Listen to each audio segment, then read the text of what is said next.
101 viewers. Call that Eimi 101. Hello everyone. Eimi jump scare. That's me, Doctor. Let me over here. Hello, Doctor. It's time to play the video game, Doctor. Hold on, let me I wonder how much I wanna like adjust my tracking. I'll try doing this. There you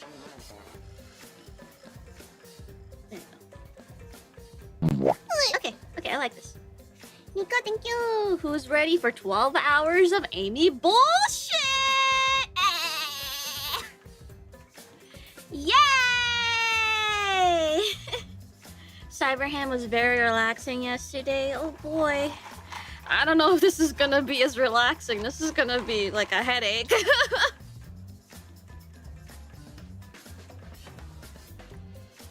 12 hours? No. I think Ripple said daily life should be split into 2 streams, and then deadly life you can do in 1. I think that's what he said.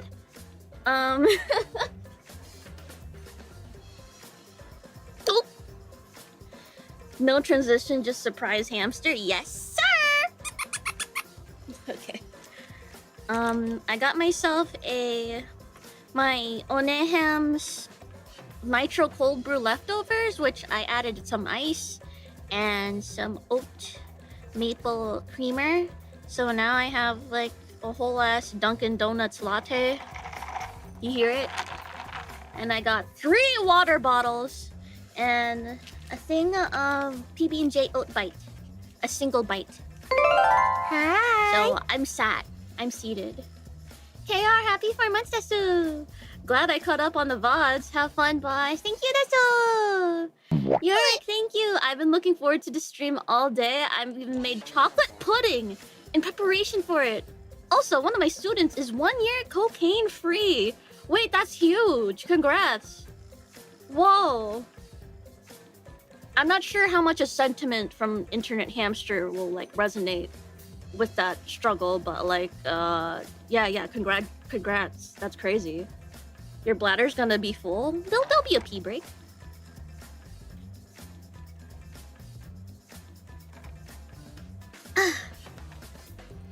Woohoo! Woohoo!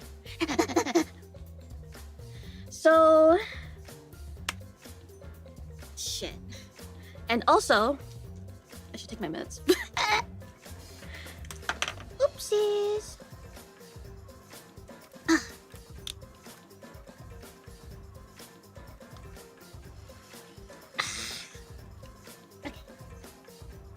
What was I saying? Okay, so recap.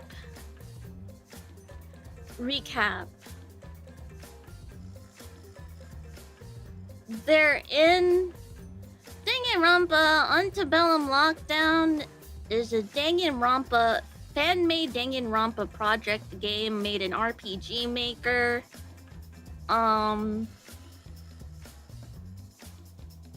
And within the context of the game, the killing game is being ran by these anti-ultimate bozos who hate the ultimate system. So they're in the dark web streaming this killing game where they kidnapped and trapped 16 ultimate students, so that they can make money off of gambling on picking these bozos off, right? And then... No, this is not the one with the plastic bag, actually. That's a completely different one. That's the other one. That's the other RPG Maker fan game. Why do they hate them? Because Hope's Peak Academy is full of fraudsters and something about the system. Yeah. It's an act of terrorism to force the government to end the program, and they make a little money on the side. True, yes. Yes. 12 prisoners? Oh, I forgot! Yes, this is a smaller cast. I forgot about that. Oh my god. The plastic bag Danganronpa was so friggin' funny. The Act 2 for that one is also out. I'll get into that one. I'll play that one after we finish the chapter 2 of this one. Row, fight the power. Okay. And then, so that's the setting. And I guess every chapter, the like community, as in like the players, we can vote on the like project's Twitter or through a Google form.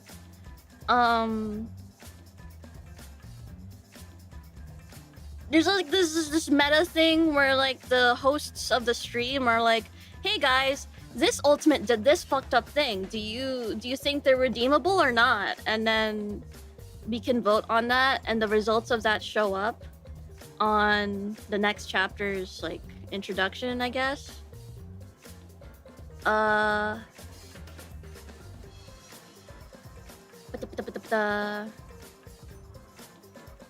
that's fun. And the results of the polls also like dictate how the characters react and how the rest of the story goes. There is an impact. Like, is Mean going crazy? He's just like, I'm righteous. I wasn't the one in the wrong. The people forgave me because I made my best friends kill my professor. Right?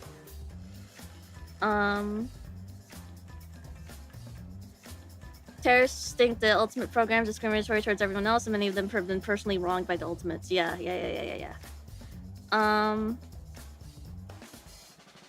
And then, let's see.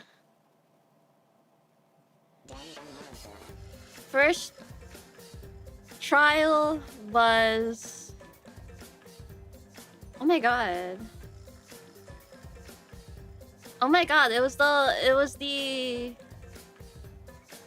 Mint fucking died in Zeke's arms, and then it was Dracul who did it?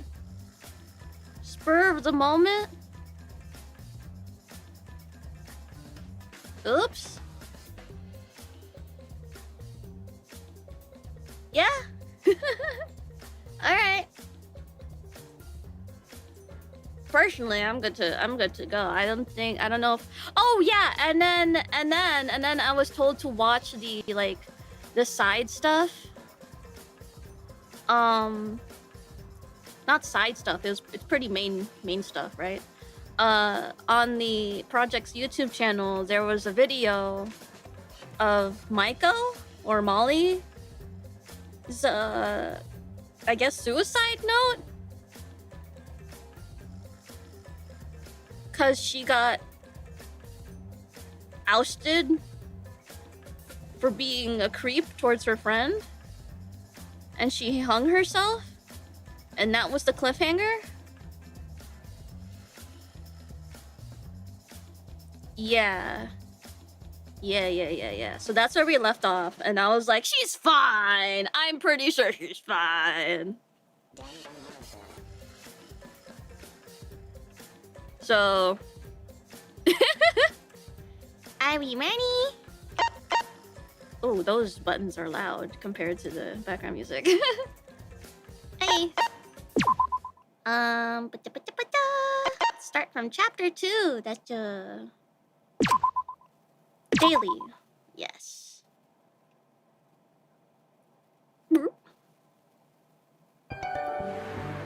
Shadow Sashiko. Yeah, out of 12. I forgot about that shit.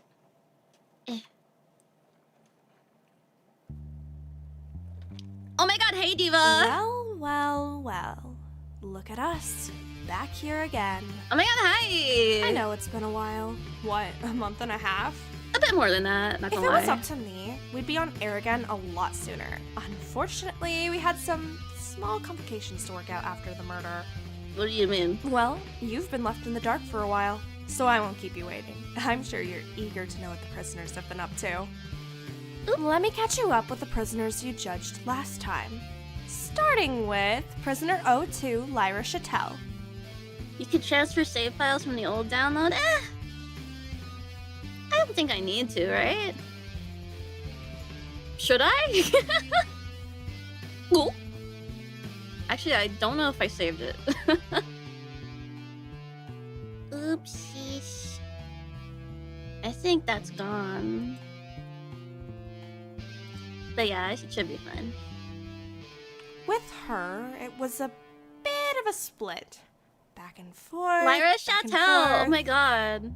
She was leaning pretty heavily towards Worthy for a long while. What? Did you think she was pretty or something? Yes! Or maybe you just wanted to encourage the cycle she was in. No, I'm not going to judge. All I'm saying is that if you voted her worthy, I'm sure she'd see it as you Well, falling what was for her her facade deal? in the What? same way her victims did. She was just a girl in the world. She did nothing wrong. But slowly over time, the votes seemed to shift. It Oh, looks what? like some of you started doing some thinking. Maybe you just wanted to uphold her wishes. Or maybe she just started pissing you off. Whatever the reason was, there was a major shift right near the end. I'm almost convinced there was something fishy afoot. But it's not my job to investigate that. What?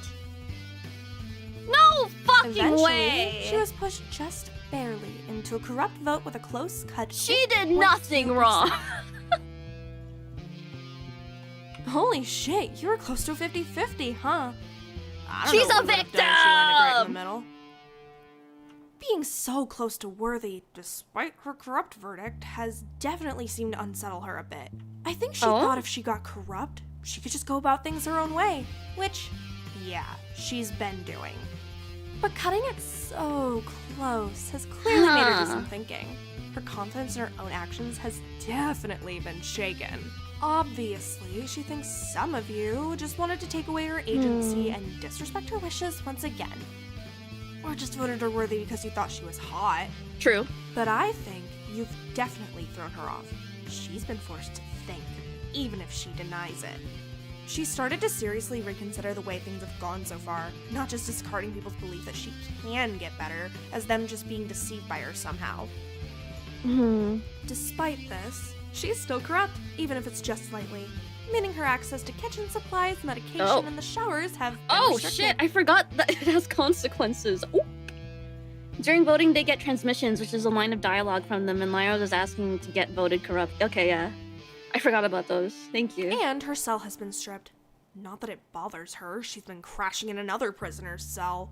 The same prisoner who's helping her effectively circumvent her corrupt verdict. Oh my god, is it Zeke? Food, showers, and whatever else she needs like a loyal puppy dog. That person being prisoner of We been new. Ezekiel. It seems after Eleven's death, he needed someone else to latch onto. Dang. Or at least he wanted to make sure that no one else left him. Which has led to some fascinating developments, really. Remember when Lyra crushed up some Adderall and some other shit and told Zeke it was cocaine? Him and O2 have started dating. And What? have made this relationship very clear to the other prisoners. Wait, what? Telling them that they kiss on the mouth and stuff. Oh! Oh! I'm sure I don't even need to tell you how much this all pisses off Ismene. In light of what happened to Ismene, Prisoner okay, that's how you 12, pronounce it. Lyra has become her favorite target. Okay. The dating thing, circumventing the corrupt effects by sleeping in Zeke's room, all of it makes her incredibly angry. Although, as Zeke's always with Lyra, she almost never has a chance to teach her a lesson. But most of the other prisoners think it's just for audience approval. But who's to say? Not Adderall, that would actually get you high. But like, Adderall high and cocaine high are different, right? I'd rather just Surely move on to someone that in the dumpster stream fire chat and would move know on to our this, next right? Prisoner, prisoner L4, Takiko Uchiyama. Oh my god, Takiko! It seems our youngest She prisoner did has nothing become wrong, As bro! soon as the She's votes just a dropped, she almost girl! immediately got corrupt, with her verdict steadily balancing out and eventually landing on 51. What? Did it hit a little too close to home? Yes. I mean, I don't really know how much you can judge her, sending her fan base to harass people when you actively vote to make Adderall is people's much more lives similar worse, to meth. but I guess you can say it's totally different. Takiko's thing is that, she has hella clout on Twitter and sometimes nudges people to harass others that she doesn't like, which is kind of typical Twitter guys, right? Well, whatever you need to say. Just someone take her blue check mark. Okay, it wasn't her. Takiko tried for a while. She really did. She kept talking to the cameras, kept trying to cheer up your days, kept trying to help others. But after her verdict came in, something changed. Oh shit. She still looks at the cameras, but she's completely silent. She just stares. I think she feels betrayed. But she always knew this was going to happen. There's been a shift in her behavior overall. Having such restricted access to basic amenities has been exhausting. She barely has the emotional energy to help the other prisoners anymore. Oh, that's gotta be. Not that it matters much. Most of them have completely discarded her. If Fu wasn't locked away in his cell, he might try to help, but I don't think she'd accept it. Whoa. Sure, Santil still tries her best to be friends with Takiko. She says she doesn't blame Takiko for her crime. Santil seems to say a lot of things, is what I'm noticing. But naturally, they are spending less time with Takiko than they were before. After all, Takiko needs to spend a lot of the day finding someone to help them eat and stuff. But Takiko getting corrupt has made Santil rethink how harsh they were with Taka. Just a little bit. Nothing crazy. Yeah, like... I don't know. I suppose some of you will see that as a win though, won't you? Well, I'm sure you'll also be delighted to know that despite Ismene being mostly preoccupied with Lyra, Takiko wasn't entirely Yes, let's bully the child. It's nowhere near as crazy as Ismene has gotten with other prisoners. Dracul's death and the incident with prisoner 12 has dampened her a little bit. But Takiko got that sweet, sweet lesson you wanted her to get.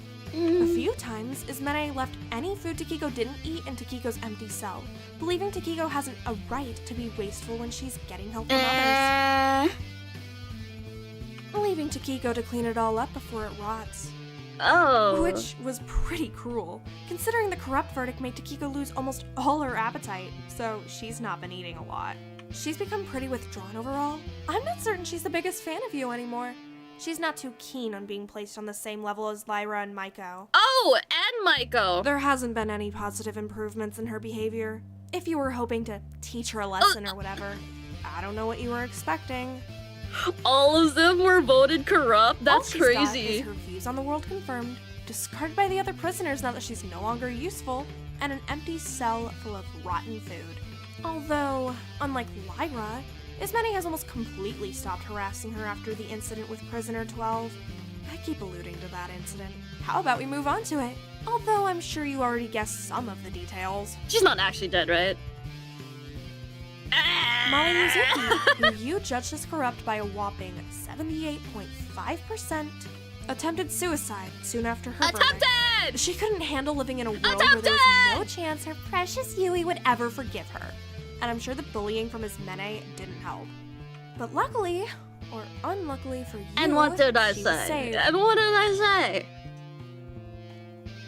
I'm telling you, it's not as easy as you think. Alora stepped in and provided Molly with medical attention, keeping her alive.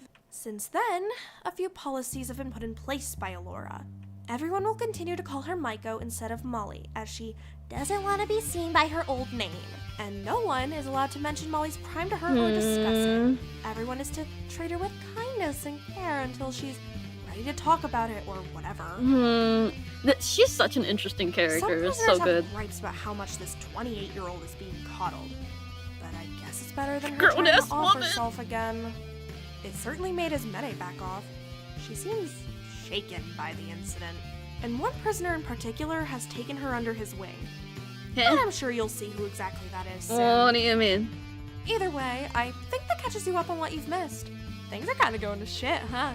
It's kind of fun, in its own messed up way. Yeah, why is Maiko getting the kid gloves and not the kid? That's awesome. Anyway, I'll leave This you is to watch the great. stream now. That's what you're really here for, right? Although, if I could just say something. Like, I know I told you all to be more harsh on the prisoners last time, but 3 corrupts is pretty fucking harsh, Yeah, huh? it's kind of harsh. Now, like, I'm not against it. I just think it's kinda curious how it's the all-girls set of crimes that Call get us the triple misogynist. corrupt. You Go have the figure. right. Do it. Whatever. Not like I care. Enjoy your stream. I'm sure I'll see you soon. Thank you, Amelia. Yay! way! Lyra, get away from him! He's mine! Zeke? You want Zeke? The fuck? Oh, fucking Shinku. Alright. I'll be the first person to admit I didn't handle Dracula and Mint's deaths the greatest. Even if I hadn't known them for all that long, their absence was unbearable. So, save for spending a lot of time with Ismene, I'd spent a majority of my time cooped up in my cell. Admittedly, I was scared of getting killed. Others, like Dr. Linnaeus and Taka, had taken the tragedy of it all in stride and used it as motivation to push forward with working on escape plans. But I wasn't as strong as that. Perhaps I was just a coward. Yet, something had changed recently. Maiko's attempt was a very harsh wake-up call. Seeing her like that in the infirmary, it all felt far too familiar. Maybe it was just me selfishly trying to make up for past mistakes, but I never wanted to lose someone like that ever again. Perhaps that's why, these past few weeks... Under Shinku's wing?! Oh, this is gonna be insufferable. Like, I'm not sure if I'm happy or not. Oh god, okay. Alright, okay. Maiko, are you done yet? Or do you need me to come in and turn on the water again? Oh, no, I'm all good. Just drying off my hair. I'll be out in a second. I'd found myself doing whatever I could to support Maiko. Alright, take your time. Of course, everyone was keeping an eye on her after the attempt, but I'd found myself almost constantly around her, which meant she'd gotten quite attached to me. Yeah, I guess you were right. I do feel a lot better after showering. Told you so. I know it can seem like a big task after a few weeks of not, but when you get in there, it's really not that bad. I know. It's just hard getting the energy. I guess I just built it up to be this whole big thing in my mind. I must seem pretty silly and gross to you, huh? I mean, it's just a shower. It's not a big deal. You shouldn't have had to deal with it. It's not about if I should or shouldn't, Mai. I'm doing this because I want to help you. You really shouldn't waste all this kindness on someone like me. Really, it's not a waste. Still, I'll try not to be so stubborn about staying in my cell next time. That must have been really annoying. What time is it now anyway? It's about 1 p.m. Really? Oh, jeez. Is something wrong with that? It's just... never mind. I'm just being silly and stupid, like usual. Maiko, what's up? Who takes a shower at 1 p.m.? You must have been trying to drag me out of myself forever. I should really just be normal about this. Hey now, you got up before midday. If you ask me, that's a major improvement. You should focus on that. I guess, but I feel like anyone could do that. We were interrupted by a pair of voices echoing down the halls, headed in our direction. Oh my god, slow down. Jesus, it's so early. Come on, Zeke. Oh,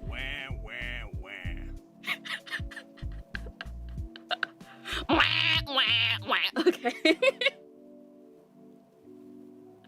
Don't give me that. You were the one who wanted to wash her hair. Can you just get in the shower so I can get on with my day?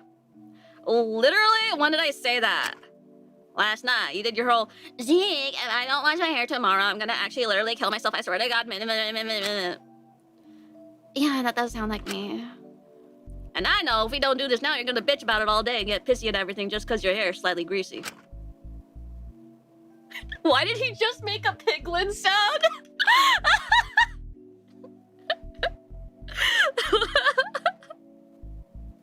Hi, Booyah. Aw, you know me so well. Too well, if you ask me. Yeah, whatever. I'll only take 10. Don't you worry, princess. She'll dial up. Good afternoon, you two. Oh my god, it's your favorite person. Just as I thought this morning couldn't get any better. Since the verdicts came out, these two had seemingly been stuck to each other's side. Much to Zmene's annoyance, Zeke was letting Lyra sleep in his cell and was basically doing whatever she wanted. Through him, she could circumvent almost any downside her corrupt verdict gave her. Which is probably why she didn't seem all that bothered by her verdict, more relieved than anything. It was almost as though it just confirmed all her beliefs about herself and gave her free rein to continue being the bad person she saw herself as without having to think about too hard about anything. Or at least, or at least I think that's what she wanted us to think. Oh, it's afternoon, not morning. Okay, well, we just woke up, so it's morning to us. Right, okay, whatever you say. You two down in the showers, or are you still going? Because I don't mind waiting, you're good. Oh, no, Maiko just finished, you're good. Sweet, I'll call you when I need to turn on the water, Z. Yeah, whatever. Lyra slipped into the shower room, leaving Zeke standing outside of it. He tended to prefer not being in there for all that long these days. Yeah, I'd bet. Oh, fuck.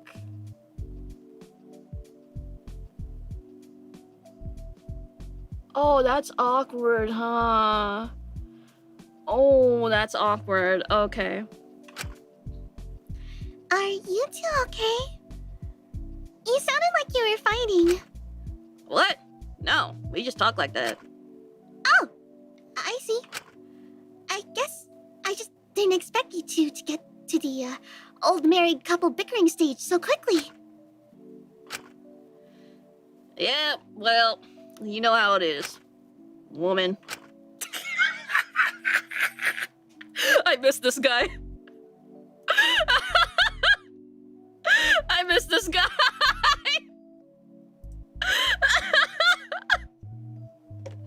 Oh my god. Coffee emoji, yes, that's very important, actually.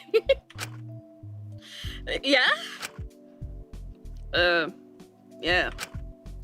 Well, I hope that no matter what happens, you continue to make each other happy for many, many years to come. Right. I think I hear Lyra calling me, so I'm gonna go. Turn on that water now. Zeke seemed to quickly slink away into the shower room after Lyra, a weird shift in his demeanor. Wow, they're so cute. I'm so happy for them. Finding love in a situation like this. Maiko, you don't actually think they're... Yeah, I know. I'm not stupid. But I think even if it's unlikely to work out here, it's so romantic that they still want to try despite it all. I'm not gonna burst her bubble on that one. Well, regardless, I'm gonna go get some lunch. Do you want to join me? I think I'm good for now. Alora said she wants to give me a checkup this afternoon, and she said she'll bring food. So, I'll wait until then. Alright. Do you have anyone you can spend time with? I'll try to figure something out, but I really don't mind having some alone time. I didn't want to overwhelm her by constantly being around her. I appreciated she likely wanted some space herself, and at least Dr. Arlenius would be watching over her later. I had felt a lot more at ease leaving her alone recently since her attempt, Mene had laid off her and the other corrupt prisoners a lot more, seemingly shaking her quite a bit. Okay, I trust you. Just come get me if you need me. I don't want to bother you, Shinku. Maiko, once again, it's never a bother. I want to help. I know. I'll catch you later, alright? Take care. See you later, Shinku. Bitch. Switching to the shower cams, bye. Ooh. I made my way over to the canteen to get some lunch, finding a pair I'd gotten quite familiar with standing by one of the tables. A strange collection of objects, tanks, and boxes assembled on top of it. Almost as soon as I was noticed, one of the pair came bounding over to me, excitement clear in his wide blue eyes. Oh, fuck. Mr. Beast? Holy shit, it's Mr. Beast! Does Mene really have any room to be rude to the corrupt people? I know she was redeemed, but, like, that seems like an easy way to get shanked. I'm saying, like... Shinku! Look! Look what we found! Taka started pointing to a small glass box filled with various pieces of foliage and... Are those frogs? Pretty epic, right? We found these slippery little guys in the courtyard. Huh. How on earth did they end up there? It's simple, really. There were some tadpoles in the pond when we first arrived. I'm surprised so many survived until adulthood. That's pretty neat. I just hope we won't get to a point where we have to eat them. What? No! No, we are not eating my babies! Not my precious babies! Alora, you tell him! No one is going to eat the frogs. You're fine. Well then, why are you keeping them? It's simple, really. With a little bit of effort, they could assist me in mapping out the sewage systems in the prison. Understanding how they're laid out would be vital in finding an alternative route out of here. Ah, I see. I don't see it, actually. How would that work? But Dr. Linnaeus was the one with the doctorate here, not me, so I wasn't going to question it. You see, these little adorable slimy babies will be our spies. They'll help us break out of here, one ribbit at a time. Isn't that right, Woman the Frog? Woman the Frog?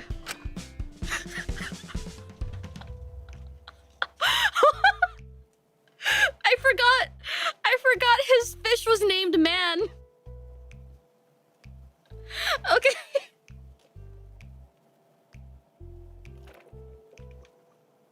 Dr. Linnaeus wasn't usually so open with her plans. I suppose she must have been pretty confident in this one.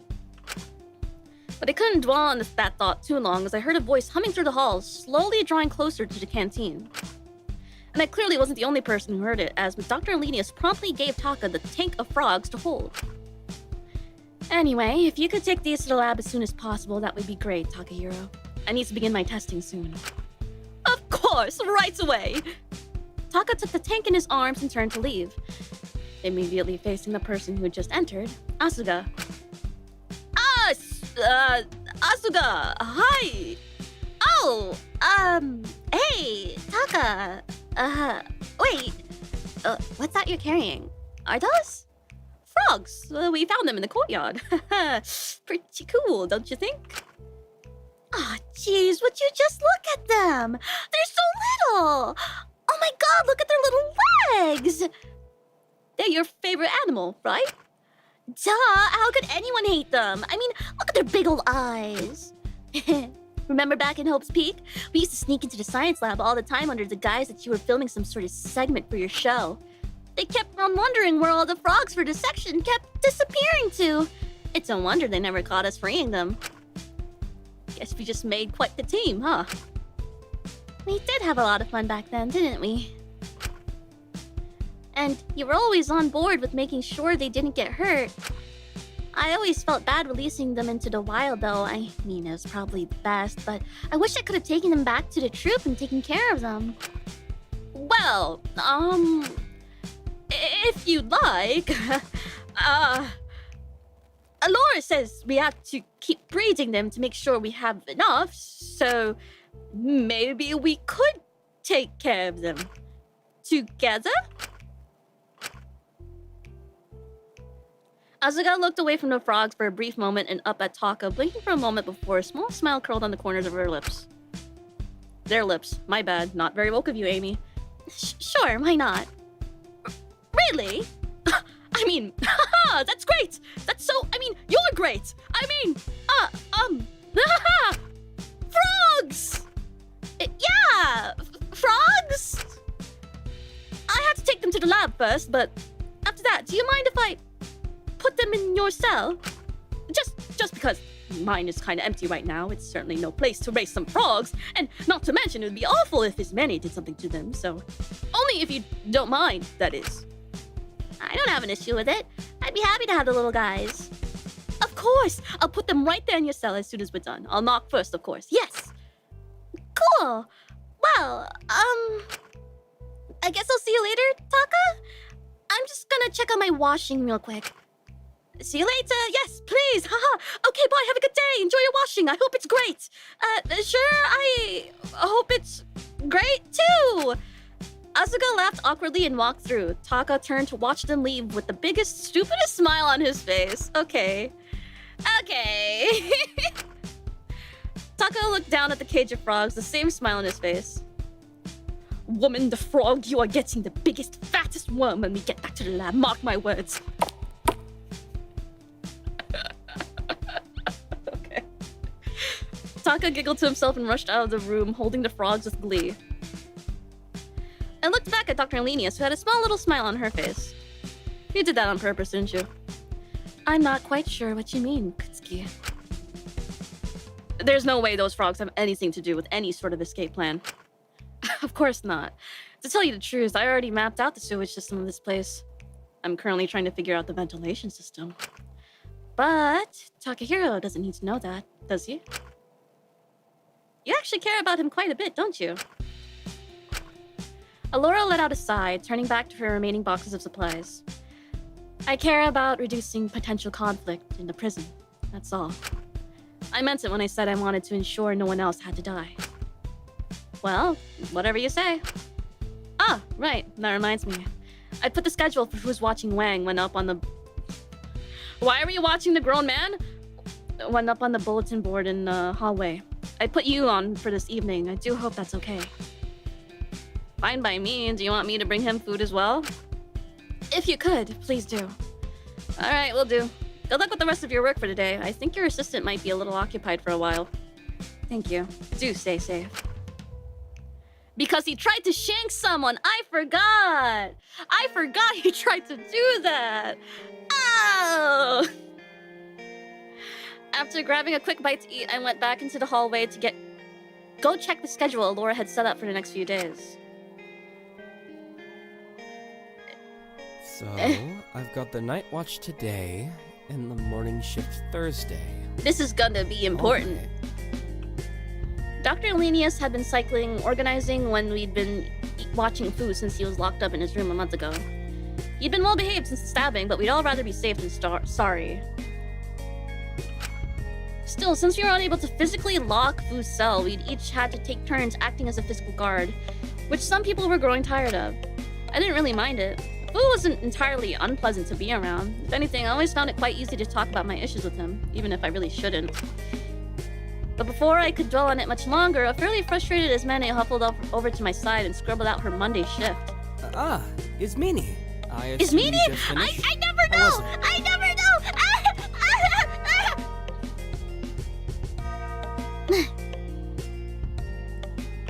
Just wonderful. Yeah, it's about what I expected. Wait, can I... Oh, shit. Is there a log button? Shit. Fuck. Okay, anyways. I don't care about guarding food. That's easy. That's fine. In fact, it's delightful. Shockingly. Oh, then why are you upset? Because every time I have a shift, I'm not able to keep an eye on things around here. And some people take that as an opportunity to walk around this prison like they own the godforsaken place.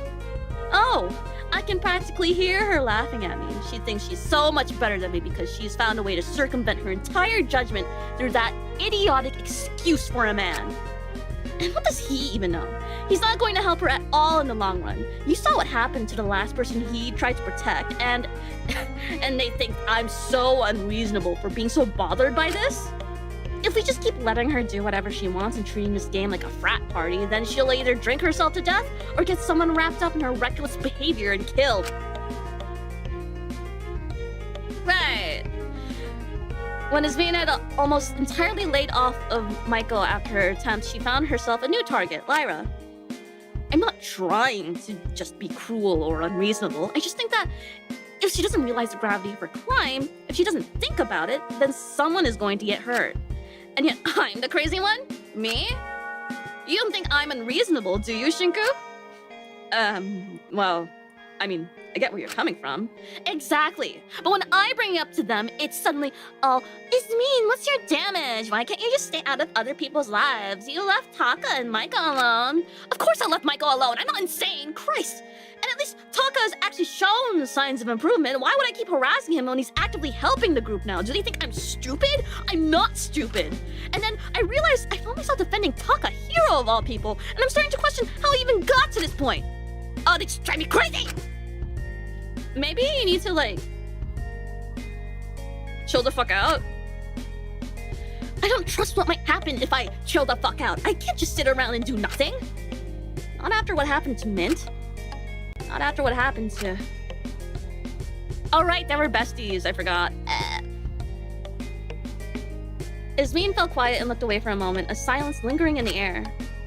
Well, I suppose it's none of my business. I just tend to stress about these things. Perhaps irrationally. Whatever happens, we'll have each other, okay?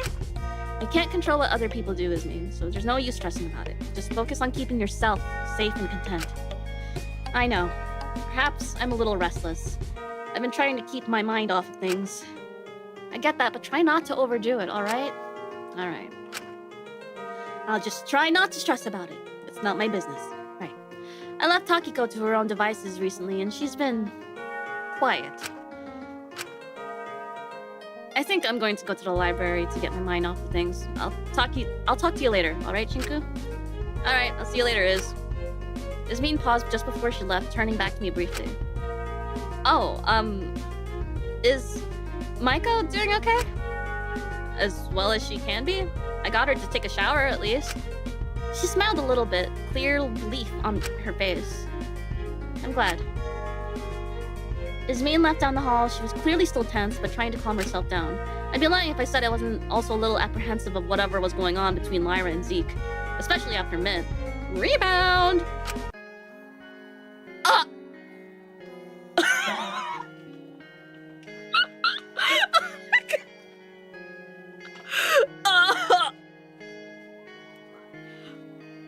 Takiko jump scare. I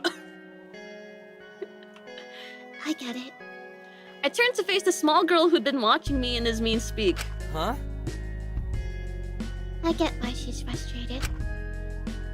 It can be quite exasperating to see someone you want to be okay do things you think are just going to harm them, especially when you think that you should somehow help them yourself. But I don't think she realizes that sometimes you just need to let people make mistakes. Holding tighter onto people or being too firm because you think you know better just strains things most of the time. If someone wants to do something, they'll do it even if it will hurt them. Yeah, well, try telling Ismin that. Exactly. She'll do this no matter what you say. Trying to stop her is just going to strain things between the two of you, and who knows how that'll turn out in the long run. Still, sitting by and just letting people make mistakes can hurt a lot, so it's kind of a lose-lose situation, huh? Suppose so. Something was different about Takiko since her crime came out. I couldn't really place my finger on it, but she felt a lot more honest. I did miss her peppy old self. Her smile used to be enough to brighten up my day. Now she was just off all the time. Maybe that's why I'd been avoiding her more. Just the fact I was busy taking care of Maiko. I just saw Taka walking by all giddy. He seemed to be having fun. I wonder what happened. I think he and Asuga are starting to repair things. They agreed to take care of some frogs together. Is that so? I imagine it's going to be rocky for a bit, but I think this has been a long time coming since the trial. I'm glad for them. I hope it works out. I think it'll make them both happier. Well, time will tell, won't it? Takiko smiled slightly and walked past me into the canteen to presumably get some lunch. I really did hope Taka and Asuga were able to repair things. I knew it would take a while, but the fact they were able to talk to each other again was an amazing first step. I was glad to see others like Takiko and Dr. Alenius were rooting for them as well, even if it didn't work out in the end. Maybe seeing her friends so happy would help get Takiko out of whatever slump her corrupt verdict had gotten her in, help her get her appetite back. I figured as me laying off of her would do something, but I think it's just something she's gonna have to figure out on her own at this point. What does Takiko even do? She did nothing wrong. She did nothing wrong. After my chat with Takiko, I made my way to the cell. My cell. Something felt different in the prison recently. I felt like it was only so long until the cat started meddling with us again. Oh right, it's a cat. We'd been here around a month last time before the cat introduced the hostage motive. I was certain if no one was killed for another week, the cat would take action. Until then, I was determined to maintain my peace. Oh yeah, I forget motives. So I turned to my desk, ready to settle in for a session of writing, when... Hello, Shinku! Why do you always do this? It's like you cherry-pick the moments I want to be alone. Bitch, I can't cherry pick when there's a whole orchard of time you spent alone! How do you pronounce it? Orchard? Orchid? Orchard? Okay. Orchard? Or... Shot my bay! The fuck is she on? Orchard.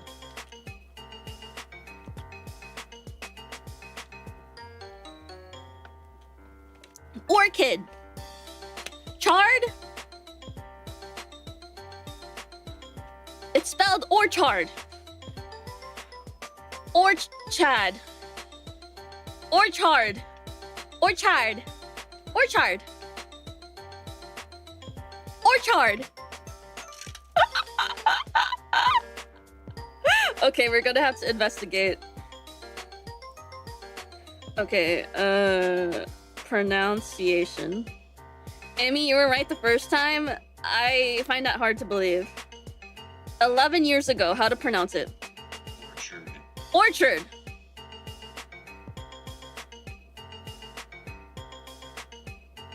Orchard. Orchard. Orchid is a flower. Orchard is a field of trees grown for food. Okay. Orchard. Orchard. Churd. Like turd, but churd. Orchard. Orchard. Yes. Orchard. Orchard. Yes. Okay. Glad to know I'm still doing this shit. It's not even a hard word. I just don't know how to pronounce it. What do you want this time? Well, Hermina Frost! Oh! Hello, Raiders! Hello! I'm playing a game. I'm voice reading a Danganronpa fan games, Chapter 2. So there may be spoilers, but if you don't give a fuck, feel free to hang around or leave. I don't really... I mean, it's okay. If you want to check it out, it's in the description. It's free, duh. It's a fan-made project. Hello, Dachu. Thank you, Dachu. And also, the main character is a bit of a bitch, so it's awesome. Alright. Is this about me being cooped up recently? Well, yes. Kinda. Like, I know that purple guy you really like died or whatever, but it's been like 3 weeks. Can you like get over it? The viewers are bored of you grieving. Someone died, Mononeko! Hi. I think it's reasonable for me to grieve. I just want to be alone right now. JC then, happy 19 months, Desu. We up in here danganing our rompas. Exactly. Oh yeah, he has, like... Did he kill his sister? What the fuck is up with Shinku's sister, man? Purple guy mentioned! At what point does it stop being reasonable and start being attention-seeking? Are you serious? Do our lives mean nothing to you at all? Both of them, Mint, Dracul, they had families. They had lives to go back to, and now they're... Appeal to emotion, argument invalid. What? Bottom line is, I don't care. Most of you are gonna be dead by the end of this. You can't just drop that so casually. Your lives only matter to me and how much they bring in views. When you stop doing that, I don't have much reason to keep you on air. You know, telling me how little I mean to you really isn't going to make me want to do what you want. Okay, well, think of it like this. You only live once, so you might as well try and at least get some action before you kick the bucket. Why would you want to do anything when this whole thing is being streamed? I don't know, I'm not gonna judge what you're into. You're all adults. That's not what I meant, and you know it. If you're so insistent on not hanging out with anyone, then there is one way you could stay in your sad little shell and still make good content.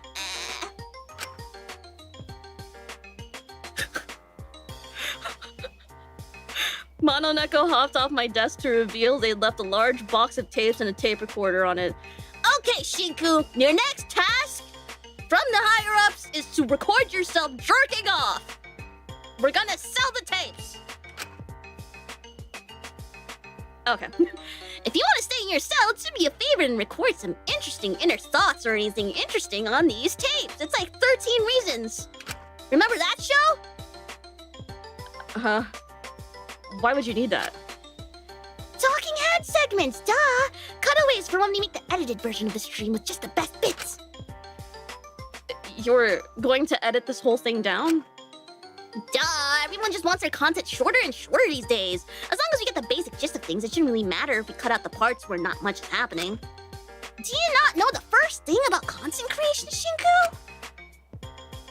This just feels a bit strange for a snuff stream. Little talking head segments and personal tapes will do wonders to make the cuts less jarring and edit things to have a nice, consistent narrative. That's not the part I find strange. Anyway, I'll leave you to decide what to do. I've got to drop these tapes off to a few others still. Have fun! Oh, by the way, if you have anything you'd want to say about Dracul or Mint, or really any of the male prisoners, please do share them on the tapes. Viewers always care way more about you guys than the girls.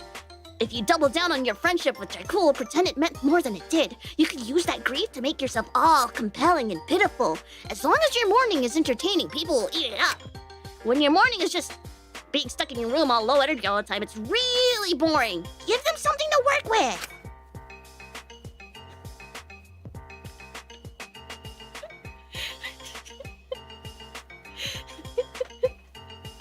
That's a really funny sprite to put after that. Oh, don't look at me like that. You should be happy. You already have such an advantage compared to the others. If you don't feel comfortable with that, I suppose you could settle for talking about the girls. You've been close to Molly recently, no?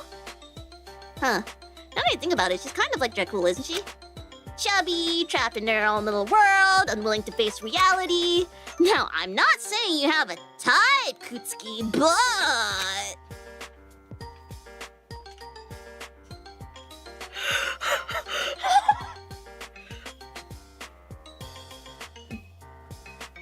No one has any time to breathe in this fucking game.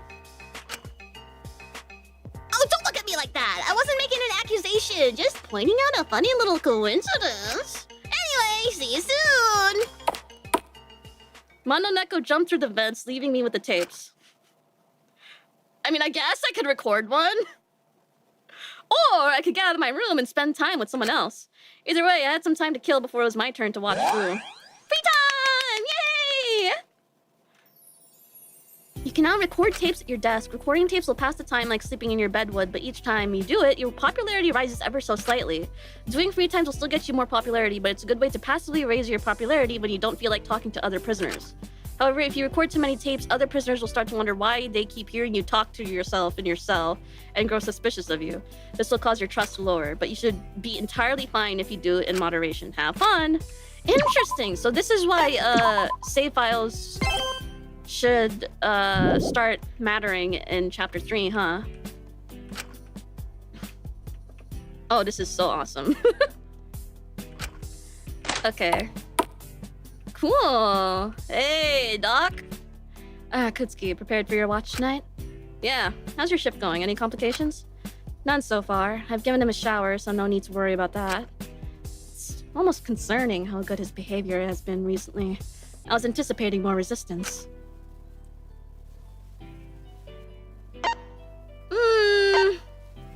Yeah, don't worry so much. You should relax a little, Dr. Elenius. Nothing has happened for a month. I'm sure it'll be okay. The second we let our guard down is when he'll make his move. I'm certain of it. We can't afford to be careless. I hope you can remember that during your guard duty later. Ah, right.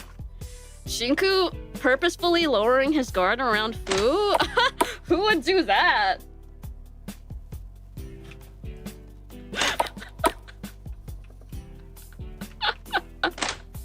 Who in their right mind would ever do that? Am I right, guys?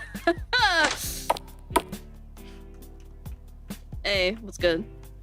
What am I missing? What am I missing? Taco was looking through various boxes searching for something. He seemingly had a lot of energy today. Taco, what you looking for? Oh, Shinku, perhaps you could help me. I'm trying to get the frog tank in Sugi's room properly set up. Do you have any ideas for what I should put in it? Gravel? No, that just wouldn't do! Huh? Frog skin is very sensitive. It could be easily scratched. I don't want them hurting themselves on the gravel. I appreciate the help, Shinku, but I think I'll just have to find a frog fanatic to help me instead. Damn, okay, bitch, shit. You can do an Amelia event, it doesn't take up... I can?! Wait, how do I do that? Shit, how do I talk to her? Oh, who's that?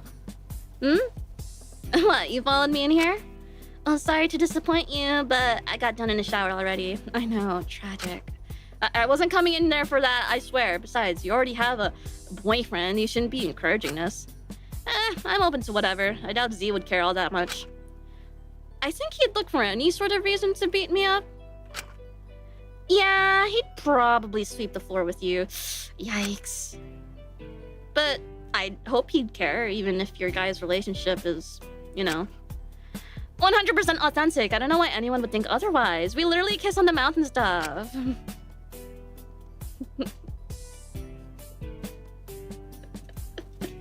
How many times do they say they literally kiss on the mouth and stuff? So it's purely physical? What?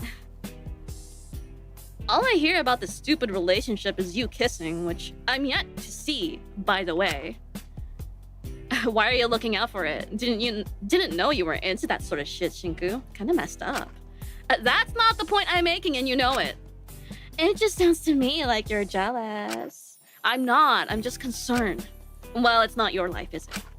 Besides, it's not like that. It's not like you'd understand. We've not even fucked or whatever. Don't just drop that out of nowhere. Christ, public decency, Lyra.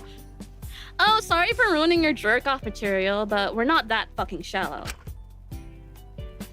To me, it just seems like you're just using the fact he's desperate for a hot girlfriend to get what you want out of him.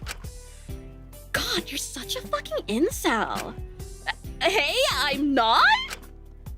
If you don't want to be called that shit, then stop acting like that.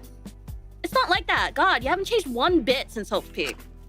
Lyra, I didn't mean to. I just leave. Okay. I should probably leave her alone. I feel like I messed up. I love messing things up. Yes, Shinku. Yes! Always say the wrong thing. Hey girl, what's good? Micah was sitting at the end of the infirmary bed, twiddling her thumbs. Waiting for your checkup with Dr. Lanius? Yeah, I think she's guarding Fu right now. Alright, had anything to eat? Don't you worry. I'm glad. I was a little worried when you didn't want to join me for lunch. I missed having you around as well. Rebound! Don't say things like that! No, you don't. Really, I like having you around. Oh, stop it. You're going to make me really fall in love with you if you say things like that. Okay, now that's going a bit far, don't you think? Sorry, I didn't mean to. Please, I don't. In fact, should I ask if Micah wants to spend time with me? No. I'm here whenever you need me, okay? Hope your checkup goes well. Me too. Thank you, Shishi. Shishi? She's not very good at nicknames, is she? So much of a rebound, you think this was a dodgeball? That's insane. No one's here. Whoopsies. Hello, Ismin. Is, feeling any better from earlier? Much better. I don't know what all that nonsense was about. I think you just get very swept up in certain things. Well, it's nothing that reading book 10 of the Odyssey can't fix. No matter how I'm feeling, it always cheers me up. I'm sure you can relate. Sure. I forget Shinku writes Twilight. But now I've calmed down a bit. Would you like to stay and chat for a while? You have a little bit until your guard shift, no? Very well. I'm here if you need me. Now, if you don't mind me, I'm going to read Book 10 of the Odyssey. Didn't you just read it? You can read it again! Shit!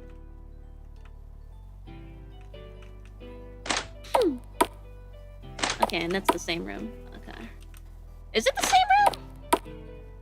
No, it's a different room. Yeah. I'm not going crazy. Oh shit, I could just go here? Is that allowed? Hey, what's up? What the hell do you want? Yeah! Don't even try it. Yeah, that's about what I expected. What? I want to talk to you! Fuck! Whatever. She don't wanna talk with me.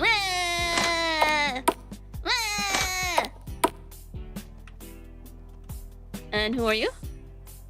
Turn it to 200 degrees. Why the hell is it telling me it is an angle instead of a temperature?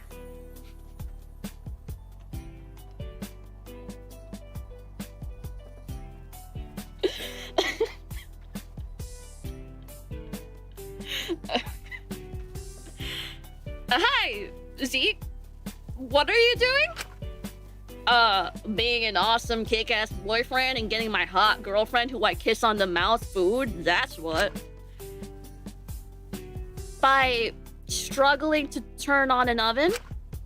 No, I totally can. I just need to figure out how far 200 degrees is. I think they mean degrees Celsius. The hell do cells have to do with this?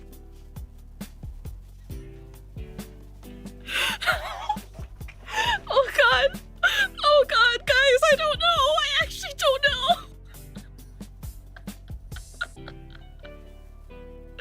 Oh god. I generally don't know which one to choose.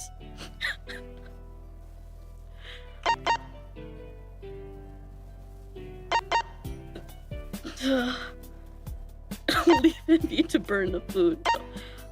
I'm just gonna do it for him. I knelt down a little bit and turned the dial on the oven to the correct temperature. There, that should be right. Oh. I mean, I knew that shit already, don't get me wrong. I'm just surprised someone like you could figure it out too. Sure. Whatever you say. Well, anyway, these aren't gonna be done for another 15 minutes or so, wanna stay and chat while I wait? I promise I won't beat you up. Why did you have to add that? No, I don't want to hang out with you. Well, whatever. Your call. I even said I wasn't going to beat him up or anything.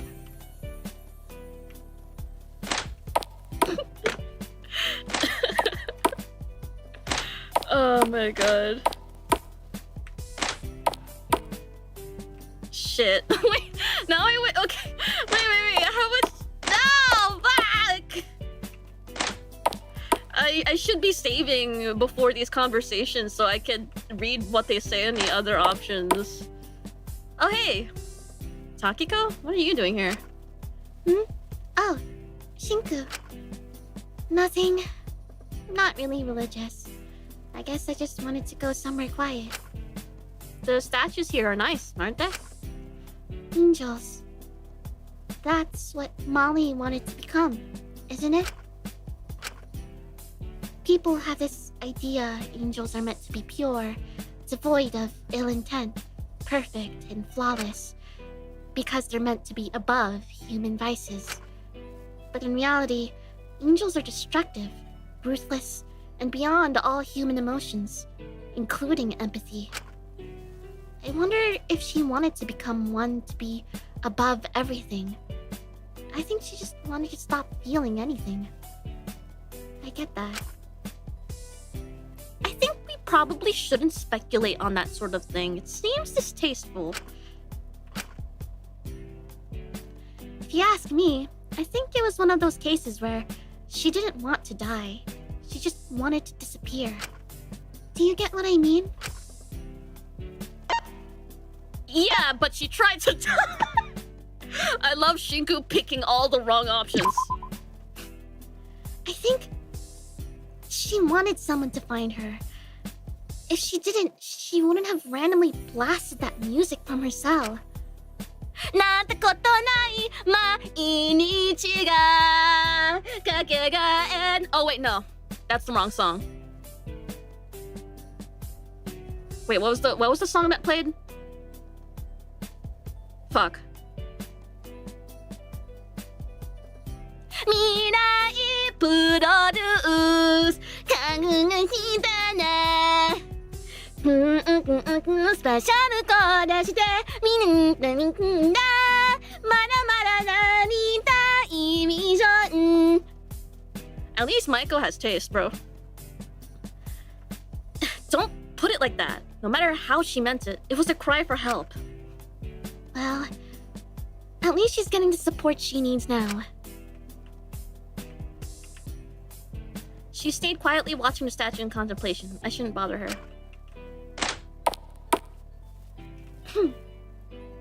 Alright. Let's go. What's down here? The gym? No one's down here? Shit.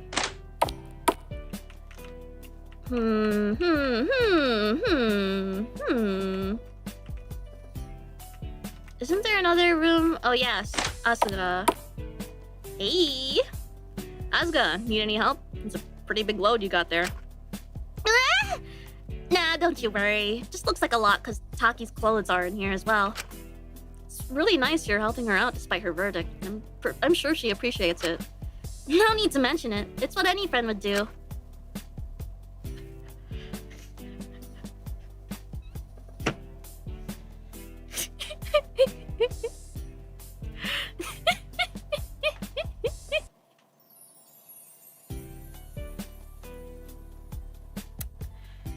Would you do it for Taka? He also got corrupt, but you seem to be very harsh on him when his verdict first came out. Man, you've got it totally wrong. That wasn't about his verdict at all. I wouldn't let the audience shape my opinion on others. That's purely my own choice. Anyone who does it is silly. Sorry for assuming. It's alright. I just hope you don't seriously base your own opinion of the others off of those silly votes. Asuka turned back to their washing. I feel like I'd messed up. There's a weird tension in the air now. Is the only person I can hang out with fucking Maiko and Zeke? Awkward! Alright. I don't know. Save.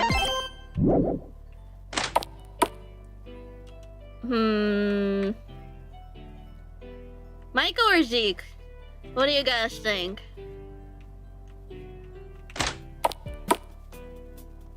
Well, you keep picking the wrong options. Yeah, because they're funny! You haven't tried Fu? Alright. Where's his thing again?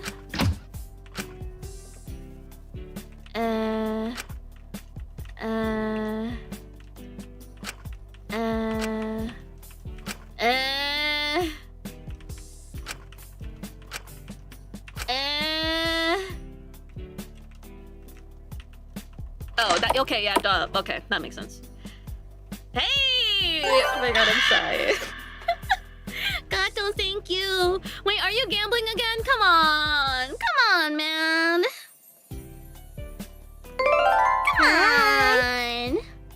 Come on. Oh, why are my alerts like cropped off? Stop that. There you go. Hi. Oops. Oh, Super Computer! Hi, hello, Dachu! He sees Trem and shoots. Hi. That's so fucked. Okay. Okay. Hi. You're ugly! Sorry. 7475, thank you for the gift, memories. Hi.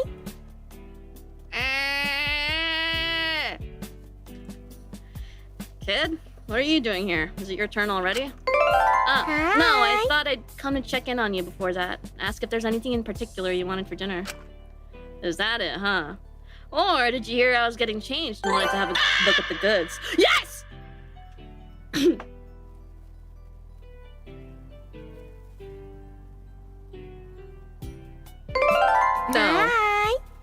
No way.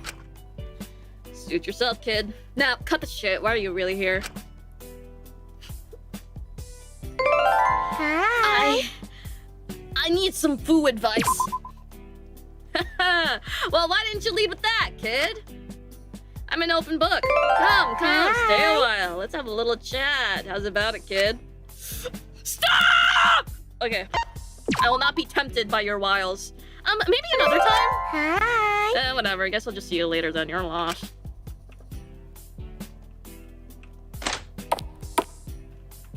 Okay, anyways. Zeke or Maiko? Why does everyone want to accuse Shinku of seeing them naked? Because Shinku's a pervert. Loser pervert. He wrote the Twilight books, like, who wouldn't accuse him? What the heck? What the heck? Oh, thank you for the Giphy memes. What the heck? Yeah! Yana! Why are you giving me memes and not telling me who to hang out with? Help! Help! Help! Grr! Bro, he even sniped himself! That's crazy! Lyra, Maiko, and Takiko have different... Oh, okay. Hi. Let's... Yeah. I'm gonna talk with Maiko then. Thank you. Gato! Hi. Oh, actually, I'm gonna use this moment to do this. Okay, Hi. there's no sound effect, like... Slider... I wish there was a sound effect slider. Hi. I don't know what BGS and ME is. Hi. I came here from Minecraft streams. What the fuck is this? The raid was minutes ago. Where have you been, man? Background sound? The sound effects are tied to voice line volumes. Oh, man. Because I was thinking, right, if it was separate, I could lower the sound effect volume and just boost everything else up. Because everything's pretty quiet except for the sound effects. Ah, shit. Awkward. Okay. Alright. This is the bathroom, not the infirmary. Alright. Hi. Okay. Let me take a drinky of my water. Hi.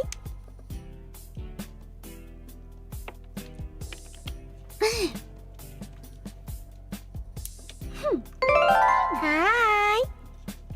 Okay. Alright.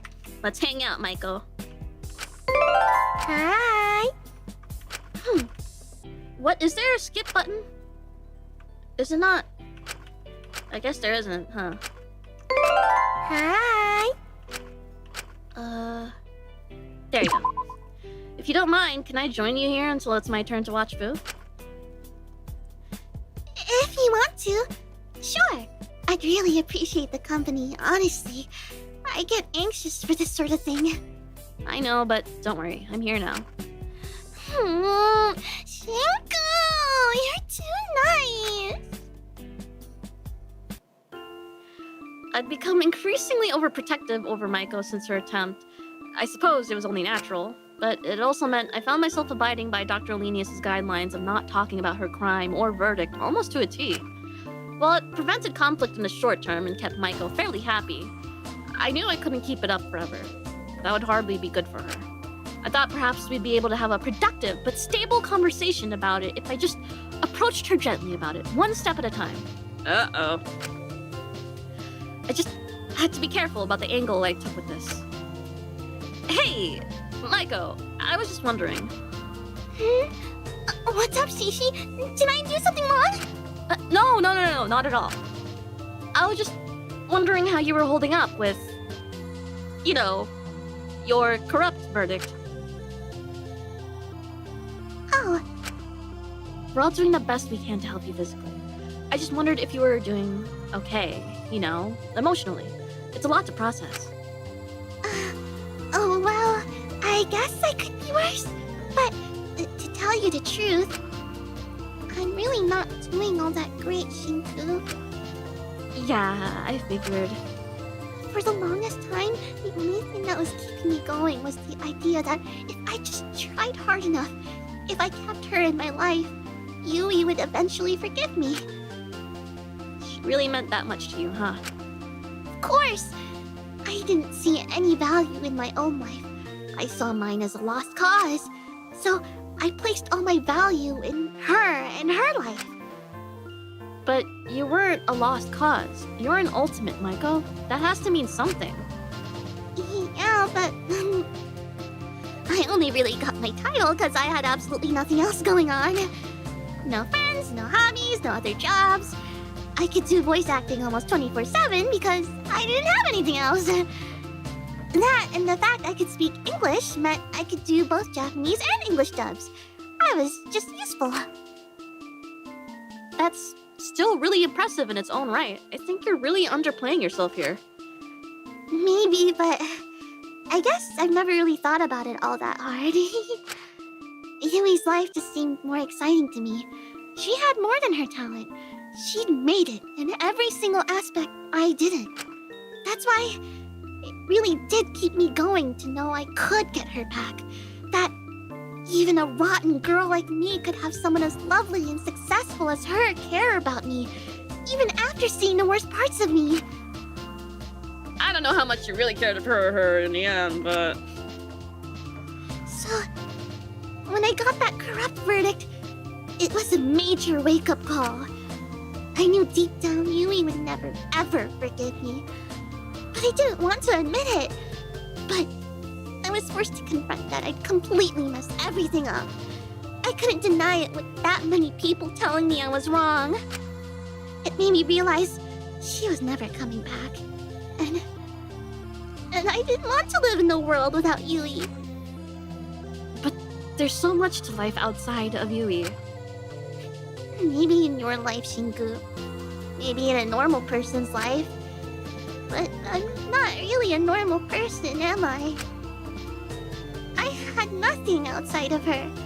All the best parts of me were from her. Now that's just silly. You still had your talent.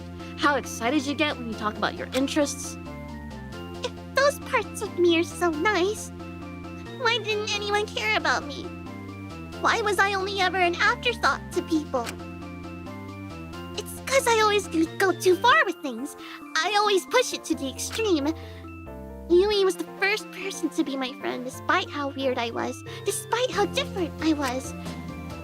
And I couldn't just be normal about it. Of course not. It was so nice to feel loved. I wanted to return that love and care I felt tenfold. It's a wonderful feeling to finally feel like you belong with someone, like you're cared for. I wanted to give it back however I could. I felt so excited and happy to finally feel like I belonged, like I had a place where I wasn't just intruding. It was overwhelming. I felt everything way too strongly.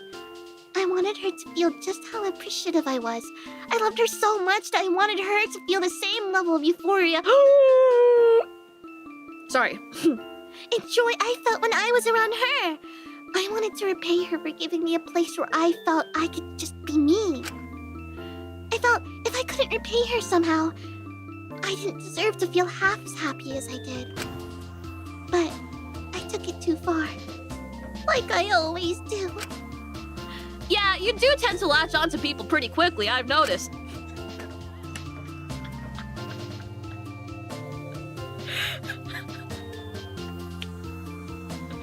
Okay.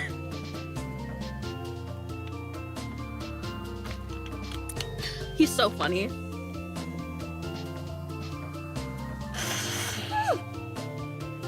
Can you blame me? It's really not all that often someone gives me a chance. The only thing I really felt was good about myself for the longest time is how much I loved people. I thought when people gave me a chance, I could be a pretty good friend. Although, my love is too much, isn't it? Well, it did get quite a few people hurt, didn't it? Shinku, whose side are you on here? Maiko, this isn't a personal attack on you. I just need you to understand here. I already do. I know it was bad. I know, but I didn't mean for it to go that far.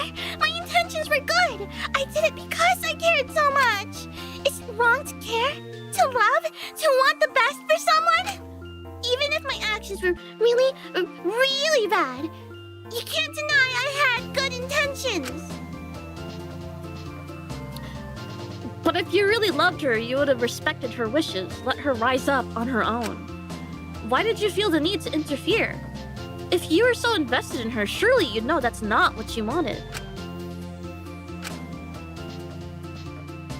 I guess I saw it as my dream as well.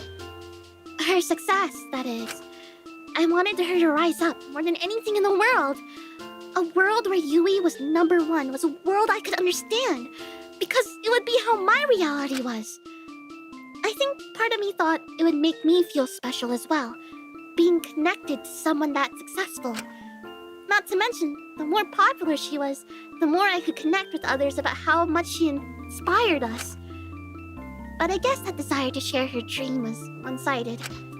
I think I saw it so much as my dream as well that I saw me doing things to help her climb the ranks as just an extension of her own actions. You have to understand, after a certain point, I hated being myself. I hated being Molly or Maiko or anything like that. It was easier to be an extension of Yui, a part of her. It made me feel like I was living life properly. It made it so I didn't have to think about myself. I think I just got a little lost in it. And I think that's a real shame. Huh? Your late teens and young adulthood is really where you start to figure things out, figure out the kind of person you are. I think if you let yourself just be you in those years, lived with yourself, maybe you would have realized there are a lot of good parts about you.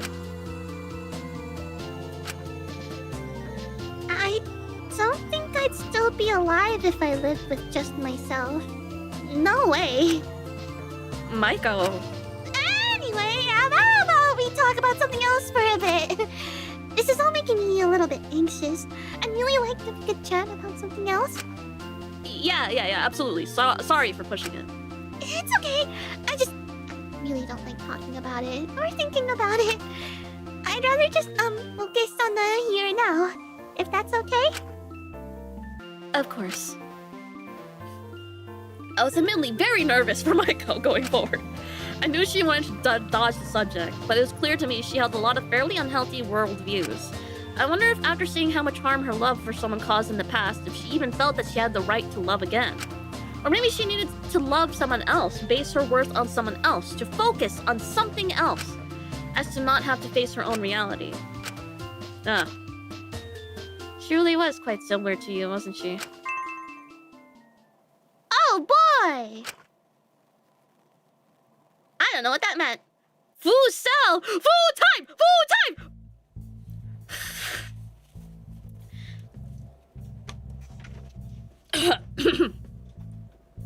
Sitting up, clocking in.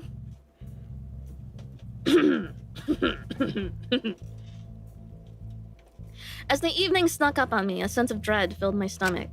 I realized it was my turn to watch Fu. So gathering the tray Dr. Alenius had pre-prepared in the canteen, I made my way to his cell. Over the last few weeks, I'd done this a few times. Fu seemed to be oddly fond of my company. I think he just liked catching me off guard. He was so friendly to me sometimes I forgot he made it no secret he was only looking out for himself, especially with what he did to Taka. Still, Fu clearly had a soft spot for the younger girls, Takiko and Asuga specifically. But he also seemed to have developed a soft spot for me. I couldn't exactly place why.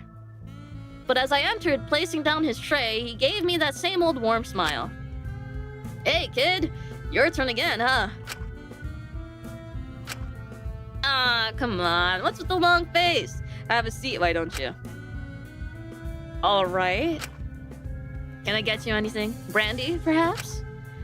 Dr. Alenius lets you have alcohol? Well, she doesn't need to know about it. It could be our secret, kid, can't it?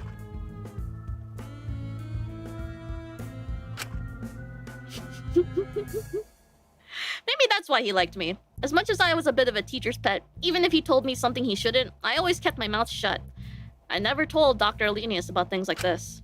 He probably thought it was out of some sort of fondness. In reality, I was just scared of what he'd do if I got on his bad side. If brandy isn't your thing, ever tried amaretto? I think you'd like that more. He poured the rich amber liquid over a few cubes of shining ice and gave me the glass. Here, have a sip. Just one. I don't want to make this a habit. Whatever you say. I had a sip and... Oh, that's not that bad. Tastes like almonds, huh? It's kind of sweet. Makes it easier to drink. I actually like that quite a bit. Sure you don't want any more, kid? If you're trying to get me drunk so you can get out, then it's not going to work. You're sharp. But nah, I ain't planning anything like that. As long as I get little chats with all of you, I'm planning on sticking to my best behavior till I'm let out. Do you offer everyone alcohol during these little chats? Only you and Scrunchy. I don't think you should be encouraging that.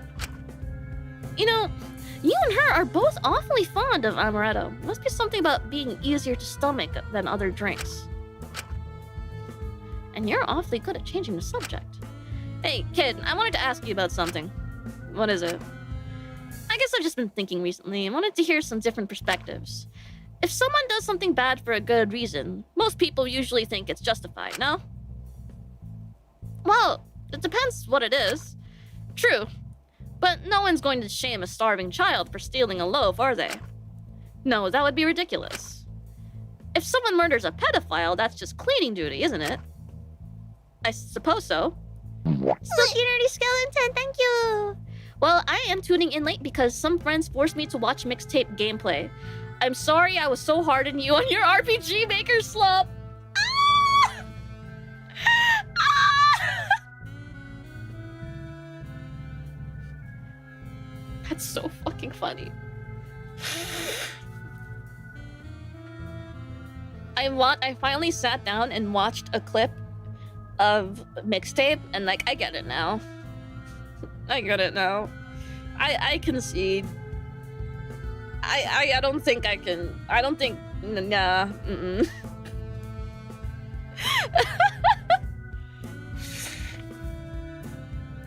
The clip where it's like, and I'm fixing for a whole lot of trouble.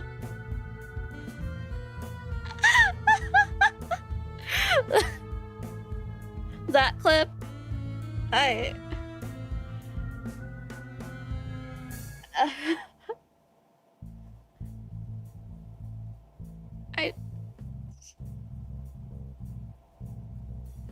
don't know.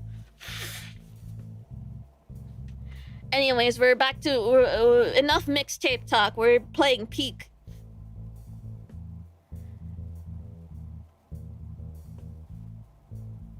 You're more likely to think the murderer was justified in that case. But I wonder, if someone does the opposite,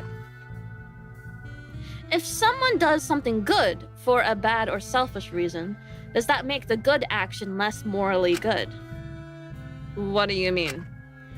Well, if someone does something that helps improve a community for the better, but does it purely for the fame or attention, as opposed to actually caring about the community they're advocating for, does it make what they did any less good? Once again, I think it depends. I have my nuance hat on. Depending on how good the action is and how bad the motivation was, I think it's a balance. The motivation can't be worse than the good that was done, if that makes sense. You're a big fan of non-answers, aren't you? Huh? Just an observation I've made, kid. You don't got much conviction. It's never a yes or no with you, is it? You're always trying to find a nice, comfortable stance in the middle, as if you're scared certainty would lead to backlash. It's almost like making a firm stance in the past hasn't gone well for you.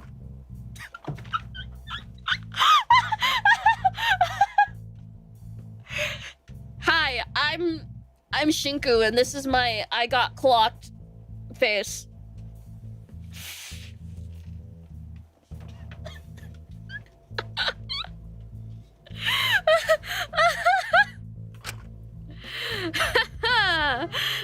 get so tense, kid. I'm just an old man spitballing. Relax.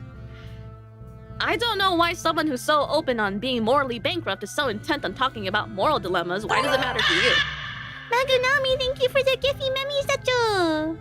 Yeah.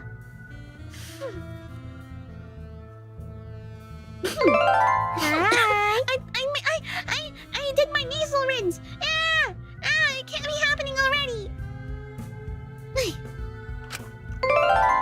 I was just making conversation, kid. Anything wrong with that? No, there isn't. You had me worried for a moment there, kid. You started getting all snappy and defensive. Hi. I thought I might have accidentally struck a nerve. Sorry, I think you should do it more.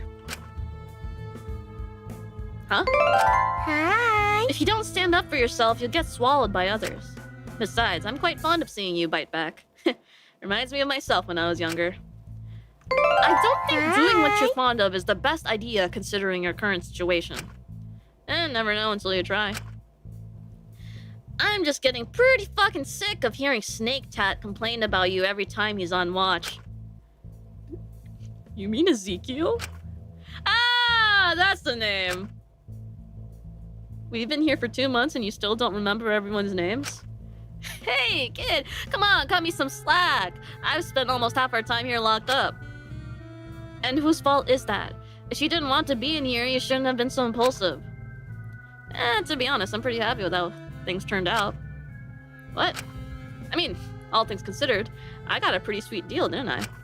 I get all my clothes washed for me, all my food cooked and brought to me, and constant company. And know the best part of that company, kid? I basically got 24/7 protection out of my little gamble. If anyone tried to murk me while guarding me, then the schedule would prove they were the only one who could have done it. And even if someone attacked me when they weren't on watch duty, they'd have to find some way to deal with whoever was watching me. And at that point, most would just find an easier target, no? Now you put it like that. And I'm not even really trapped, am I? There's no way to physically lock my cell door, and I could overpower most of you. And even if I didn't want to resort to that, all it would take is laying on the old food charm and sweet-talking Pinky a little just to be let out. But right now, I'm enjoying the 5-star treatment. So that's why you haven't attempted to break out at all. Bingo! Surprised no one caught on to it. Why are you telling me this? Who knows, maybe I'm just bored. I'm starting to think it wasn't that simple with Fu. Only thing that's really worrying is no one here tells me a damn thing about what's going on with pigtails, and she barely even meets my eyes when it's her turn to guard me. She's doing fine. I don't think you should worry. I think she just needs time to work through things and realize what she did was sort of messed up.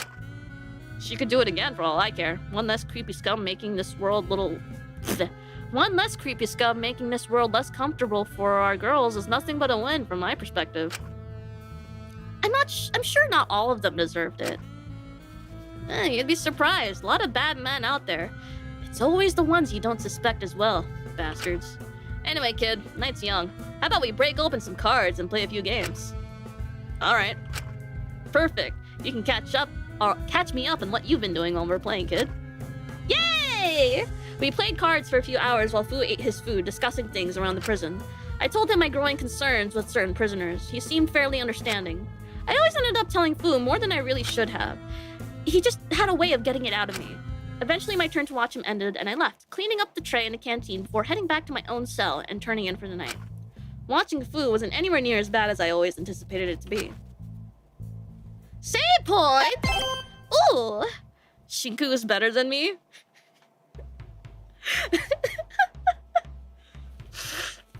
Realness, actually?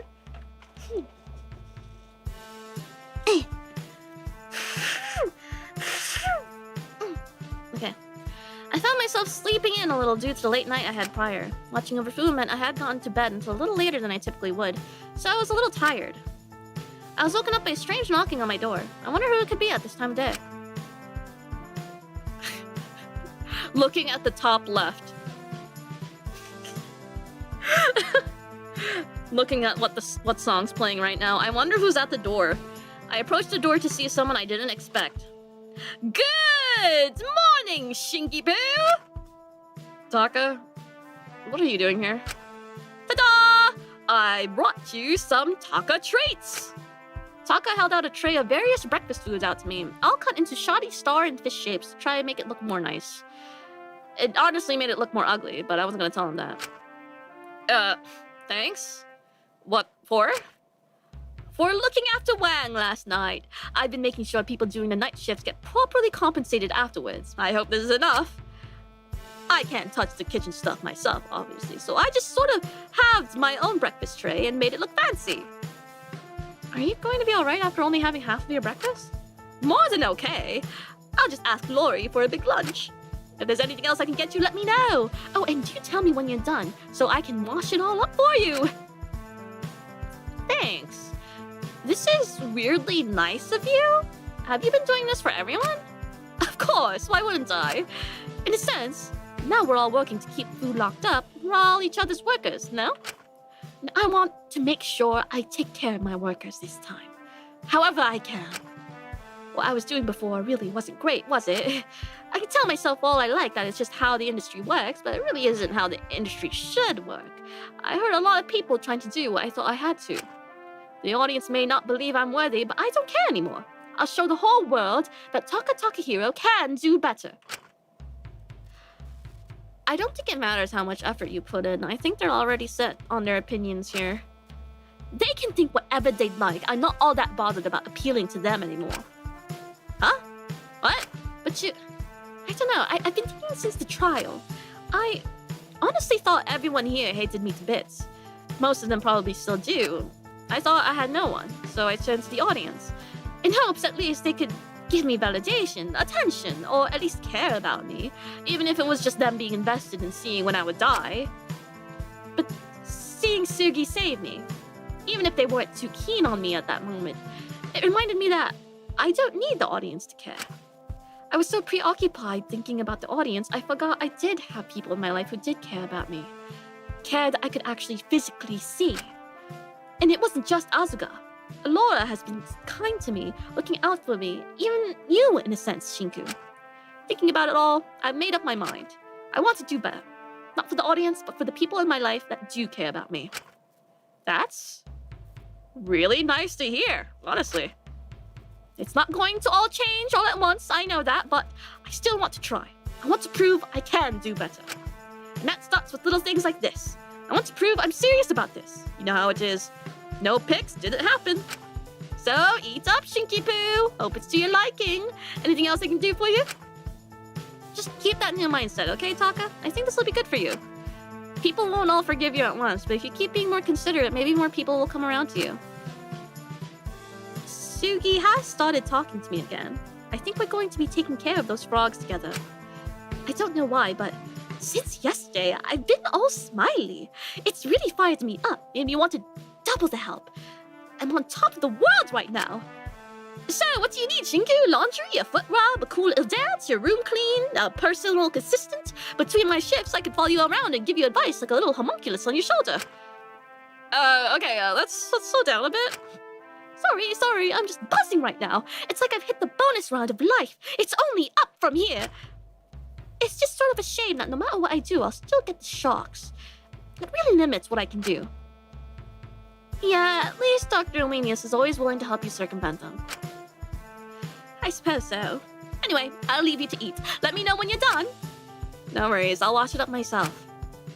I smiled as I watched Taka practically skip down the halls. He had seemed to be slowly getting his energy back since the last trial. I ate the breakfast. It could have been better, but it definitely could have been worse as well. When it was done, I moved into the hallway, intending on taking a tray to the canteen to wash it up. Taka is so kind. What a little guy. He's just a little guy. But I paused, seeing a certain door in the hallway that had recently been unlocked. If Taka is able to prove he could change, if he could do better... Summoning my confidence, I stepped into the office. Who said I couldn't take a stance? Warden, I have a question. What? What is it? Couldn't you just ask Mononeko? If the audience votes someone as corrupt, if they prove themselves as being able to redeem themselves despite that, will you revoke all the restrictions of being corrupt? What? I presented the warden with the empty tray.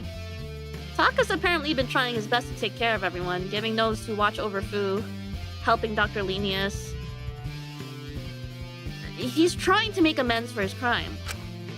If he keeps this up, what would be the point of continuing to punish him while he's corrupt? Are you serious? Yeah, I didn't think he'd ever change, but it seems like he's really started to. He took the food that another prisoner prepared for him and gave it to you. That's hardly any work on his part. How the hell is that changing? You can't deny that he's putting in the bare minimum because he got stabbed and doesn't want to die. That's all there is to it. He'll always be a terrible person, no matter what he does. It won't undo or change the fact he's harmed people. Audience judgments are final. If they don't think you can change, if they want to punish you, then that's the end of it. I wouldn't overrule a verdict and name a worthy prisoner as corrupt just because they're not acting perfectly. If I did that, the votes would lose all value. But the votes aren't fair. They're not rational. Well, if you don't want to believe them, you don't have to. You can be as delusional as you want to out there. Just don't bring you being guilt-tripped and manipulated by the corrupt prisoners into my office and make it my problem. I just thought, you don't have any power here, accept it. You don't have better things to do than bother me? You're quite frankly the last prisoner I'd want to see. What do you have against me anyway? Don't act like you don't know. Now, do you mind getting out of my office? Go run along and talk to someone for once, or something. I don't know, just don't come in here again and treat my office like the feedback and suggestions room. It's not. Alright, I get it, I'm leaving. I let out a sigh and left the office, moving into the canteen to clean the breakfast tray, pondering what I should spend the morning doing. Micah was busy on watch duty today, so I didn't have to worry about her.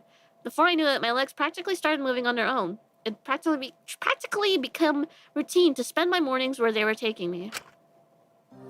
I found myself once again in the courtyard. It had become something of a habit since the last trial. The bodies had been buried here, so we thought we'd erect a small grave to them. Oh! I didn't even notice. That was a heavy day. Some shallow words were exchanged about how at least now the bodies would help the plants here grow, but we all knew that didn't matter. The plants would have grown regardless.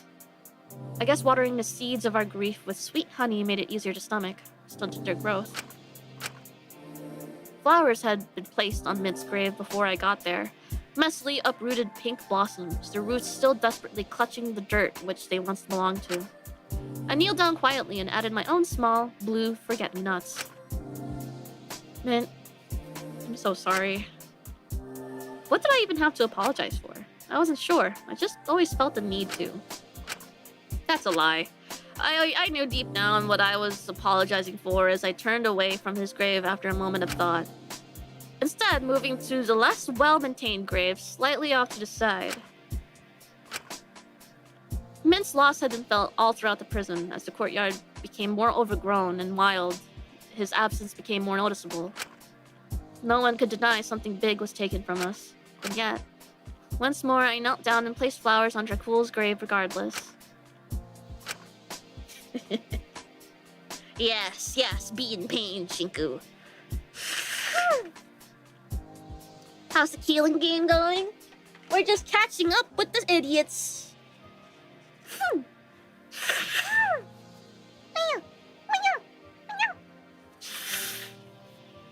It hasn't even been 2 hours yet. I had no words as I just sat there by the grave, a lingering guilt swelling in my chest. If he just hadn't stepped outside, he wouldn't have had the opportunity to slip the poison in the mask. Someone else would have done something, sure. Someone would still be dead. But Mint would still be here. He'd still be here. If I just kept a closer eye on Dracul. He was so clingy to me. I could have saved him from his own cowardice. Who am I kidding? What could I have done? He was the one who chose to kill in the first place. He'd have done it eventually if I hadn't stepped out. It was all his choice, so why am I so stuck on the what ifs? Why do I miss him so much? Oh, he's crying. I knew I couldn't stay here forever thinking. Getting too in my own head wouldn't be good. Besides, the longer I spent here, the stronger the feeling of guilt would be. I paused before leaving, walking over to the pond, looking to my reflection for reassurance. You're chopped! Sorry. What am I even doing here? I asked myself, looking into my own eyes as if I was searching for some sort of reasoning behind them that wasn't inherently selfish. This is pathetic. I shouldn't be mourning someone who's killed this much. I only knew him for a month. It's longer than like 3 days. This is just disrespecting Vince's memory. Coming up with excuses, what ifs, all just to lick my own wounds.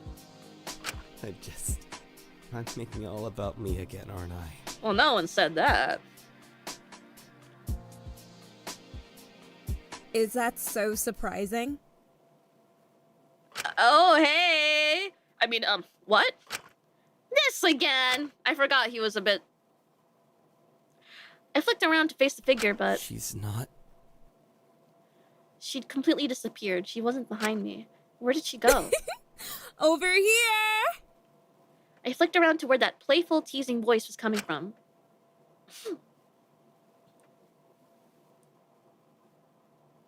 Only to see her standing on top of the water. How is that even possible? You're kinda sorta schizophrenic? I'm not sure what's going on here, Shinku. It's you. Why do you keep doing this? Who are you? The figure just stood and smiled at me, letting out a small giggle. No. What are you? It tilted its head for a second before turning around. Wait! Don't! Come back! Catch me if you can! The figure hopped a few floaty steps in the pond before sinking into it, leaving a trail of ripples. And perhaps, without thinking, I dove in after them, finding myself sinking deeper and deeper into their inky black world once more. Shinku go swimming? Oh god, what the fuck is this? Chapter 76! I just knew I had to catch up with them and fast. Oh! I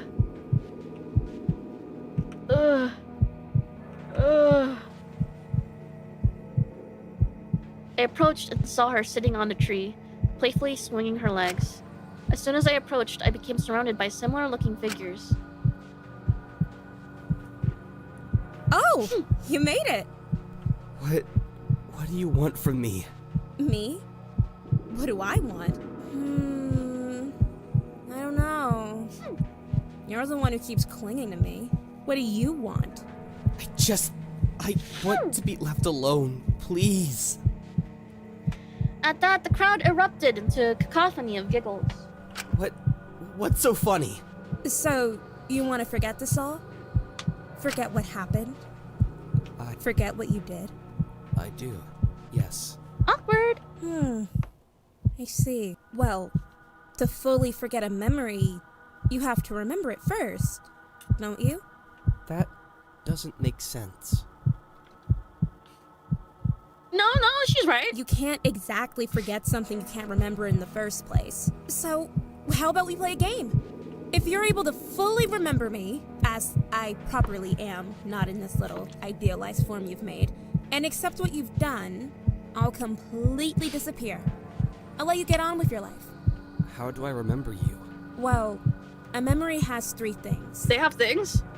A body, to move and act as they please.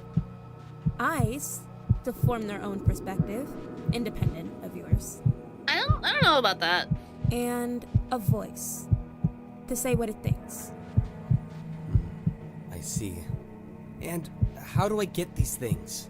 Well, how about we say our first little encounter counted towards you remembering my body? You certainly looked at it, hanging there, for a long time. What a freak. For the others, let's have a little more fun. To get my eyes, let's put yours to the test. Just like old times. I'm bad at spot the difference. Let's play hide and seek. The rules are simple. Find what you seek, and I'll give you those eyes that'll help you find the truth. Okay. I don't suppose I have a choice, but... Okay. Great. Just close your eyes and count to 10. I closed my eyes, an uneasy feeling in my chest. 1, 2, 3, 4, 5, 6, 7, 8, 9. 10. I opened them, and Huh?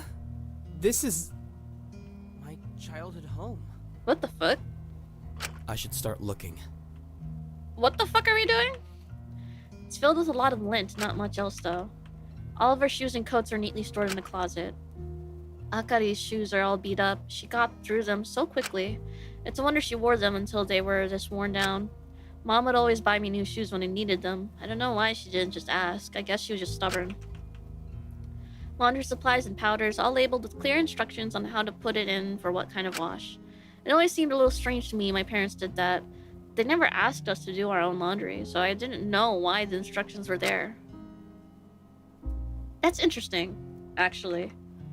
A new fancy washing machine. We had our last one for years, and eventually broke when Akari decided to put all her clothes in it at once. The house properly flooded. My mom was really mad. Oh well, at least we got a new washing machine out of it. I wish Akari had taken it as a lesson to be more careful in the future. Cupboards filled with extra sheets and towels, various cleaning supplies as well. I never really looked in here that much. I didn't realize how neatly they were organized. All of my mom's articles neatly archived in colored folders. She has a specific folder for articles she didn't write, which she saved. Those articles tended to be reviews of my work. Huh? The door seems to be locked. Fresh lavender from the community gardens. My dad always liked to make sure calming plants were all around the house. I love flavor text, bro. He's like the idea of us sitting down and all eating this as a family. But me and my mom were often too busy working for sit-down meals. Akari tended to be out of the house too. A freshly boiled pot of Earl Grey tea. My mom didn't do much of the cooking, but she'd always make sure there was tea ready for me in the kitchen whenever I wanted it, especially on busy days. The fruit bowl was topped up to the brim, as per usual. When my mom had a stressful deadline coming up, my dad would always spend a lot of the time at the community garden. It was really considerate of him. He'd always come back with fresh fruits to help my mom calm down and stay healthy. A lot of old plants have been discarded into the kitchen bin. The pantry was always stocked up with ingredients. My parents wanted to make sure we always had something to cook. Very few snacks, though. My parents figured that if you weren't hungry enough to make something from scratch, then you really weren't hungry in the first place, just bored. My dad always made sure the fridge was fully stocked up. He wanted to make sure that no matter what, we had something to eat. The sink had been scrubbed to perfection. Half chopped up vegetables. It seems he was making spinach ohitashi. That was always one of my favorites. Akari didn't like it though. Not that it matters. She was usually out of the house for dinner. The kitchen was my dad's domain. He learned to cook in order to save money when we were poor. He'd always make sure I was eating well. He was very worried about my health. The phone is disconnected. Sometimes my mom would do that when Akari was acting out and her cell phone had been taken away. But I can't see why she'd do that now. Still, even if it was connected, I don't know who I'd call. Eiichi, maybe? Oh, right, I forgot about him! I forgot Dracul was already a rebound. Oh my god. Wait, Michael is his second rebound? Oh my god, Shinku. Oh shit. Hi everyone, I just got home. Welcome home, Melvin.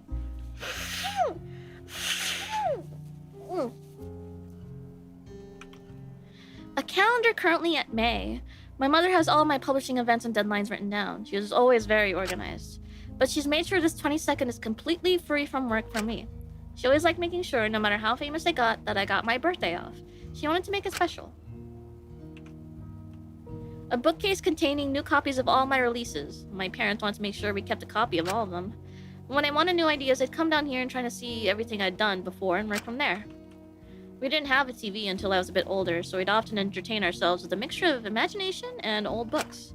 I remember when we ran out of books that we could understand, we ended up making a massive fort out of all of them. My mom was so mad. I understand now it was because these were the only books she hadn't sold, and she didn't want them getting damaged. But at the time, it just felt like she was spoiling our fun. Huh. I ended up telling Akari all sorts of my own stories in order to keep her entertained instead. I guess that's how it all started, huh? A photo of me, my mother, and my father standing at the gates to Hope's Peak. I'm wearing my uniform. This is when I first got scouted. I remember feeling so nervous. But with how proud and supportive both my parents were of me, that anxiety lessened a little. Oh, was Akari already dead by then? The fuck? A copy of one of my most recent releases. My mother would always proofread the finalized version one last time before publication. I think my dad would read them as well. He'd just have a lot less to say about them. I'm just glad he was supportive. Various school textbooks, especially helping with maths and kanji. Akari struggled quite a bit in school. My mom always tried to help her by buying these textbooks and giving her extra academic support, but she always ignored it. All of the textbooks have hardly been touched. Akari was an incredibly stubborn person. If she couldn't do something right the first time, she saw no point in trying again. I wish she'd been a little more grateful. It's filled with school reports and academic records. My mother kept all of our records organized and easily accessible. I appreciate it greatly in retrospect. It made writing CVs and applications a lot easier. Although, it's a little embarrassing, she still has prizes from when I was about 6 for participation in the sports festival here. This plant was always my dad's pride and joy. He'd had it for years. He kept it in every house we'd been to. Sometimes it felt like he cared about the plants as if they were his kids. Be more likely than you think, Shiku. Upstairs! Oh god, there's so much flavor text! Oh fuck! Gulp! Gulp! Uh-oh. Oh no, it's happening, Desu. The Great Purge, Desu.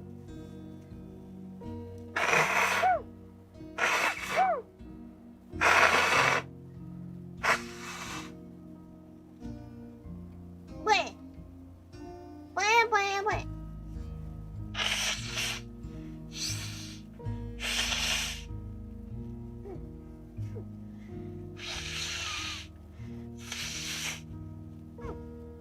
Okay. That was a big one, Desu. Hopefully I'm okay now.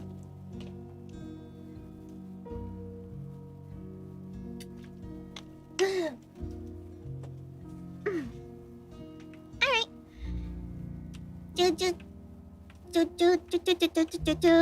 Continue. Oh, what the hell? We get a picture of his parents? A picture of my parents. My mom was a journalist, but struggled to make it in the industry until I got a talent. My dad did various labor jobs, but managed to become a full-time house spouse once I got my talent. He spent most of his time after that cooking and taking care of the house and his plants. I'm really glad they're my parents. They're the most supportive people I know. I was very lucky to be born as their child. My dad did a lot of journaling. It was very mindful for him. He didn't seem to write all that much, but it made him happy. My father enjoyed collecting bugs, especially butterflies. He didn't have much money growing up, so never really had the time or money to spend on his interests or hobbies. I think he tried to rectify that as he got older. He spent a lot of time very fixated on his interests. Sometimes he'd be so engrossed in the community gardens he'd forget to come home and cook dinner. It was almost endearing. A closet filled with lots of practical work clothes my mother owned, and a lot of slightly tacky oversized t-shirts my dad enjoyed wearing. An aloe vera plant. My dad would always use this when we had burns. I'm not really sure how much it helped, but he insisted it was good for us. I couldn't turn him down when he had that smile on his face. Shinji, my emotional support plant. My dad would take coming into my room to water him as an excuse to check up on me. The plant was kind of annoying and would attract bugs into my room, but I didn't really mind. My dad insisted I kept a personal diary. He said it would be good for me, but most days I just end up forgetting or writing very little since I was so exhausted from work. My trusty personal teapot. My mom and dad would constantly bring tea to my room when I really got in the flow of working. One time, Akari and her friends filled it with oil instead. I was so engrossed in work I didn't realize until I took my first sip. She always threw me off my work like that. I'd completely lose my focus. I always wanted to read more, but I never really had the time. I'd always ask my parents to get me books I was interested in, and they would, but I only ever ended up reading a chapter or two before I got busy. After a while, I stopped reading entirely. I got scared I'd accidentally somehow steal others' ideas or something. I looked at the diary. The accounts weren't mine. Well, what does that mean? What is he talking about? Unfinished drafts on the floor. I should really tidy up. It's still here. What the fuck? Why you got evil books in your room? What are you going? What, huh? A list of deadlines and dates from my publishing agency, alongside an inquiry about my latest project. They made a variety of suggestions. I was always quite bad at following them, but my mother would always do the arguing for me. Various CDs. I always liked collecting them. Eiichi worked at a record store briefly and would bring any CDs he thought would help me write. Usually after an hour of listening and trying to write, I'd either get completely lost in the music or overstimulated by it and turn it off. When that one Yumi song, Angel Above, came on, I couldn't help but stop everything and sing along to it. How did it go again? And if sometimes you feel for your love, send a little message for her. And the sending, she'll be there with you with her love, waiting only for you. It's such a classic. Yui Apina makes a splash. Exclusive beach photo shoot of the former Ultimate Idol. Ooh. Hey, don't look at me like that. I bought this magazine for the interview, I swear. Not for the boobies. The what? I mean, the what? What? What? Amy cute, bye. Bye-bye. Nyanan. Nyanan. There is a book here. And that one, I can't interact with it anymore. That's funny. Okay. Bathroom. Carnations rest on top of the drawer. The drawer itself is locked. Only Mom had the key. I remember one time when she was younger, Akari clogged the pipes by trying to flush a load of candy wrappers down the toilet. She'd brought them home and tried to hide them in her room, but was scared of my mom finding the wrappers in the bin and questioning her, so she tried flushing them down the toilet. I think it just ended up making my mom more mad when she found out. The damages were expensive, too. It's weird to see the sink so clean. Usually it'd be stained with Akari's hair dye. Around the time she started junior high, she started freaking out that her hair was growing more and more brown as she got older. She kept on bleaching it back to blonde. Then when she got in with that Kogo crowd, it was slowly more and more unnatural highlights. My dad always found it a shame. He thought she'd look much better if she just let it grow out brown, but he just let her do what she wanted. It was her life after all. The bath is fully filled up? That's strange. We considered moving to somewhere with more than one bathroom. Mainly because Akari would spend hours in the bath. I always wondered what she was doing. The cabinet is locked by a 4-digit code. I know my mom kept all the important keys in here. If I can get it open, I'd have access to anything locked. Should I try to open it? Maybe later. I'd feel bad about invading Mom's personal belongings.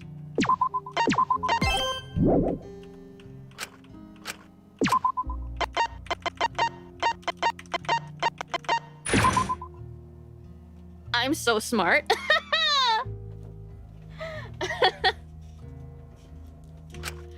Master key obtained! Woohoo!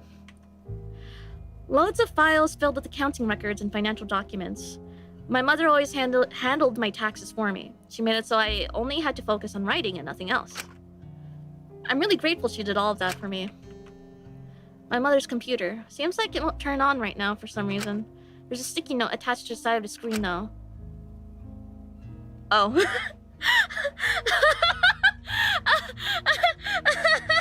Okay. Okay, so, okay, alright. Yeah, whatever, man. Letters from Akari's school. Probably about her behavior, or maybe her grades. It was always something with Akari. It must have stressed my parents out a lot. I guess his mom had Alzheimer's. Yeah, probably the mom, right? Cause the laundry, right? And the calendar, and having every record, yeah. Various books rented out from the library, typically about subjects my mother was writing articles about. She was very vigorous with her journalism. No stone would be left unturned. My mother was very meticulous with her investigations. She wanted to make sure she could create the best reports possible. Nestled between them are a few books on parenting. Maybe that's her secret behind why she was such a good mother. There's a printer between the books on this shelf. Various ink cartridges are next to it for backup. The printer was only to be used with her permission, although she was never one to say no to me. This shelf was also where she hid small milk candies. It was our little secret. If Akari knew about them, she'd eat them all up. My mom always let me sneak one when I was having a bad day.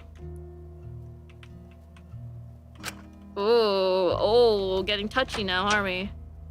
I unlocked the closet, opening it up. But what was inside made me step back. Okay, maybe I shouldn't have got the key. What the fuck? Oh god. Am I what you seek? Shinku? What's wrong? Don't you want to see me again? No, this isn't... Ah, I see. The figure took a step closer, its features warping and distorting. Awkward! Perhaps this is it. What's with that look? This is what you want, isn't it? Easy comforts.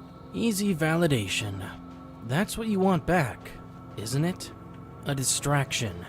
No! I just... Oh! There's the OG. Or maybe something like this? Oh, there. Oh. Or maybe it doesn't matter. It's all the same to you in the end, isn't it? As long as someone believes in you, you don't have to doubt yourself. You don't have to love yourself. They'll do it for you. You don't have to think. But you know all this, don't you? This awful part of you tucked deeply away, so you don't have to face it. But you can't change something you don't recognize. So don't look away. The creature got. What? I wasn't done reading. Ah, fuck. Oh, what the hell?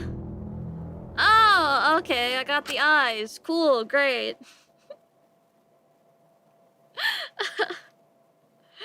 Yeah, sure. Shinku.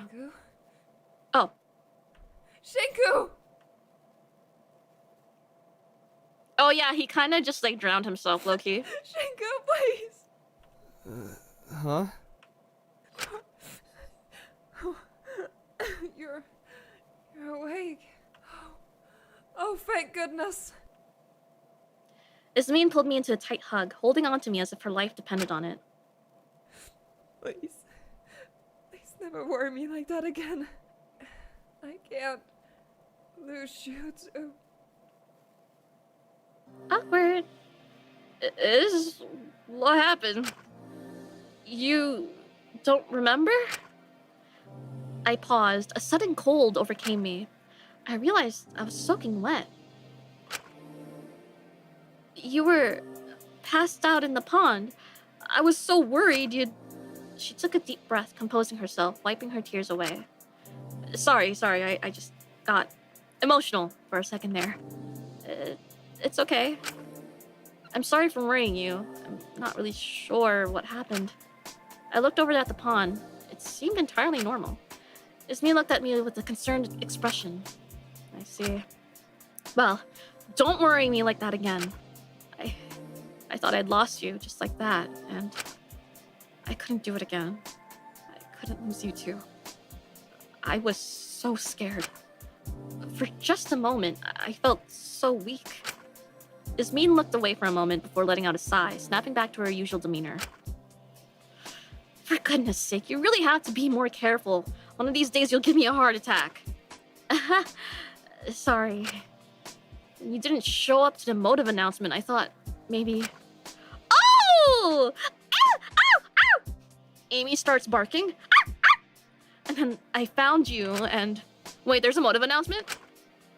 Yes, Mononeko gathered us all in the canteen. We were waiting for you. We should get back before Mononeko does anything drastic. But you're soaking wet. You know who else? That's fine. I can dry off later. I don't want to be late and get us all punished. All right, if you insist. But if you get a cold, then don't complain to me. Oh my god, finally a motive! I was getting so bored! We made our way to the canteen together. I didn't know how exactly I was going to explain my clothes being soaked, but right now my current priority was getting to the motive announcement before others were punished for my absence. Well, now. Don't worry, everyone. I found him. Stinky poo. Shinku, you're alive! Oh, thank goodness. Suki. Ah, Kutsuki. There you are. You were starting to get worried. Huh? Whoa, what happened? Are you okay? You're dripping wet. I'll explain later. Did I miss anything? Not yet. Don't you worry, kid. Wait! But you sure did keep us waiting. Do you have any idea how many people show up to watch these big group meetings? You've left them all high and dry waiting forever to see what the new motive will be.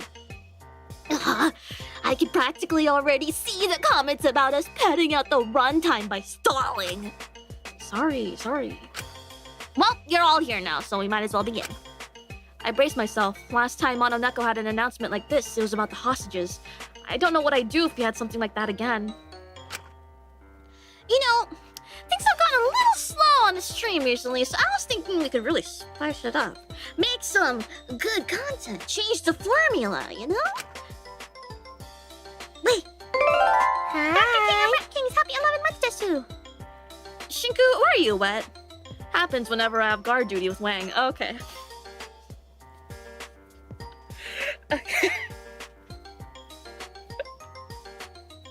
I'm not giving you the +2, fuck you.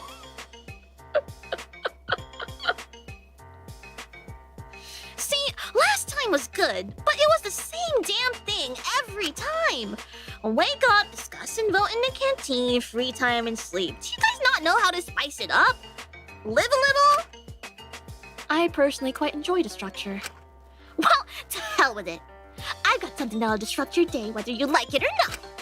I thought we could all come together and play a game. Well, that doesn't sound too bad, especially not compared to last time. Yeah, well, there's obviously gonna be some fucked up evil murder twist or whatever, isn't there? Aw, come on. Give me some credit. I just want you guys to play a game of truth or dare. Nothing big. So what, we just give each other dares? That's all. I'm not too convinced. Every day from now until a murder occurs, an envelope containing a personalized truth and personalized dare for you to complete will be delivered to your cell. If you elect to do your dare, which will be sort of a task chosen just for you, then your truth won't come out. But if you fail to do your dare, we'll assume you've chosen truth. And what does choosing truth entail? Well, each truth will be some sort of secret you wish to keep hidden. If you choose truth, then that secret will not only be revealed to everyone within the prison, but also publicly posted on social media or platforms you may have. We'll make sure as many people on the outside are exposed to your secret as possible. Oh, that's complete bullshit. You're gonna reveal all our crimes anyway. Why take our reputation further? Not to mention, I don't know what you're gonna do for those of us who don't have any accounts on any of that shit. Don't you worry. Everyone has some sort of platform we can post your secrets on. Damn it. My Facebook! Oh, and don't forget your WeChat. Real convenient direct lines of communication to Tian and Jai on there. Thinking about it, how many fans, friends, family, work associates do you lot reckon are checking your socials for any updates about your whereabouts right now?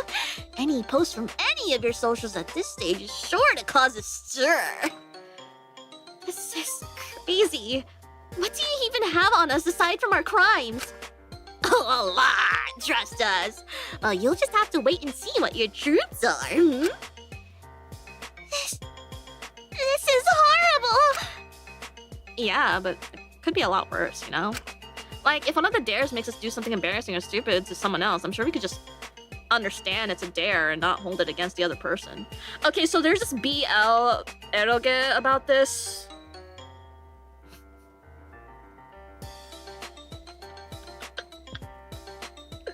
Does anyone here know room number 9?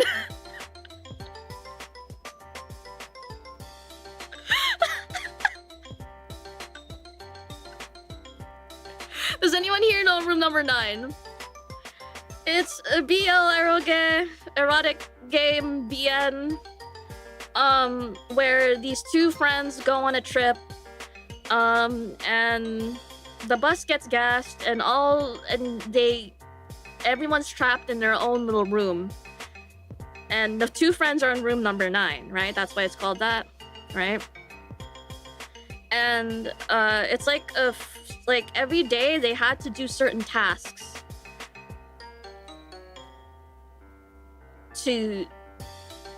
to like live or something. I forget what the punishment was, or to get food and stuff, or like there was a set amount of tasks you had to do every day to leave. So like if you accrued enough points by doing the tasks, you would be granted freedom, right? And the tasks would always get crazier and crazier. So like I don't know. I think the dares can get pretty fucking insane when it's in a situation like this. Cause it's like the psychological aspect of it, right? Like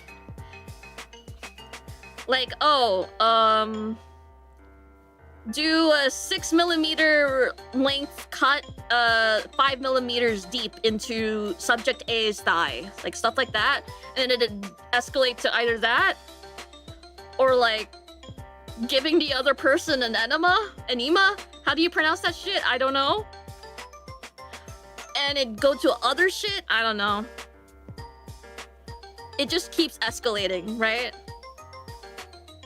That kind of thing. So, I've heard both. Yeah, I don't know. Thank you for the recommendation. Low-key, I only knew about this eroge because someone made a Persona 5 protagonist X Akechi Goro fanfic based on it, where they were the ones in room number 9. Yeah. Yeah. Oh, I remember that one is crazy. That's crazy. I don't think OP ever finished it, actually. Were we oomps? I don't think we were oomps. Were we oomps? That's crazy. That shit was so long ago. Anyways. It's always Akechi fans, I swear, I'm saying. No, that made me want to play the actual VN itself. I never actually finished it, I think. This was years ago, so I could probably just pick it back up. Anyways. Right. A lot of this seems... Okay, back to the game. Back to the actual game we're playing. A lot of this seems set up to stir interpersonal conflict with secrets being revealed and make us do dares. With communication, we can easily get through this, I'm certain of it. I ought to mention... If you tell anyone what any of your dares are, you will be severely punished. Great. Of course. They also told us we couldn't tie the votes or avoid voting with the hostages. That turned out to be a lie, so... Oh, this time we're not bluffing, trust us. You're well past the point of no return. And the only way to stop the game is another murder. Yeah? But that's unrealistic. They're bound to run out of dirt on us eventually. Surely. Oh, you'd be surprised. But even so, we'll start with the lighter stuff first. Little embarrassing middle school stories, stupid things you've done. Then we'll ramp it up and escalate the severity of your truths and dares with each new day. Like frogs sitting in slowly boiling water. At least the first few days won't be too bad. Either way, the game won't officially kick off until tomorrow morning when I deliver the first envelope, so enjoy your peace while it lasts.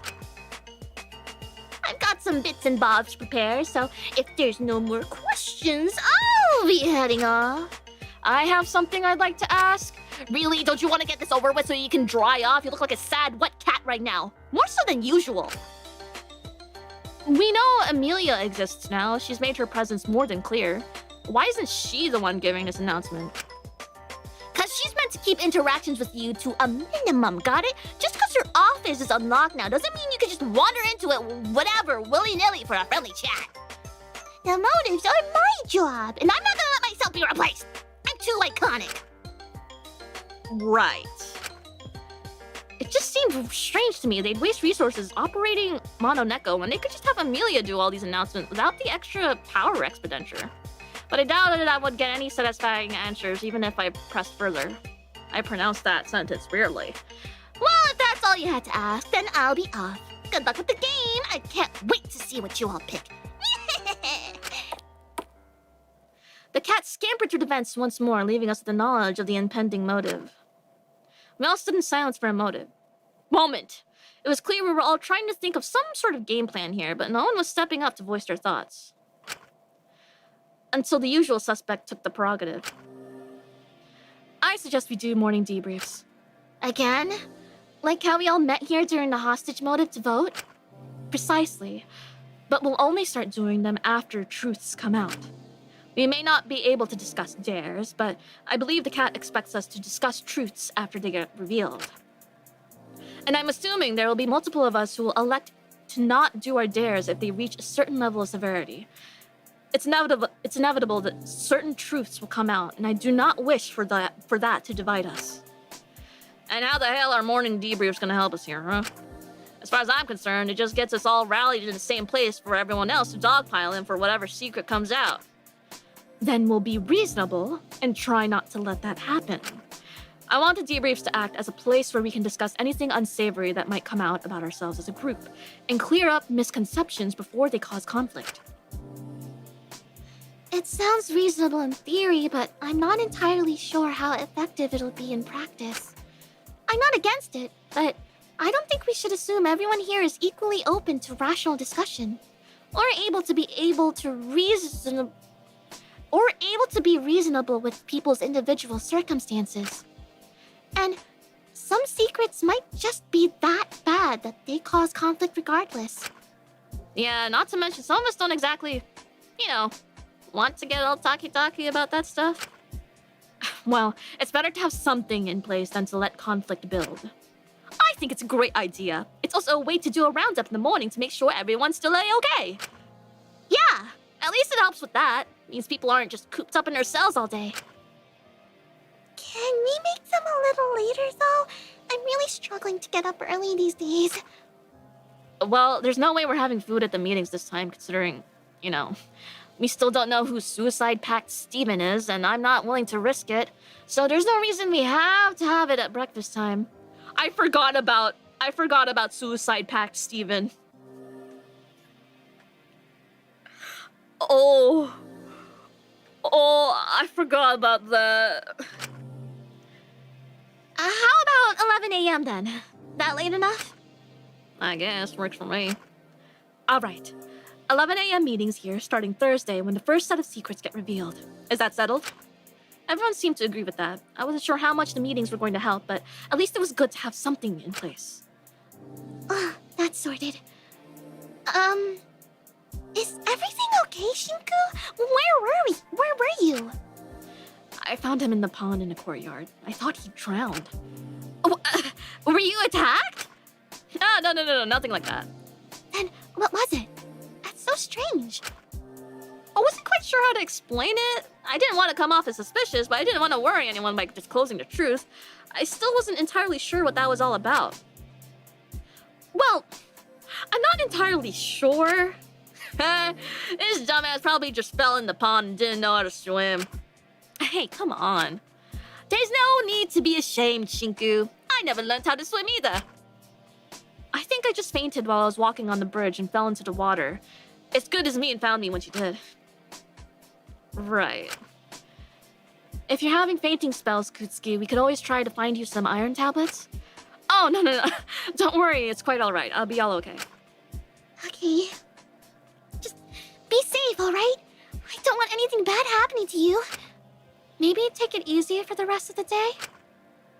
Yeah, I think I'm just gonna dry off and lay down for a bit. I don't want to get sick or anything. Take it easy, kid. And if you do fall ill, I've got some old Wang family recipes that might be able to help you. If, they let me out of my cell to make them. Right. We need to get you back in there. Come on, Wang. Once again, kid, you can... I'm not calling you uncle!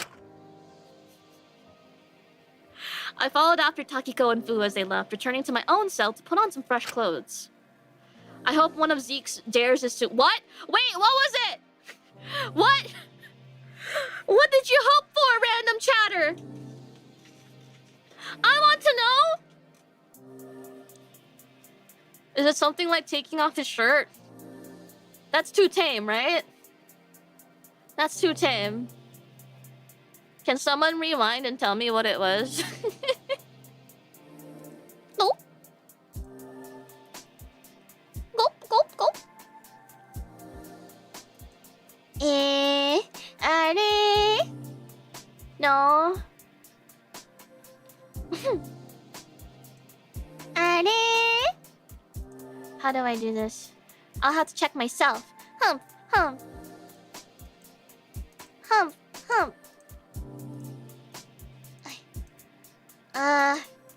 Shit. Where am I? I can't even... Okay.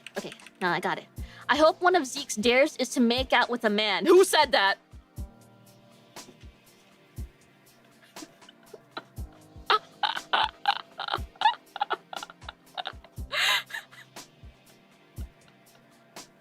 Okay, that's good. Okay. That's really good. I spent a while resting, bracing myself for how busy tomorrow would be. But after a while, I felt myself becoming restless and wanting something to do. You guys misunderstand. The who said that part was part of the chat message.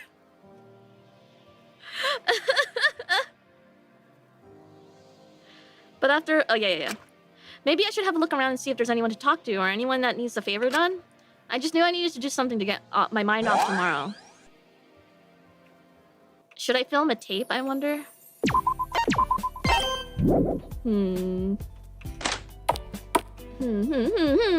Hey guys! Maiko, it's good to see you. Was your shift this morning okay? Are you doing alright? About as well as I can be considering the, motive. It's pretty scary, huh? We'll find a way to get through it as a group, I promise you. I'm just trying not to think too hard about it, honestly. Dwelling on something I can't stop from happening isn't going to do me any good, so I've decided. Alora said I needed to engage in more group activities if I wanted to feel better, but I don't really get invited to a whole lot of them. So I've decided I'm going to host one myself. Oh? It's probably not entirely appropriate, but all this talk about truth or dare, it's got me thinking about sleepovers, you know? I get the impression everything's gonna spiral into being pretty serious again sooner or later, so I want to give everyone one last chance to just have fun and relax before that. That's why I want to host a sleepover for the girls. I think it would be fun. No boys allowed? Well, I kinda was hoping you could come. You're sort of one of the girls. Plus, you're kind of the only person I'm really close to right now, and I want you around in case no one else talks to me. I'm sure the others don't mind. Have they already all agreed to come? Alora says she'll talk to all of them about it. She thinks it would be good for all of us. Huh. That's really nice of her, actually. There's only really one teeny tiny problem. I kinda really super duper ultra mega messed things up. Whatever it is, we can figure it out, alright? I'm sure you're making it a bigger deal than it is. Really? I really don't want to be a bother. You're already doing so much for me. I'm worried you're going to get sick of me soon, Shinku. Hey, see it as me doing something to prove I'm one of the girls. It might make the others okay with me being invited. Well, when you put it like that, the issue is I got ahead of myself again and told everyone I'd hosted in my cell since, it being stripped means it has a lot of free space for sleeping bags and stuff. But I kinda sort of maybe haven't ever, cleaned my cell. Ever? Please don't judge me. I know it's gross. I just get so swept up with things, and then it all started, piling up, and there was just more and more garbage. And they left it all even after they stripped my cell. And at that point, I didn't really see a reason to clean it up, since I thought, just before I knew it, it'd become this whole big thing I dreaded doing, and I felt so bad about it, because if I could have just gotten the motivation to do it earlier, it wouldn't have gotten nearly this bad. And now every time I think about it, I just think about about how much of a failure I am. I'm sorry. Please don't tell anyone. It's really embarrassing. Hey, it's okay. I'll sort it all out for you, alright? Really? You honestly don't have to. It's a massive job. I wouldn't want to put that burden on you. It'll be good for you in the long run to have a cleaner cell, not just for the sleepover. So I'm happy to do it. If you're sure, just please try not to judge me for how messy it is. It's really bad. I know. It'll be alright. I'll let you know when I'm done, alright? Okay. Please do, because if it stays messy, I think I should cancel the sleepover for everyone's sake. I was sort of dreading what Maiko's cell would be like, but I didn't want to let that show. I didn't want to make her feel ashamed. I should probably try to, at least, to make some effort to clean it up if I want that sleepover to happen. Oh, brother. Okay. Actually, I personally have to take a quick idol meeting. Biohazard time. Biohazard time. Alright, wait, which one's my BRB screen again? Okay. Okay, where is the fuck is my spout capture?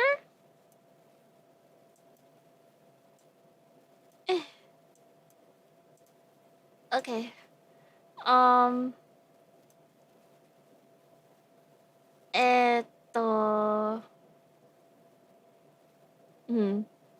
Anyways.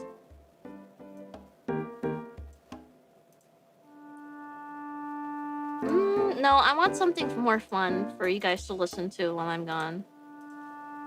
Let's see.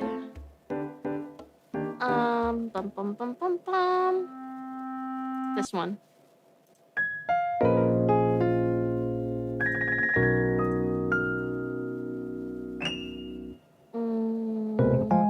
Okay. Alright. Shout out to EP Sleepy for making this edit that too. Yay! I'll be back that too.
I love it too. Thank you for the pea pennies, the two. Yay, the two. I know. This one. Okay. Did you wash your hands? Yes. The hell? I didn't even just use the bathroom. I ate like a slice of pizza. And had a conversation with Oneham because she's playing Elden Ring. She's almost done. She's at the Elden Beast. She's like level 150 something. She also did an Unga Bunga build.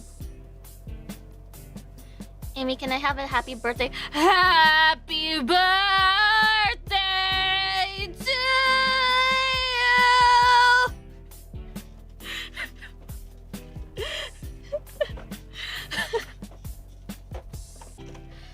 And drink this ice water.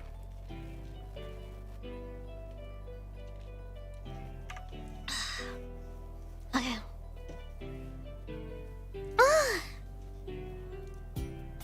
Did she watch the 50th anniversary Gundam stuff? I don't know, actually. I should probably ask her. Happy birthday, Clam. Alright. Time to continue. My Danganronpa fan game! Yay! I love Danganronpa fan games! Yippee! Alright. Takiko, is it your turn on guard duty, right? Hmm? Oh, yes, it is. Don't worry, I'll go back in here soon. I just prefer to spend my shifts guarding the outside of a cell. The second you go in there, he starts getting you to try to talk. He does all these little things to get you to open up. I'm sure he does it with everyone else. I just don't want to humor him. Not at all. Yeah, he's definitely done that with me before, but it seems mostly harmless. I'm not sure. I feel like he's planning something. And just talking to him grosses me out. Yeah. I don't want to give him the satisfaction of feeling like he can make amends with his daughter by making amends through me. That was really blunt for Takiko's standards. I can just about stand it and bite my tongue with the rest of you, but I don't want to play house with him. No way. Sorry, I probably sound like a horrible person right now. I think it's normal, bro. Huh? I feel like it's pretty natural to draw boundaries with people who make you uncomfortable. Yes, but I don't think anyone really thinks about it in the way I do. I think we all have invasive or shocking thoughts sometimes. That doesn't mean you're a horrible person. It doesn't mean you'd act on them. I just feel like if I think something rotten, I'm just lying to people and manipulating them or tricking them or something because I'm not the type of the person who should be thinking those thoughts. You look at me and assume I'm always just a positive and reasonable person. If I don't think like that, then I'm tricking people with how I present myself, you know? No one's going to play thought police. You're fine. No one can think perfectly 100% of the time. No one is this pure-hearted, perfect paragon. I know that, but I should be that. It's why people were so shocked when I wasn't. Anyway, I still have a few hours left on the shift, and I don't really want to go out inside the cell. If you're free, we could kill the time by talking, maybe? Not right now. That's alright. Have a good evening, Shinku. Go to VA did not even notice it was you talking? Whoa! Yeah! Hatsukashi! Okay, stop doing that. Thank you. Why did she do that? Someone kill Eimi Isami. Oh, did not do that correctly. No one's there? Shit. Hello, I want to hang out with people. Okay. Lyra was smoking again, as she usually did. It was a wonder how she still had her cigarettes after her verdict. I assume it was Ezekiel giving them to her. Still, it was getting a little ridiculous. Do you have to smoke those inside? They make the whole place smell. Why'd you think I'm doing them by the drainage vent? I'm hoping some of it will go out there. I'm not that careless. Could have fooled me. Listen, man, there's not exactly anywhere here I can do it. We can't really go outside into a smoking area or anything. You think they would? That seems like a pretty standard prison thing. Right? Like, how did we end up in a prison with 2 freaky labs but no smoking area? Do they just hate me? But anyway, you don't have to stand by me while I do it. No reason to come down here. I'll be done in a bit anyway. Really?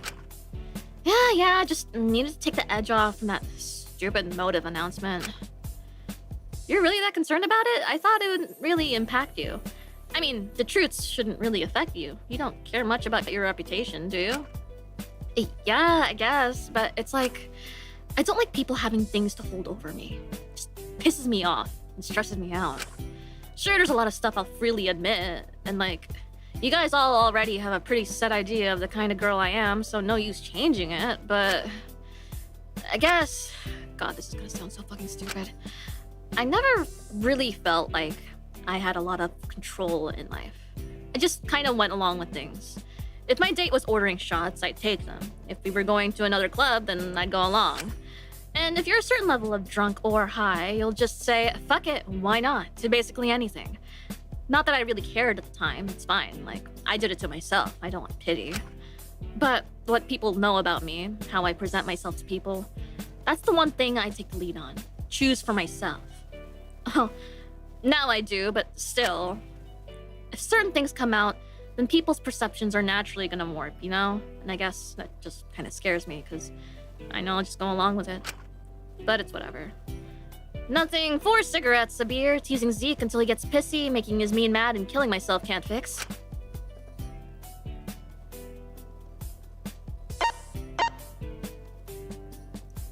I mean, you don't have to go along with it.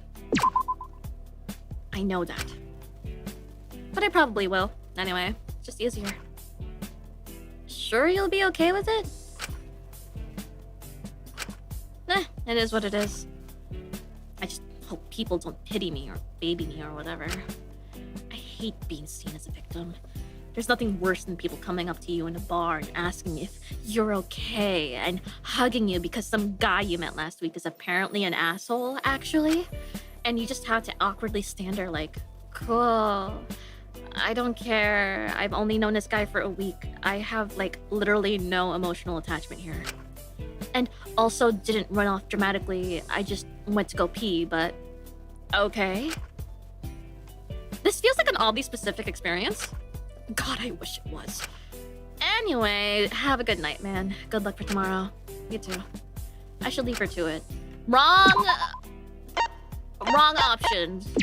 Wait, how do I load my save?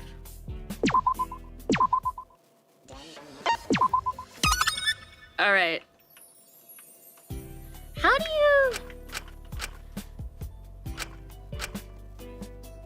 do I oh, is there not a skip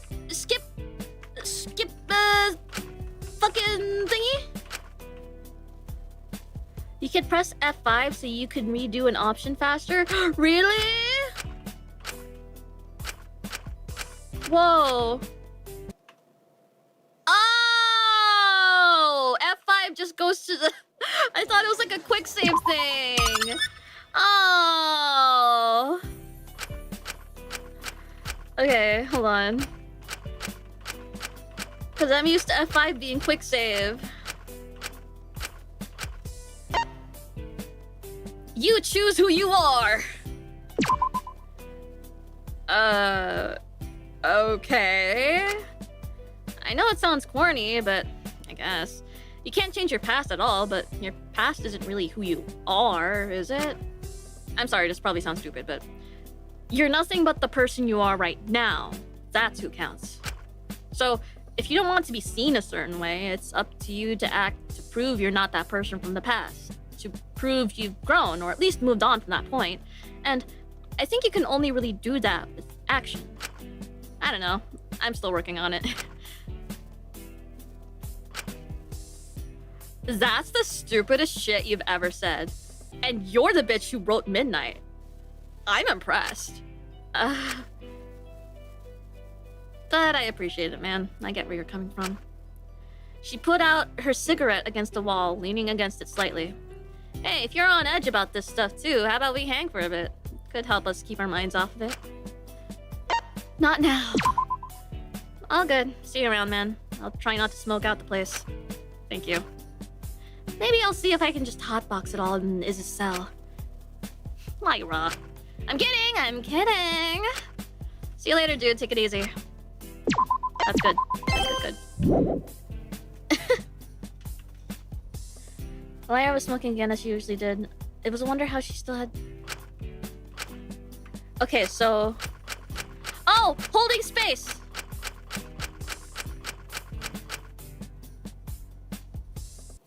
Holding space. Okay, well now let's see what the first option does. Wanna hit? No thanks. Then you can't tell me it isn't gonna help me, okay? Whatever, it's pointless to try and get through to you about this.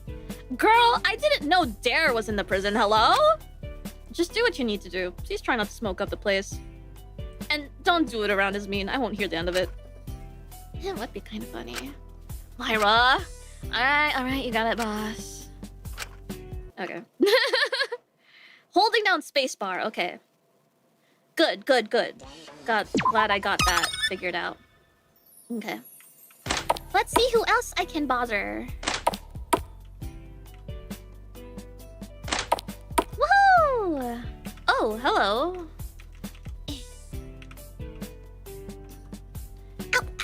Ow! Suki, are you okay? What happened? Oh, I'm fine. I'm fine, really. Don't you worry about me. You sound pretty hurt. What were you doing? I think I kind of sort of maybe opened up my wound again, but it's okay. It's not a big deal. It's a massive deal. If you keep opening it up, it's never gonna heal. I know. I can't stay still. I know I need to rest and not move too much and be careful, but whenever I get stressed, the only way I really know how to deal with it is to exercise, you know? The only way I can clear my head is through movement. It's the only way I could really feel free in a situation like this. I know I should take it easy, but if I do, I think I'm gonna get too restless. And with that new motive announcement, I'm really stressed, to be honest. Let's just patch up your wound, okay? Yeah, that's probably a good idea. I'm just gonna stay here a little longer. I'll get Alora soon. Don't you worry about me. Alright, just be sensible, okay? I should leave Asuka alone to get their wounds patched up. So wrong option. Did I save before talking with her? Shit. No, I didn't. It's okay. This time I'll save. I swear. Okay. Alright. At least our loved ones are safe. Tell me about it. At least that's a major relief. Even if I haven't seen Nico in many, many years, I didn't want him to get hurt. But I was sort of worried for the second one they were gonna drag my troop into it. So I'm glad it's just something I gotta deal with. I'm sure I could take it on. Alright, just be sensible, alright? I will, don't you worry. Anyway, I do need to get this patched up, but Alora's gonna be busy making dinner for the others at this time, right? Wanna stay and chat for a bit while I wait for her to get done? It might help me keep me on my feet. Knowing me, I might just get right up and keep exercising anyway if I've got nothing else to do. My apologies. I'm a little busy right now, but be careful, okay? Aw, that's okay. Don't you worry, I can hold my own. I won't do anything dumb. Alright, good. Awesome. Awesome. Okay. Is anyone in the infirmary? No.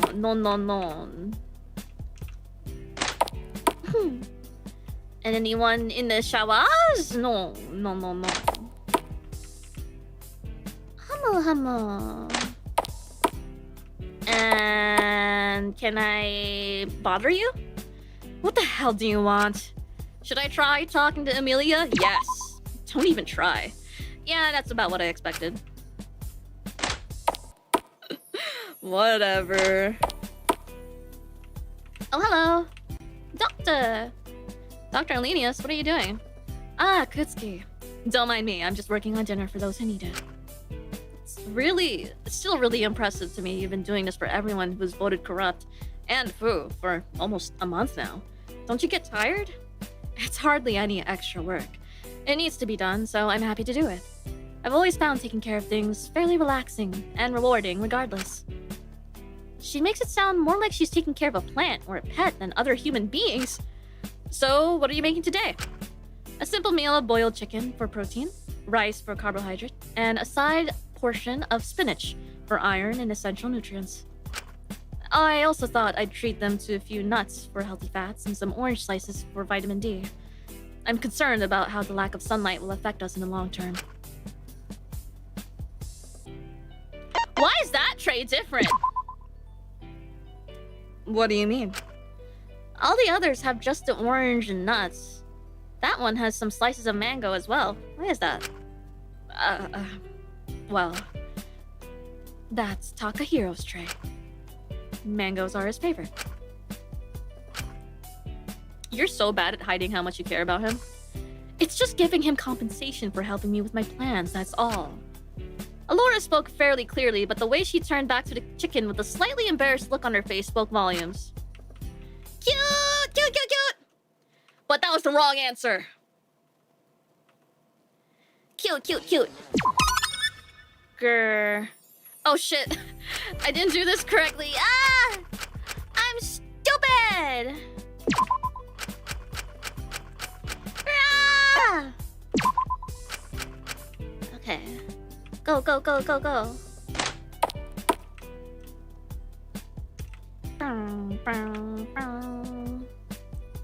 What does covalent mean? That's this track's title. Can I try again? Okay, no. Alright. Okay, now I say it. Woohoo! Any seasoning? What do you mean? I don't know, just seems a little bland. Maybe some salt and pepper would make it easier for some of them to eat? Covalent! I forgot!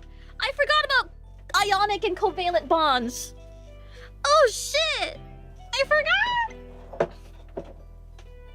High school was a long time ago. You sound just like Takahiro, constantly complaining about how he doesn't want my food. Always going on about Saintil's salty miso soup. If he had it his way, he'd die of heart disease before he reached 30. It's shocking how much salt he puts on his food when you let him. Well, how about some pepper then? Or paprika? I'll consider it. There's some spices that are pretty good for you, right? Of course, but... Dr. Alenius turned around, clearly a little hesitant. I don't know how to use them. I'd rather not accidentally mess it up. She returned to her cooking, a bit embarrassed now. I should probably leave her alone. That was also the wrong option? Fuck!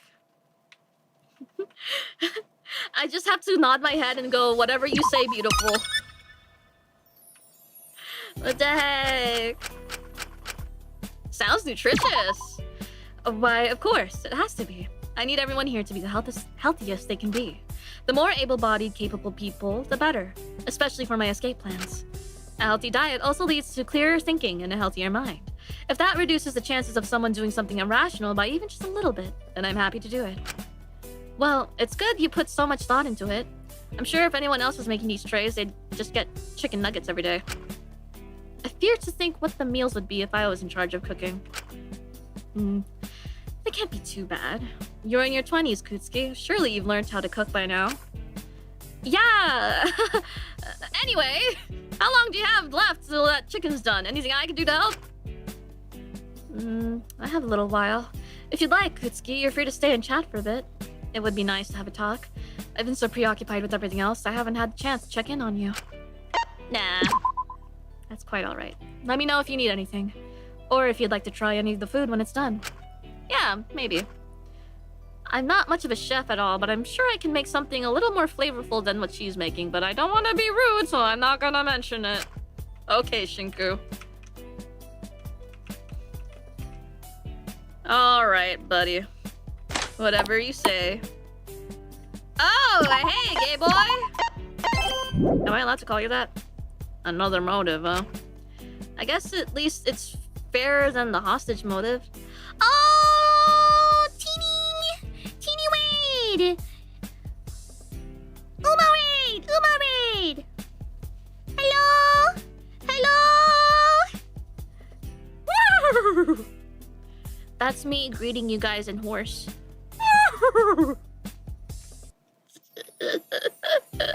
Thank you for the raid! Welcome. I'm playing a Danganronpa fan game. This is the second chapter, so... Oh.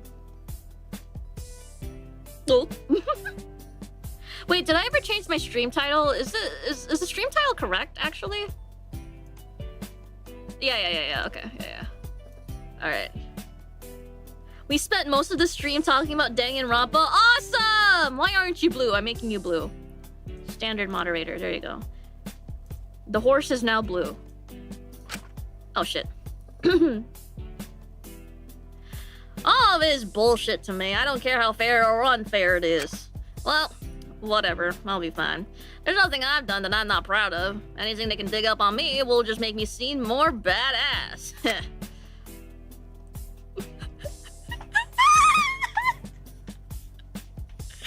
Okay, how... Did I save? Harikite, go! No. Okay. Okay, what are we doing? You know what?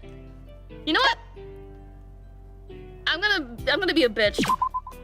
So you're just planning on picking truth every day? What?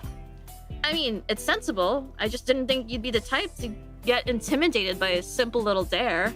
I took you for the kind of person to challenge them head on. Color me surprised. What's that to mean, huh? I'm not scared of any dare. I'll do any of that bullshit, no matter what it is. It's just that they got nothing on me, nothing at all. I'm not scared of any truths or dares or any of it. So don't you start projecting or whatever just because you're scared shitless, Sam. Whatever you say. Oh, don't give me that condescending bullshit. God, you're such an obnoxious bitch. Yeah, I don't know why I thought that was a good idea.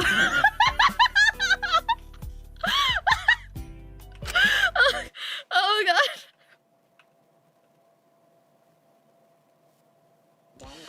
Oh god. Oh, this guy's hilarious. Okay.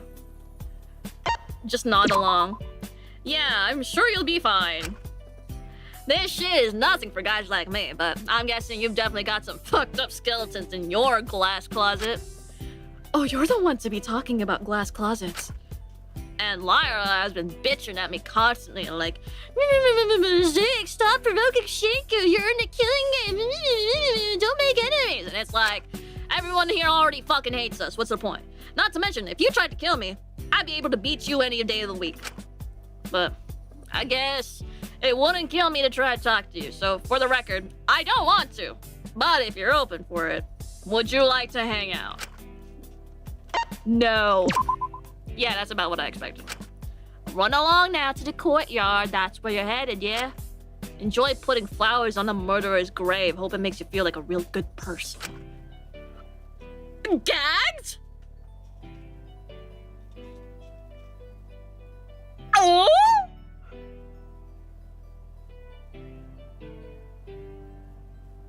Oh, that was a gag. Okay.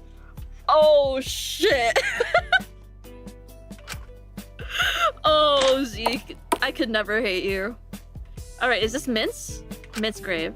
Then where's Dracul's? Am I stupid? Oh, it's over here. Dracul's grave. Damn. No one's here. Who else am I missing? Foo! Right! And also I have to talk with... I have to clean up Maiko's room. That's a favor I have to do for her. Is there anyone in the laundry?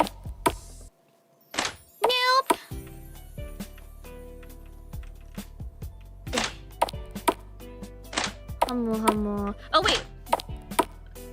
Hello. No, let's save. There you go. Ismeen, what are you doing in here? Apologies. Today has been fairly stressful. I'm just grabbing something to take the edge off. That being an entire bottle of wine? Yes, and a Merlot at that. Can you believe it? I've really hit rock bottom. It's dreadful. Right. So, what exactly? Oh, don't get me started. First, I thought you died, and I started getting all wretchedly emotional and vulnerable. Next, that silly little motive announcement, when, quite frankly, my crime is already out. I see no reason why any other secret should even concern me. Unfortunately, some people here are so fascinating, really. So, goodness knows they'll be going along with this truth and dare nonsense and doing all sorts of ridiculous things. This prison is going to become a mess. But just as my day couldn't get even better, I ran into that shameless girl and her obnoxious little man thing. Hugging. Like they were both so concerned about this motive, like they actually have the intellectual capacity to realize the potential threat that comes with it. Like they're just not pretending to care about each other. Like it's not just shallow manipulation and incredibly transactional. Telling each other it's going to be okay. No matter what comes out, what others think, I'll always care about you. Saying they'll get through it together. Scratching my head.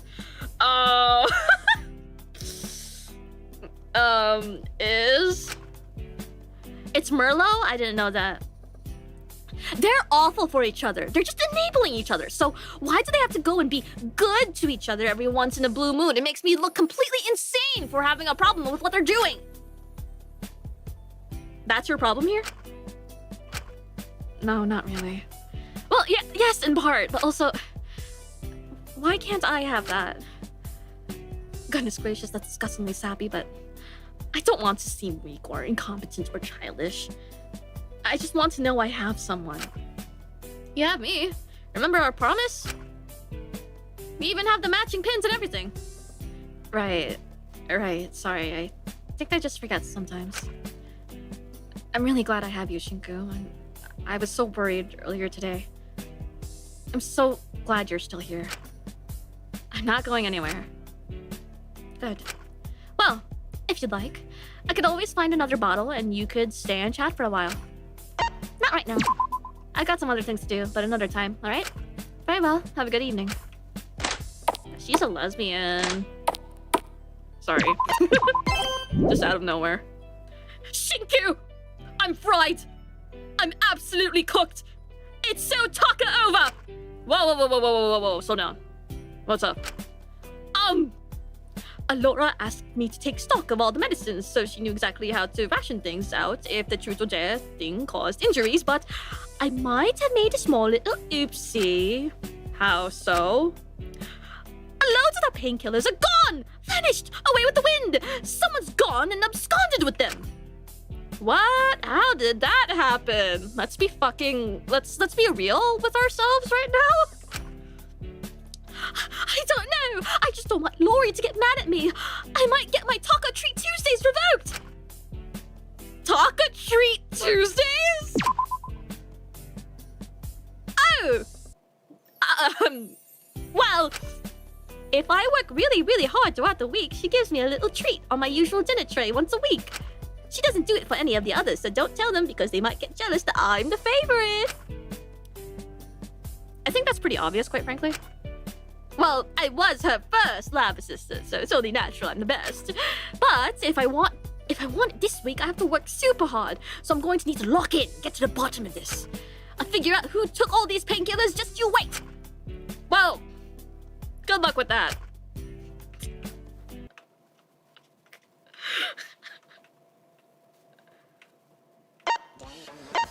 Jesus Christ. Okay, so what's the actual... Okay. Did someone take them? I'm not sure, that's what I'm guessing. But I don't know how to figure out who did it. Let's put our thinking caps on, come on! Of course, it can't be any of the corrupt prisoners. We can't touch this stuff. So that rules out 4 of us.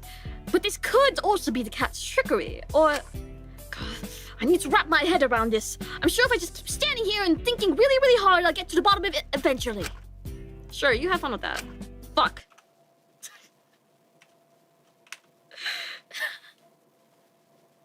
Okay. God damn it. She won't hate you. I can promise you, Taka, she won't hate you. This wasn't your fault.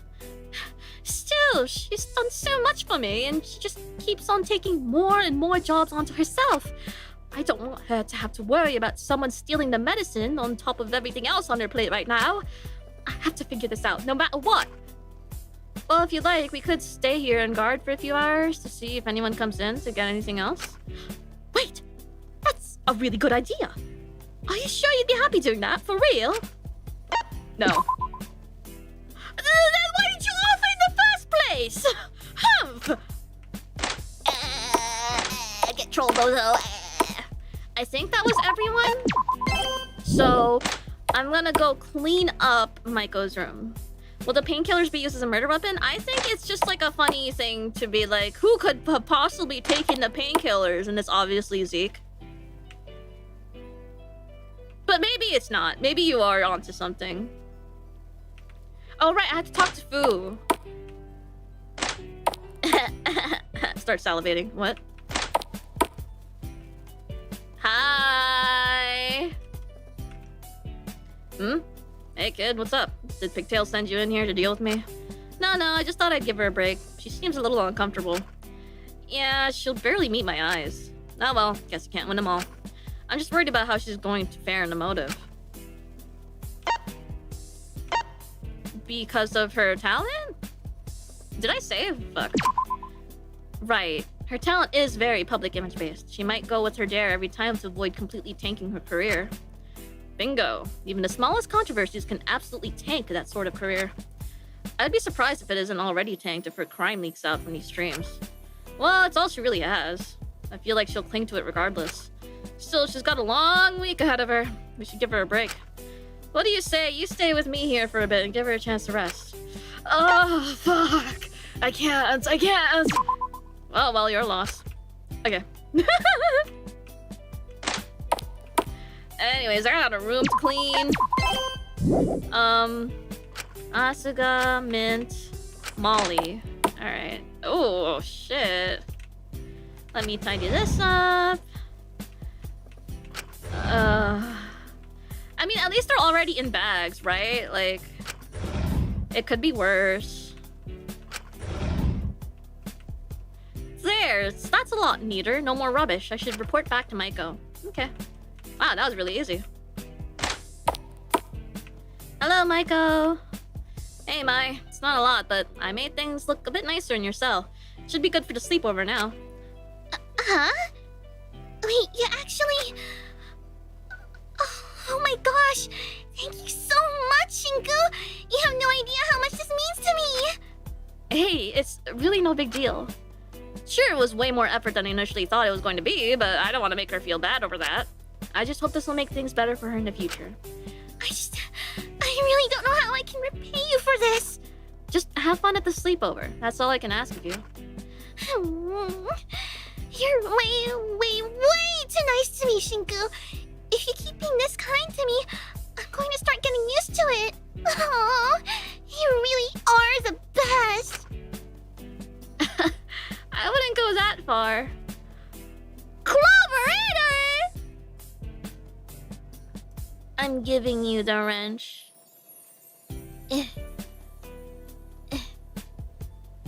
Get wrenched, get wrenched, get wrenched. Add moderator. Become blue. You're blue. You're blue. Sorry, I'm late. I was prepping stuff for tomorrow. Magical Girl, I forget what that is already. DM is busy, so I'm running a one-shot instead. Yay! Woohoo! Woohoo! Alright. I am not dead. No one's dead yet. I wouldn't go that far. You're my friend. I'd do it for any of my friends. Still, thank you. I really don't think I deserve all this, but... Oh, right! I've still got to get everything ready for tonight. tonight. Alright. Okay, let me grab the sleeping bags. I'll see you there tonight, okay? Really? Of course! You're officially one of the girls now. I don't know if the others are gonna see it like that. Well, I want you there. Okay, I'll come. Thank you so much, Shinku. Oh, I'm just so excited. I'm gonna burst. This is gonna be awesome sauce. It's been a while since she said something was awesome sauce, huh?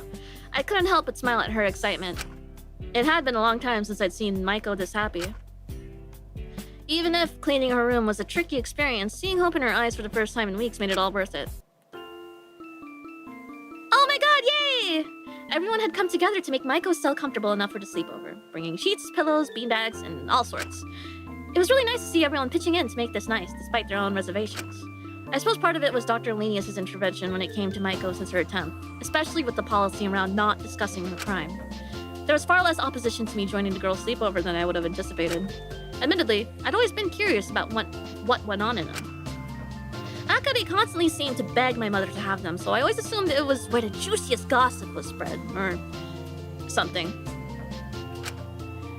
I'd have my answer sooner than I anticipated, when I somehow agreed to what was soon to ensue that night. Oh my god! Oh my god! So what is this stuff? Oh my god, it's voiced! Concealer. It helps hide your blemishes and cover up the dark spots. Ah, I see. Just one small question. Did the foundation not already do That's that? what I'm saying, right? Oh, Shinku. Don't tell him you still got contour, highlighter, and setting powder left before you even start on his eyes. He'll have a conniption.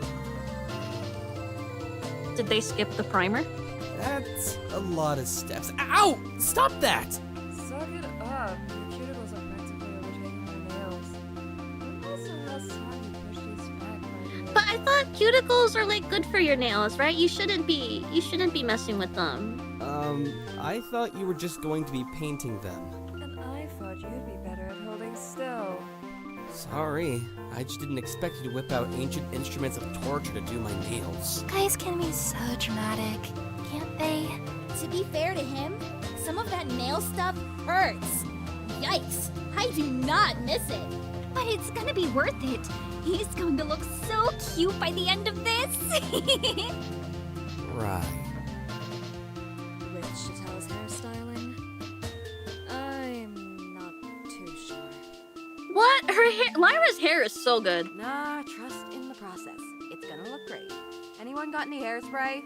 I thought you were just tying it! Dude, it's Bump City up in here. Gotta smooth it out somehow. What have I got myself into? I'm surprised you're so unfamiliar with all this. Don't you have a sister, Kutsuki? Oops! Well, I guess we weren't really all that close to the point she was getting into all this makeup stuff. Really? She didn't ask you to help with anything? I think if she did, I would have been pretty hopeless at it. Hold still, Shinku. I'm just going to put the blush on now. Is this pink okay? Do I get a choice? If you ask me, his cheeks are pink enough already. Oh, you stop that! You're the worst! At least he's giving it a go. I doubt any of the other guys would be half as willing. I don't know. Taka's probably used to it for stay makeup and shit. I think he'd probably enjoy the attention a bit too much. If he got invited, we wouldn't hear the end of it for weeks. Hey, come on now. Be nice to him. He just gets enthusiastic about this sort of thing. I know. I just don't want him getting on the nerves of the other guys. No. Besides, I kind of wish we did more girl stuff like this. Huh? It's more relaxing when it's just us. No, Takiko has a point. Considering his last makeup artist helped send him in here, I'm not exactly jumping to give That's him crazy. a makeover. I'm certain he'd be more reasonable about it than you give him credit for. Well, I'd much rather give him a makeover than Ezekiel. That would be a nightmare. Stop! I'd pay to see that! I'd pay to have him take a shower at this point. Oh! think I'd pay to see him ship. Maiko. What?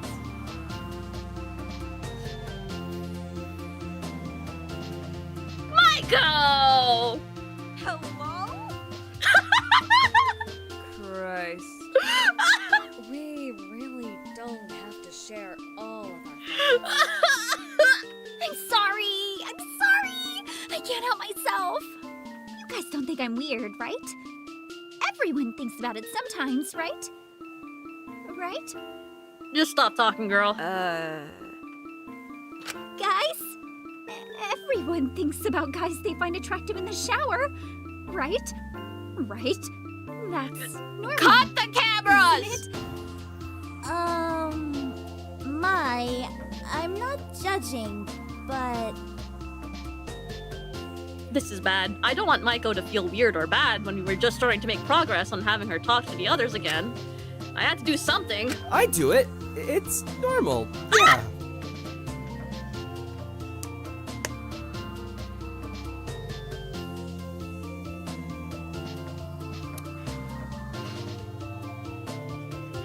Well, I have to give credit where it's due. This was probably the best option. Oh my gosh. Stop, don't laugh. Taki, hold me back. Stop, I can't laugh. And don't look at me like that. You're gonna make me laugh. Stop it. See? It's totally normal. Oh, of course you think I love guys.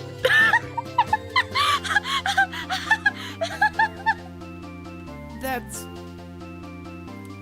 I hadn't exactly realized the implications until it was too late. This isn't exactly old man Isami. Sure, everyone's so shocked. Everyone knew Shinku was gay before he did. It's crazy, bro. Well, I didn't expect him to be so openly enthusiastic about it. Regardless, it's his life. As long as he's not hurting Gay anyone, is okay. like Quote by Ismin. Like, I would, however, perhaps not fantasize about people who personally know in the shop. So, Maiko, that contour thing. Let's do that. We continued chatting and hanging out late into the night. By the end of it, I felt like I had several layers of stuff on my face and at least 6 separate knots in my hair. But seeing everyone so happy and relaxed, even when knowing what was to come in the morning, that made it all worth it. I didn't mind being seen as weird or enduring a bit of embarrassment if it meant someone else wouldn't feel entirely alone or isolated. I just hoped I wasn't repeating the same mistakes I made with you. I just hope if I did everything differently this time, I wouldn't lose anyone like I lost you. Oh!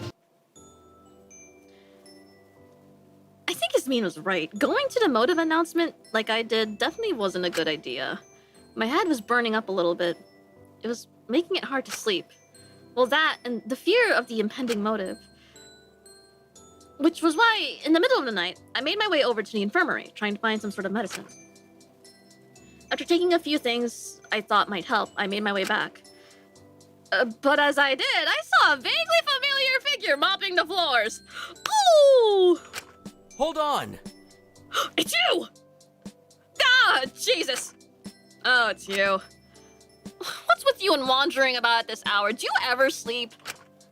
Sorry, I didn't mean to. If you're going to run into me, could you at least do it in the common room? At least there it's close to your cell.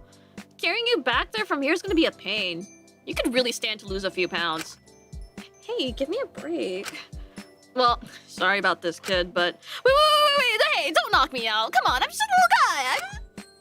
Warden's orders, can't do much about it. Mononeko told us about you. You're an ultimate too, aren't you? Was that not obvious? Don't compare me to that talentless warden brat. She's just like the rest of the fools in that stupid movement. Just unskilled nobodies who are jealous others haven't got it good. This seems to be a touchy subject for him. If I can get him to talk about his talent, I can get some more information. Out of curiosity, what is your talent? I'm the ultimate investor.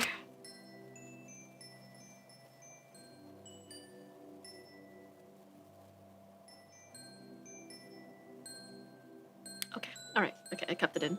So you deal with stocks and things like that? Absolutely. I was one of the best in the business, if you couldn't tell already. If it wasn't for that wretched salesman pushing certain products of stocks they dropped just to spite me, I'd have a perfect record.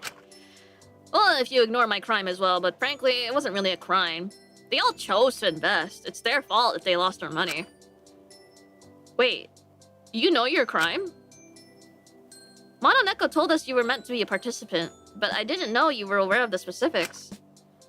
Well, yes, that brat reminds me of it constantly. Whenever I mess up, she suddenly starts pulling out all the statistics. So, what is it? Why the hell do you want to know? Well, if you don't think it's that bad, then maybe you're right. Of course I'm right. Every ultimate has a few skeletons in their closet. It's just what you have to do to get big. People always knew they did. They're just acting like they care now because it gives them an excuse to put on this whole thing and still feel like they're morally right. All I did was tell people to invest in Hope's Peak stocks. I just did my job. That's hardly a crime, is it? Sure, I might have known the stock was going down in value due to those ridiculous protests, but how's it my fault people followed my advice and lost money? If they were so poor it sent them into debt, they shouldn't have been investing in the first place. Hope's Peak told me to tell people to invest. Who am I to say no to them? They so graciously gave me my title after I bought out a good portion of their stocks. It was just to show good faith, no? Wait, you got the title of Ultimate Investor by investing in Hope's Peak? Well, yes, but I'm an ultimate. That's what counts. I don't think it should matter how I got my title. It's a shame they couldn't include this guy in the game. He'd really have proven their point about ultimates quicker than any of the rest of us could.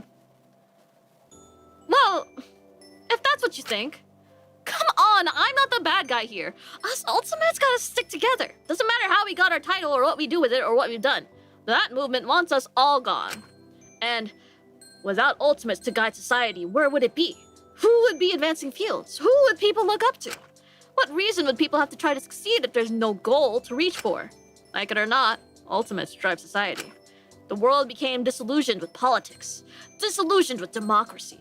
Everyone started to feel they had no impact. But we're what drives the public, Shinku. We're the middlemen. We're more touchable than your average politician. Please don't say that. We're people just like them, who just so happen to make it great.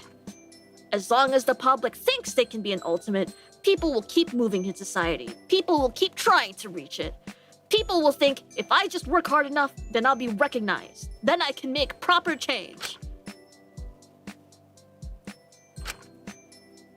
What do you think would happen if there were no ultimates? If there was no hope in ever reaching the top? If everyone thought they'd get stuck with no chance of climbing the class ladder? So, how do I break it to this guy? So there's this guy. So there's this book.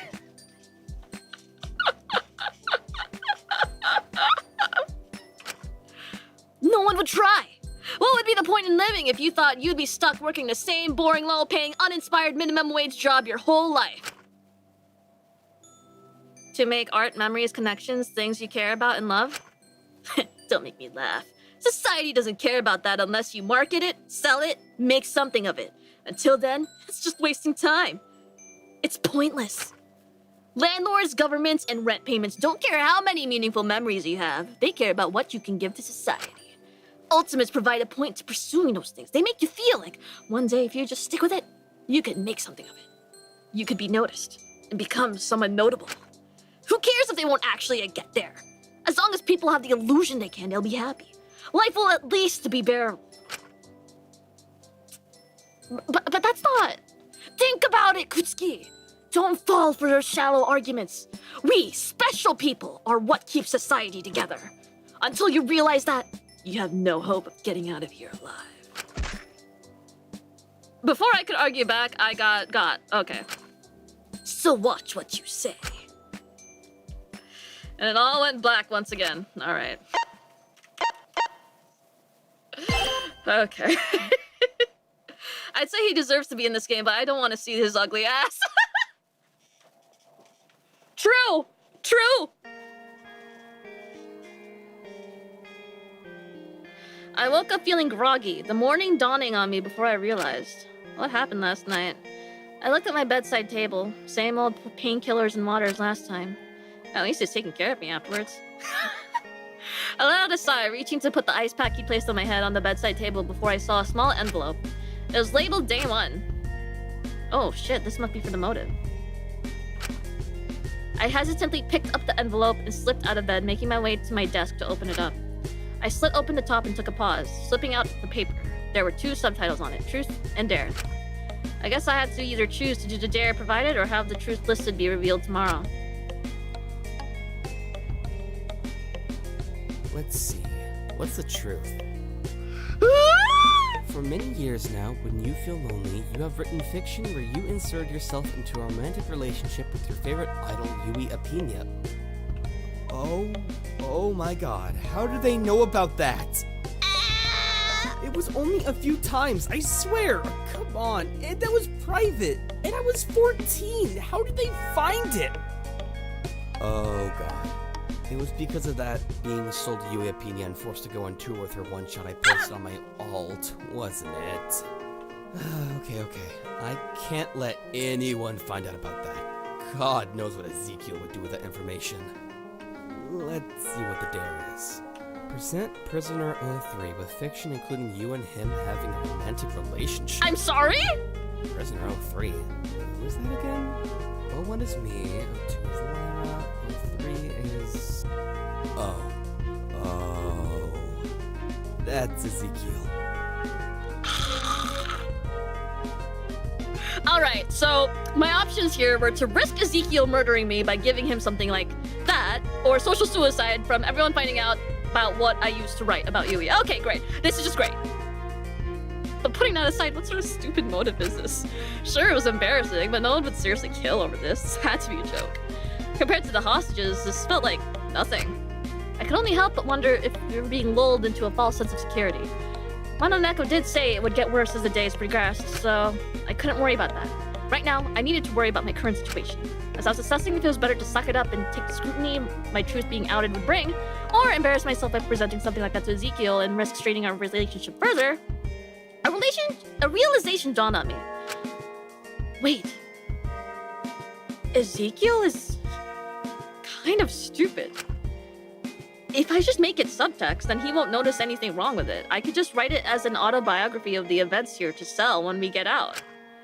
Still, that's taking a risk. I don't know how far I could go before he'd start reading into it. I mean, even if he did, he probably realized it was a dare, but he don't have anything against me at this point. But if I was able to get someone who knew Ezekiel quite well to help me write it, maybe I could escape today without my secret outed and with having repaired things with Ezekiel a little. There was only one person I knew who could help me. It took a little bit of convincing and a promise I'd help her with her dare in return, but eventually... Oh my god. Oh my god.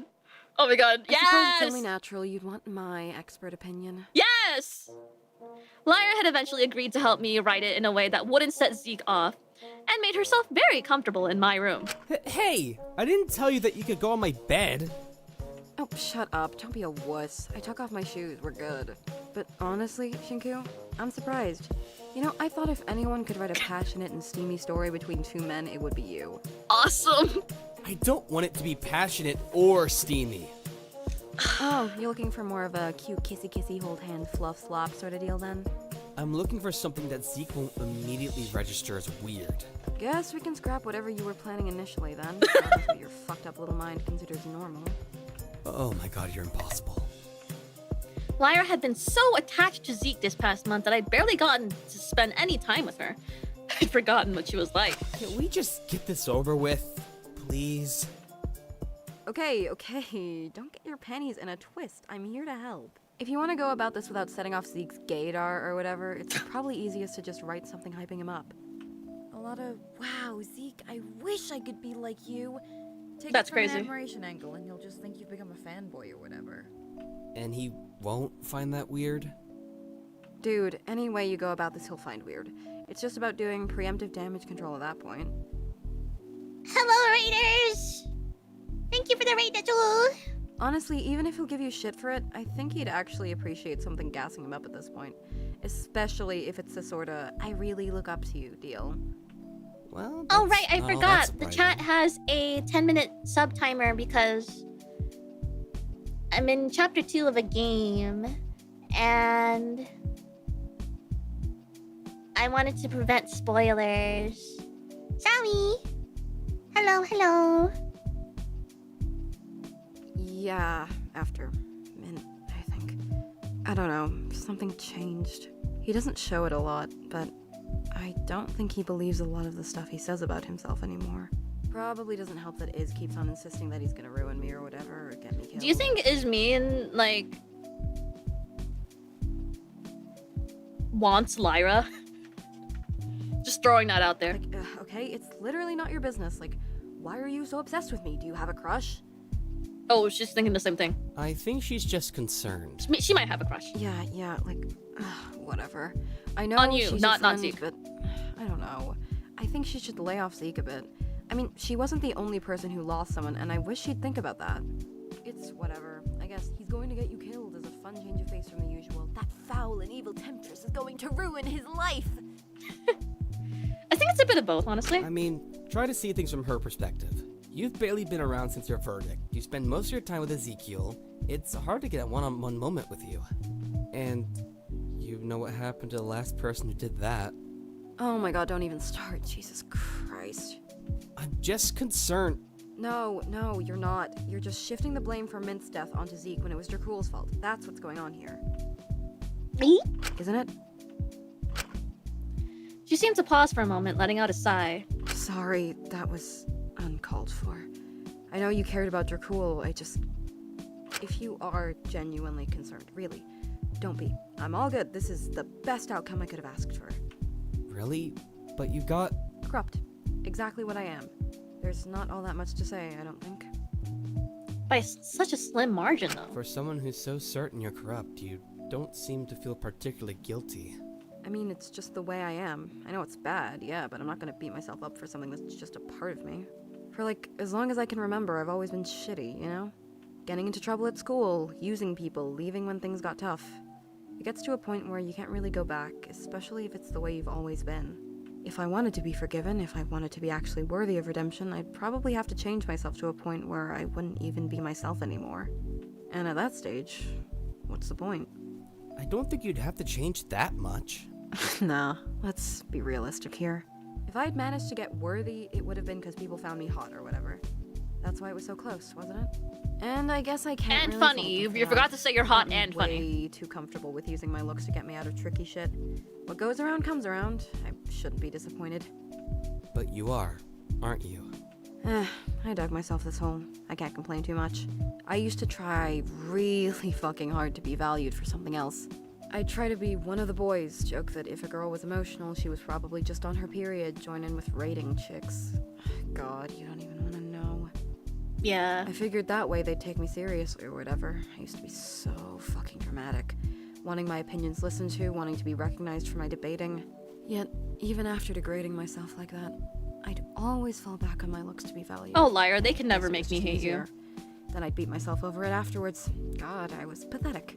And considering I'm Little Miss Sellout, there probably wasn't all that much worth listening for to begin with. Still, there must have been something behind it if Hope's Peak saw you as a big enough asset to the movement that they had to shut you up. You think? Well, I don't really care that much now. It's whatever. In the end, I'd take having my flaws looked past because I'm hot over just having people voting me worthy to go against my wishes any day. Really? Wouldn't that just be punishing you in its own way? If they feel the need to punish you, they probably see you as corrupt. Isn't that what you want? It's different. It's about agency when it gets to that point. I really don't like having my agency taken away, but it just keeps happening. So I should probably just suck it up and get used to it. I really don't think Anyway, we ought to get back to writing that thing, huh?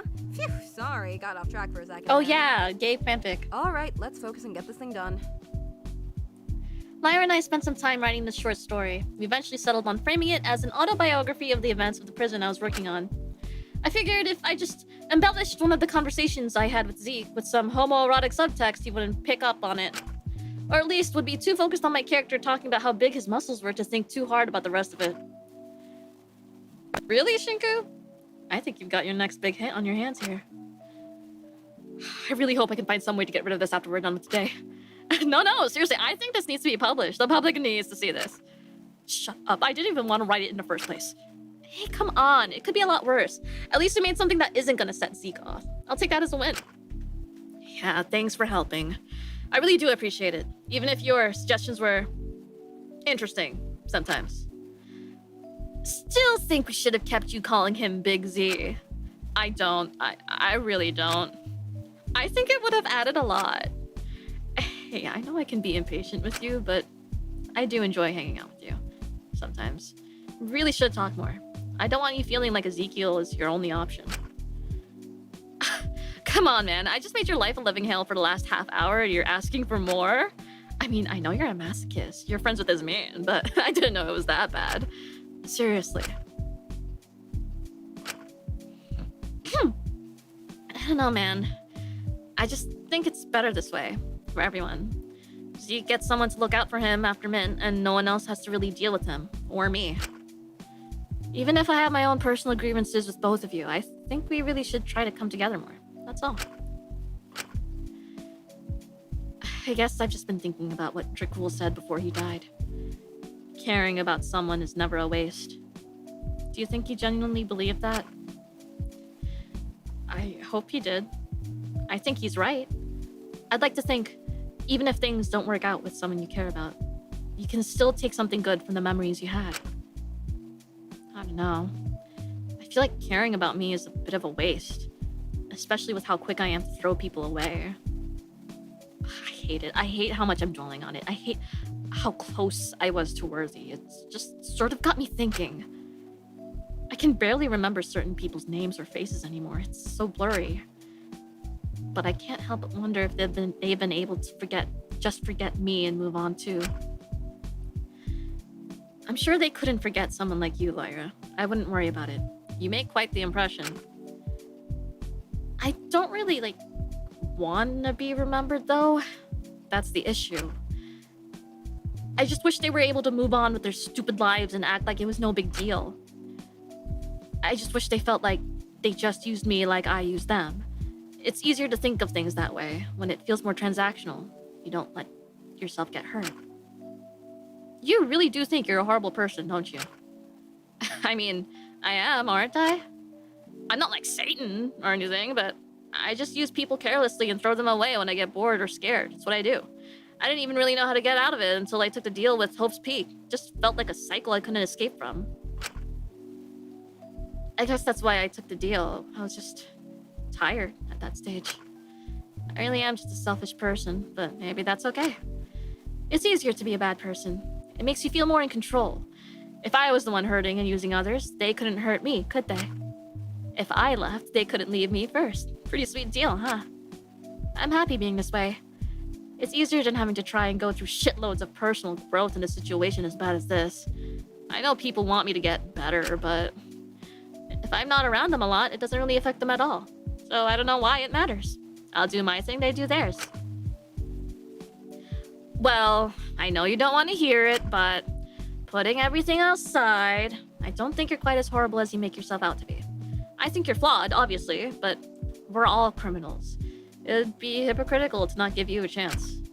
You still don't know half of everyone's crimes. For all you know, there could be someone much worse than you. Besides, you were the closest to Worthy out of all the other prisoners voted corrupt.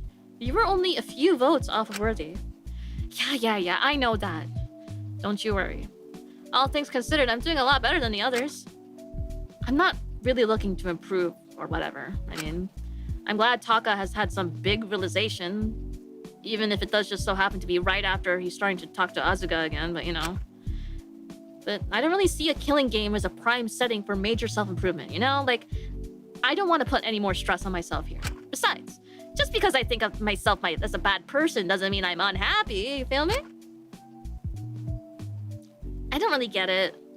I just hope you know you don't have to isolate yourself like this. Well, if that's what you want to think. I just don't want you getting hurt because of me, you know? And you don't just use people. I mean, you did agree to help me with this. Right, that reminds me. You said you'd help me with something if I helped with this. Still happy to return the favor? Right, I guess she wasn't exactly just helping out of the goodness of her heart. Of course, as long as it isn't anything too tough. Nah, I just need you to stand still for a sec. Alright. Sorry about this. Lyra quickly grabbed my tie, pulling me forward, and before I knew it... Ah! Sorry.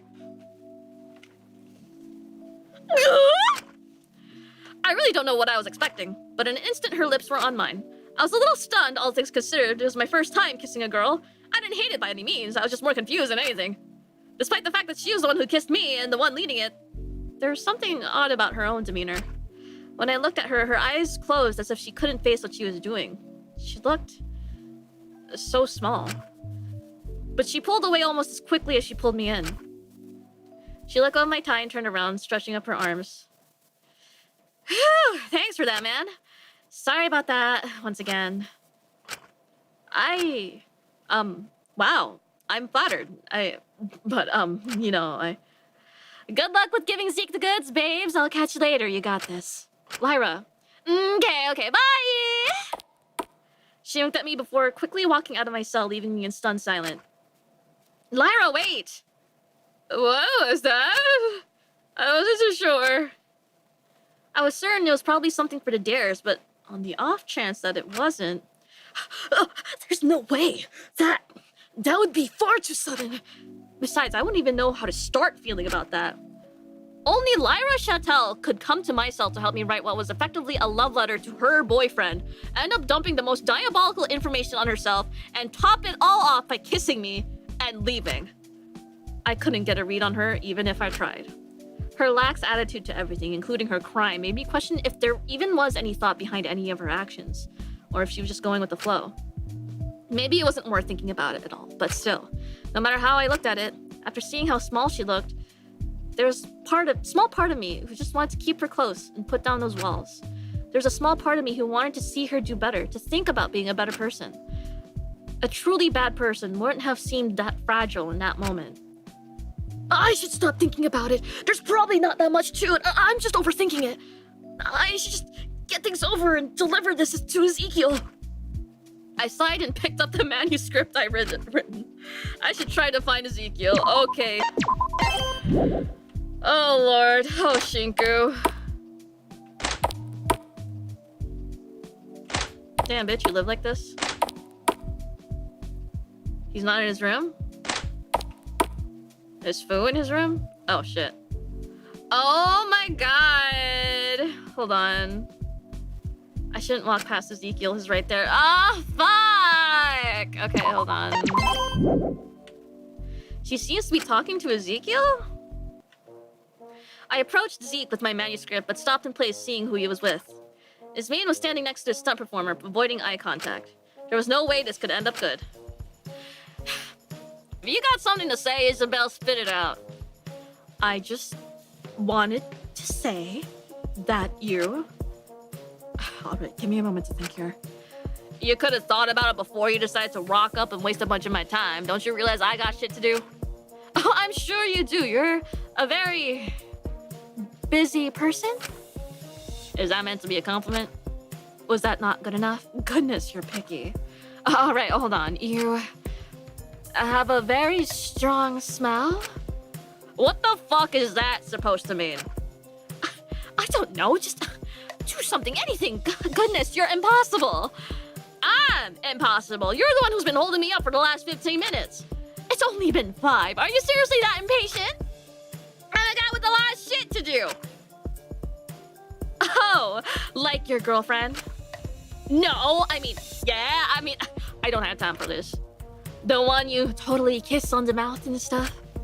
Actually, I'll have you know we literally did kiss on the mouth and stuff this morning, and it was pretty fucking awesome. What? Yeah, I know. You don't have to hide the fact you're jealous. I've clocked what's going on here. I know anyone would want a piece of the Elias pie. I would sooner use your cremated ashes as a bath bomb, quite frankly. Well, can you really blame me for thinking you're jealous of her? All you've been doing this past month is getting up in our business, getting so pissy she's sleeping in my cell, and now you're approaching me with this sorry attempt for flirting. This whole bitchy act is that tsundere thing that Molly is always blabbing about. I have a problem with her sleeping in your cell because she's circumventing her judgment. Not to mention the last person... Ah, Sam! Just the person I wanted to see. Don't ignore me when I'm talking to you. Zeke walked right past Ismin and moved over to me. An uncharacteristic grin on his face as he approached. He usually wasn't this jovial with me. I've got a once-in-a-lifetime offer for you, Sam. One you ain't gonna turn down. Hi, Zeke. I was actually hoping to talk to you about something. Well, shut up. That can wait. We're doing my thing first. Aren't you bored of constantly being the little guy? Don't you want to be your own person? Not get dragged around by obnoxious, stuck-up nepo bitches? Classy, real classy, Ezekiel. Don't you want to get chicks? Be a proper man. A real babe magnet. Get girls to kiss you on the mouth and stuff. Well, I think I've already achieved that, at least. What? What? To clarify, kisses before the age of 10 don't count. Let's just say, if they did, my kiss count would be doubled. Ah, yes, one doubled is just two, isn't it? Shut the fuck up. No, actually, it was pretty recent. This morning. What? What? Wow, okay. Way to kiss and tell, man. Lyra sighed as she suddenly interjected from top of the stairs, walking down to us. Ah, Lyra, how long have you been there? Oh, pretty much ever since I left your cell. I was watching Iz attempting what I think was meant to be flirting with Zeke for a bit. It was incredible. Great. People saw that. Wonderful. Perfect. Wait, Lie, so you're the one who... So, like, what are you carrying, Shinku? She shifted the attention to me and the manuscript in my hands, a smug look on her face. She knew damn well what it was. Oh, you know, just something I've been working on. See, this is your issue, man. It's all books and no backbone. You're too focused on these stupid stories to focus on things that really count. Real skills. You know, that's the reason I've got girls who rely on me. Rely on you? Seriously? It feels more like you're being used. She tells you to get her food or booze, and like a little puppy, you wag your little tail and do exactly what she says. Fuck you. I'm a wolf, not a puppy. I'm not like you and your little boy toy. We scratch each other's backs. Oh, I'm sure she does. Christ, don't you two realize how serious the situation is? You can't be careless and mess about. You sound a little jealous there, Iz. Why does everyone insist I'm jealous? I don't care. I don't care what you do in Ezekiel's cell. The one you're not even meant to be staying in, by the way. Just thought I'd mention that. I just don't want anyone else getting killed. Is that so unreasonable? I just don't see why you think this is going to lead to either of us getting hurt. Because I just... Listen, you... I don't know, I want to get it, but it just doesn't track, you know? Like, you hate me because I got corrupt and hate the fact Zeke is helping me avoid the stuff that comes with that verdict. But you seem overly concerned about me getting hurt or dying. I guess those two things can be true at the same time. I just don't understand why you're getting this up in arms about it. Girl, you need to relax. I think you're corrupt. I absolutely do. I just want to help you so you stop being so reckless. So sooner or later, that recklessness is going to get someone killed, and I don't want to risk it being someone I do care about. You want to help? Really? If it would benefit the group, yes. I don't want anyone else dying. I could put my personal grievances aside briefly if it meant that you'd stop being so unpredictable. Well, actually, I have something you could help with right now, if you're still sure you want to help. Really? What is it? Sorry about this. In an instant, Lyra approaches me, standing on her tippy toes and...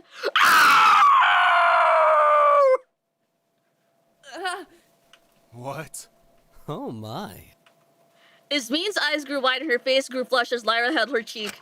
She seemed stunned but made no attempt to pull away, her eyes transfixed on the girl in front of her. This sort of solidified to me this was a dare thing, which made earlier make a lot more sense, but still. I slept for 10 hours, woke up to Amy streaming my game, click on the stream, and Amy is at the Yuri kiss. Yes!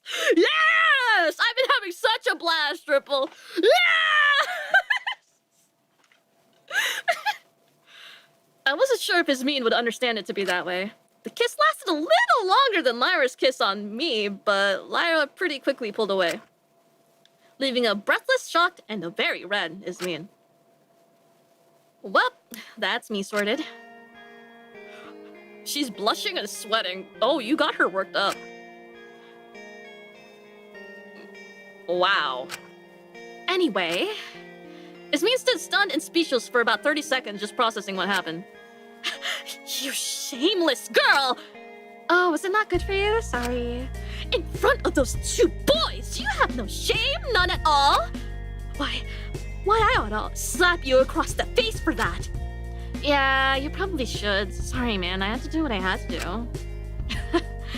And then I could push you to the ground and wipe that smug little expression off your face and... What? Make you look up at me and apologize. Oh! And then pull you up by the collar and run my hand along where I slapped you, look in your indignant little eyes and... Okay, you made it weird. This is a whole different thing. I think I'm just gonna go. Wait, Before Ismin could say anything else, Lyra had already slinked away from the situation, leaving me and Ezekiel staring at her in vague bewilderment and shock. Oh my fucking god, this shit's messy as hell. Oh my god. Ah! Oh. Oh my god.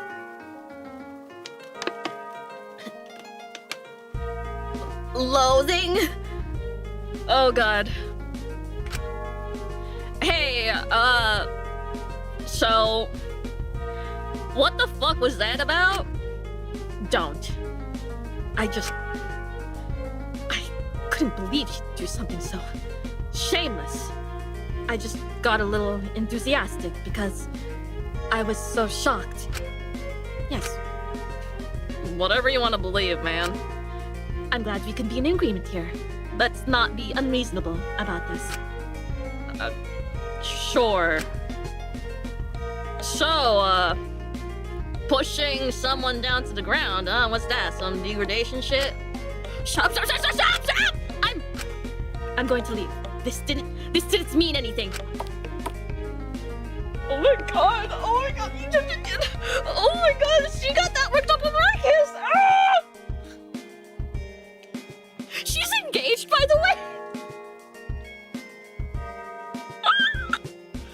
Ismin ducked her head down to the ground and left faster than I'd ever seen her move before, promptly walking to her cell and shutting the door with a loud bang. Ismin, okay. Me and Zeke just stood there for a moment, confused. God, what a weirdo. You're not mad about Lyra kissing her? No, why would I be? She's her own person, she can make her own choices. I don't control her. It was probably for a dare anyway. Not to mention, it finally got me something to hold over Isabel, so all things considered, I'm pretty happy. Well, whatever you say. Please go to the faith room on your next FTE slot. Okay, I will take your word. Anyway, Zeke, as I was saying before, I had something I'd like to... Nope, shut up. I had to spend like an hour standing here watching you all do jack shit. We're doing my thing. It's been about 10 minutes. And that's 10 minutes I could have spent helping you improve. So we're gonna have to work doubly hard now. Got it? For today, Sam, you get the privilege of being my new project. Ezekiel grinned as he said that, but I noticed his eye twitch a little as he did. I know you're blown away by the offer, but you don't gotta look at me like that. With my influence, I'm gonna teach you, yes, even you, how to really be a real man. But I fiddled with my manuscript a little bit, going to forcibly hand it out to Ezekiel, just wanting to get this over with. But as I did, he knocked them out of my hand, scattering them all over the ground. You don't need any of this garbage, Sam. You're coming with me. We're gonna do as many press-ups as it takes to make your balls finally drop. Oh, joyous. I'll make you into the kind of man that'll stay true to who he's loyal to. Make you someone who calls out bullshit. The kind of person who doesn't trample all over someone's memory just because it's more comfortable to them. Got it? Got it. I want to hear a yes, Zeke. A yes, Zeke. Can I get a thank you as well? This is a once-in-a-lifetime opportunity, and you clearly need it. Thank you, Zeke. And, you're so handsome, Zeke. Is everyone, like... Did fucking Alora put some bullshit in the food last night? What are we doing? Go on. You're so handsome, Zeke. I made you call a guy handsome. Fucking got you, dumb bitch.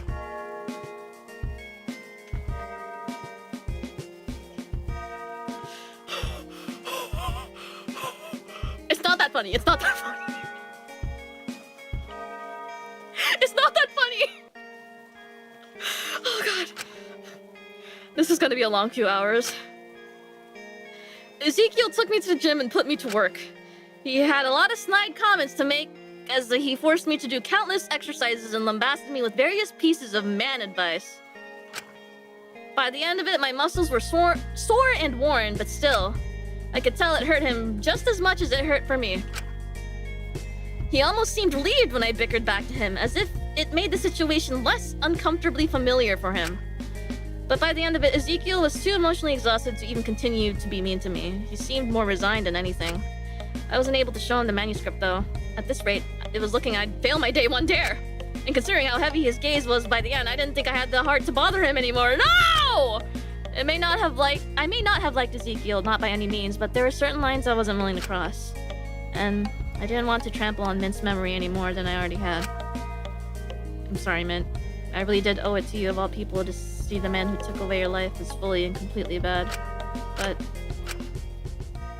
eventually, Ezekiel said I'd earned a small break and let me return to myself for a little bit. The push-ups had left me exhausted, but still, I seemed to finally have some downtime. I could spend it resting off all this soreness, but it might be nice to check in on how people are doing now that the motive is in full swing. Either way, I had time to spare. Free time! Taki, want free time? Yes, yes. Let's go. Yes, yes, yes. Okay, hold on, just checking. Hey, what's up? What the hell do you want? Wait, it works? She let out a sigh, narrowing her eyes at me. I really don't know what you're hoping to get out of this. I'm not going to tell you anything. I know, I just wonder if you're lonely here by yourself. Even if I was, I certainly don't need the company of pretentious ultimate scum. Well, whatever you say. She hesitated for a moment, looking me up and down. If you literally have nothing to do, you could at least make yourself useful. Huh? Apple juice. Get me some apple juice. I want some. Well, that's an order from your warden. Obey it and don't ask questions. All right. You don't. I wondered for a moment why she couldn't just get it herself, but I wasn't going to question it. She seemed pretty snappy about it all. One thing was clear: if I wanted to get any information out of her, I'd probably have to bring her that apple juice. Apple juice time! I'm assuming I could both talk to her and whoever's in the faith room. Ah, there's some apple juice in here. Let me pour Amelia a glass. Pretty lazy she couldn't do it herself. But I'm not going to say anything. I don't want to get on her bad side. Juice. Squeeze! Juice. Here you go. Here's your, apple juice. I put some ice in it. Hope that's okay. Her eyes lit up with excitement, and she snatched the apple juice from my hands before giving me a side eye. It's good enough, I suppose. She brought the glass to her lips and started glugging the apple juice down. Damn. I hardly blinked before it was all gone. Girl... She sat the empty glass now, just full of ice, back down on her desk. There, you can take it away now. Back to the canteen? Well, do you see anywhere else to clean it up in here? I suppose not. I just figured you had some sort of area just for staff that you'd be able to wash it off in. If there is one, why on earth would we give you access? Okay. She picked up a piece of ice from the glass and crunched it between her teeth, swiveling on her chair to only half face me, muttering under her breath. Dumb bitch. You could be a little nicer to me, you know? I did you a favor just now. Okay, I don't really care, honestly. A little respect wouldn't hurt. Even if it wasn't much of a favor, you could have just gone yourself. Hey, wait. You could go get it yourself, couldn't you?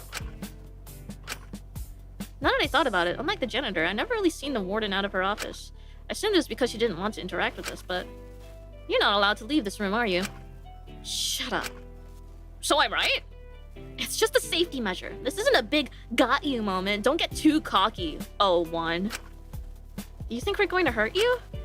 I mean, that would make sense. We're all criminals, and as far as we know, she's the one keeping us here. No, the higher-ups put it in place to ensure I didn't hurt you. Don't get it the wrong way around. If it was up to me, I'd be far more involved. Sure, but I literally like being here. I wouldn't want to walk around that freaky-ass prison, especially not with you lot.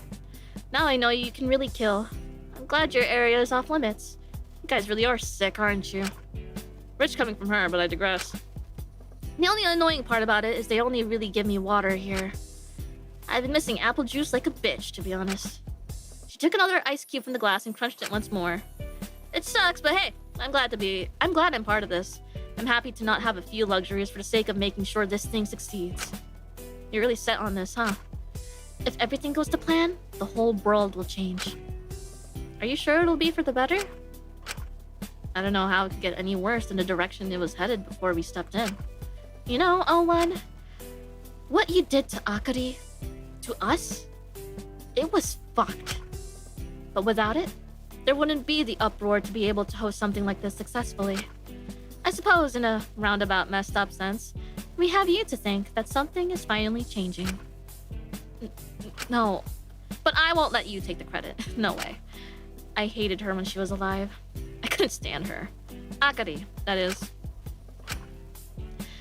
But that cocky, arrogant, immature bitch was so keen to say she wanted to make change, make something better, when in reality she was just bitter and angry.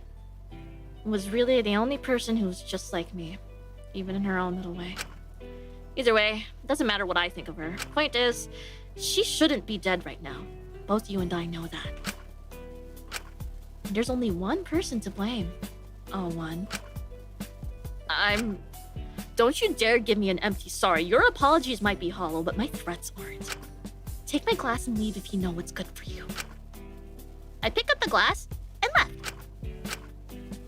I need to do something else to clear my mind. I don't want to dwell on it. Shinku, I don't want to dwell on it. I forgot your last name, not gonna lie. Oops. Oh, I can't even put the glass back. LMAO. Alright. So his little sister was kind of part of the movement? Well? Alright. Let's see who's in here. That it? Hey, I've been lied to. There's no... Oh! Oh, shit! Oh, your hair blended in with the fucking pews! Oh god, this is gonna be awkward. Okay, I'm gonna talk to everyone before doing her thing, actually. So let's do this. Taka was continually scooping a cup into the water and pouring the contents back in. It was clear he was trying to get something, but his heart just didn't seem in it. Taka? Are you okay? What are you doing? Nothing. Just trying to catch something. I'll do it eventually. It's just so finicky. Oh, come here right now. Taka flung his cup into the water again in frustration, sending water flying anywhere. Need any help? No, it's fine. I just need to focus. The sooner I get this done, the better. If I just keep doing it over and over again, I'll get it eventually. Yeah, sure, good luck. I'm just gonna leave him to it. Wrong! Wrong!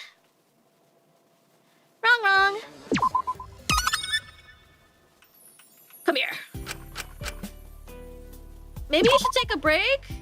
He let out a sigh and dropped the cup, flopping onto his backside and groaning. Maybe I should. I just want to get this done sooner rather than later. Hey, think of it like this. If you take a break now, you'll come at it again later with a clear head. I'm sure you'll do better at it after a pause.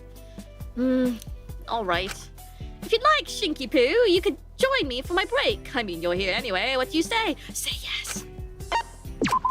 Maybe later, but I'm sure you'll get whatever you're trying to do right after a pause, okay? Alright. I'll just think of something else to do while I wait. My offer to hang out still stands if you change your mind, which you should. Okay. Alright. Oh, he's still here? Okay. Oh, Sam, what? You back for another session already? Didn't know you'd be that eager to change. Maybe I got the wrong idea of you. His words were cocky, but there was clear exhaustion in his eyes. This whole thing was clearly a little emotionally draining for him. I guess it's only natural you take advantage of the deal you still got. It isn't every day you get lessons from Zeke Elias himself. Yeah, I sure am lucky. I knew that asking him to spend more time with me, keeping up this project shtick, would probably bring back some painful memories for him. But if this was his dare, he couldn't exactly say no if I asked, could he? Maybe this could be my way of paying him back for not letting me complete my dare? Should I ask him to hang out with me? I will not. I appreciate the offer, but I think I'm gonna take a rest for a bit. Yeah, sure, whatever, enjoy your break. Despite being so dismissive, he seemed slightly relieved. Okay. Don't want to put you through that, big boy. Alright. Big Z, my bad. Let's hunt down the other people so I can go back to Ismin and,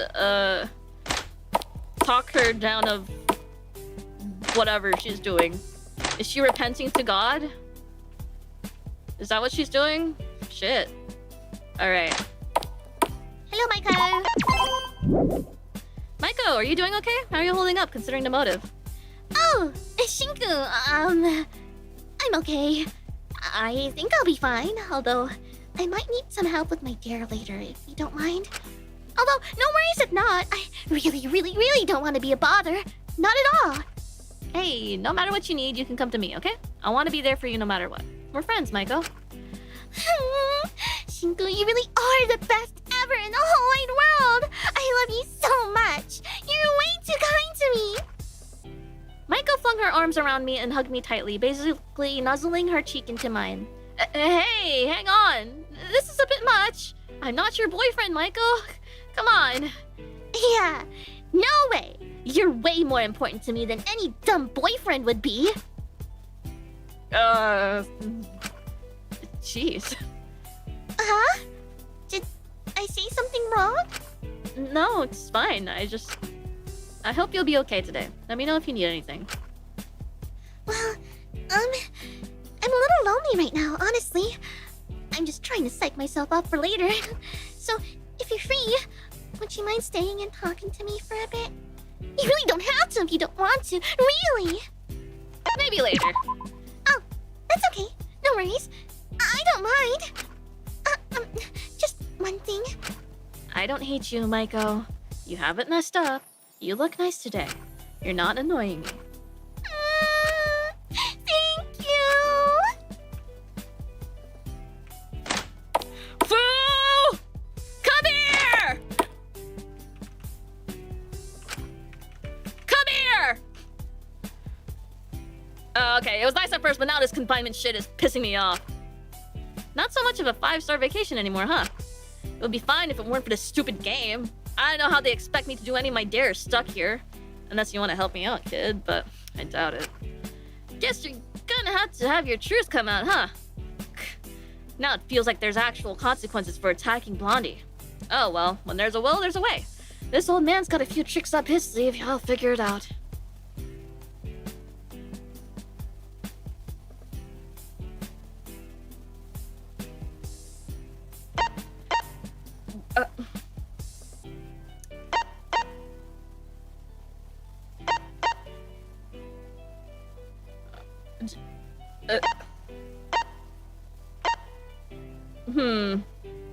I don't know.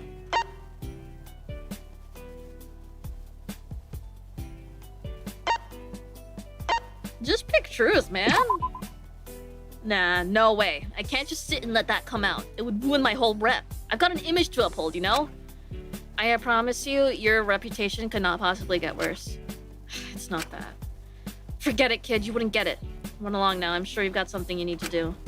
I'll just be in here being an upstanding, rule-abiding prisoner until the doc lets me out. Whatever you say. We should keep an eye on him. I don't trust him. Boop! I want to see his hangout dialogue. Not his actual hangout dialogue, but you know. I'll have to do this whole conversation again. Okay. Maybe later. Okay. Let's go! I can't wait.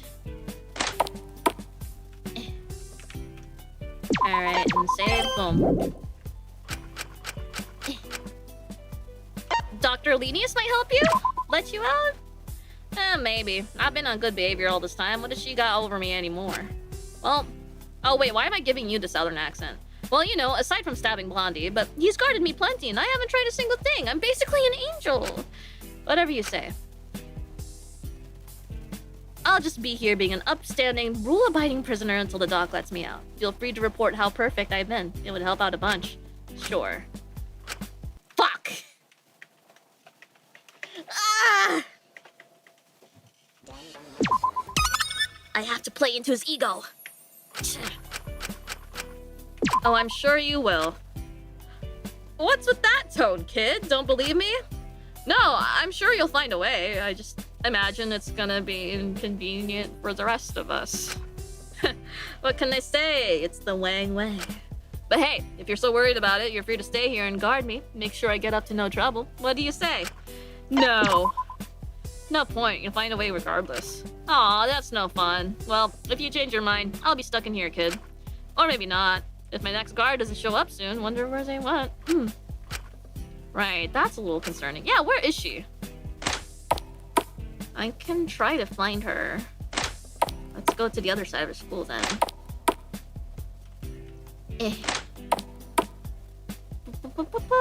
Not here. Not here.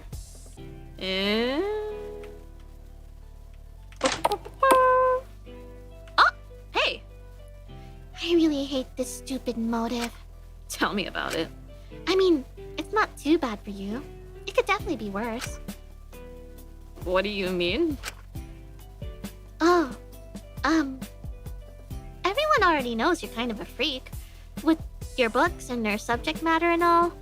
If something weird or strange comes out about you, I don't think people will care. Yeah, they might just see it as me being me. I guess I'm allowed to be a certain level of strange. Still, it's a little embarrassing. But people will still give you the benefit of the doubt, won't they?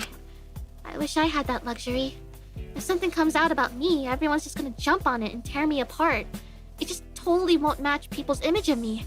They'll feel betrayed by it. Is your dare easy? It is what it is. It's a little frustrating, but it shouldn't be too hard if I just keep myself busy. I'm pretty sure I can do it. I just know I can't let too many truths slip out about me. I don't want to give anyone else anything else to pounce on. I'd hope people would be reasonable, especially with the meetings. Yeah, I'd hope too. But even if people here are somehow reasonable, I doubt the outside world will be half as kind. Anyway, I should really keep myself busy. I don't want to be approached by them. Would you like to stay and chat for a bit, Shinku? It would help me out. Sorry, I've got some bits to catch up on for my own dare. It slipped past me earlier. Alright, good luck. Thank God I got that first try, cause, I forgot to save. Doctor, Doko desu ka? Doctor, wa?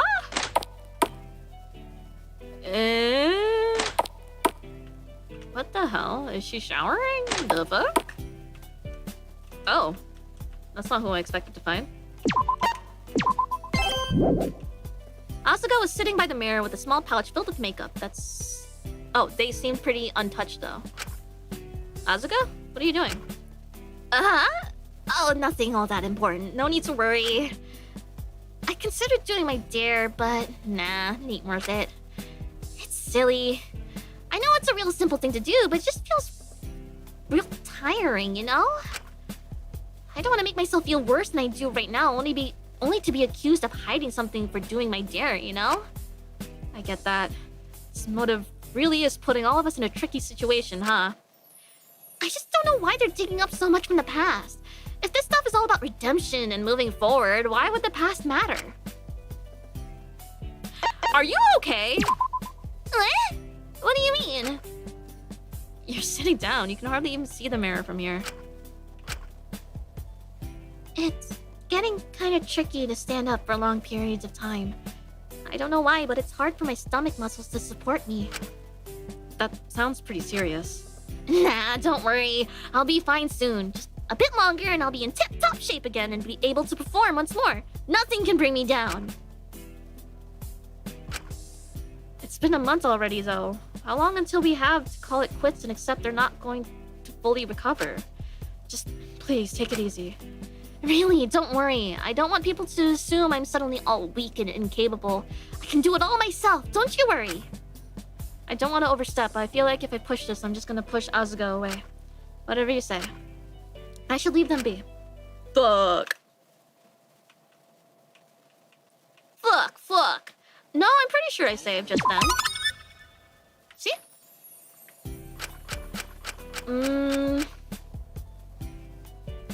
It matters a lot! You have to accept the past in order to move forward into the future.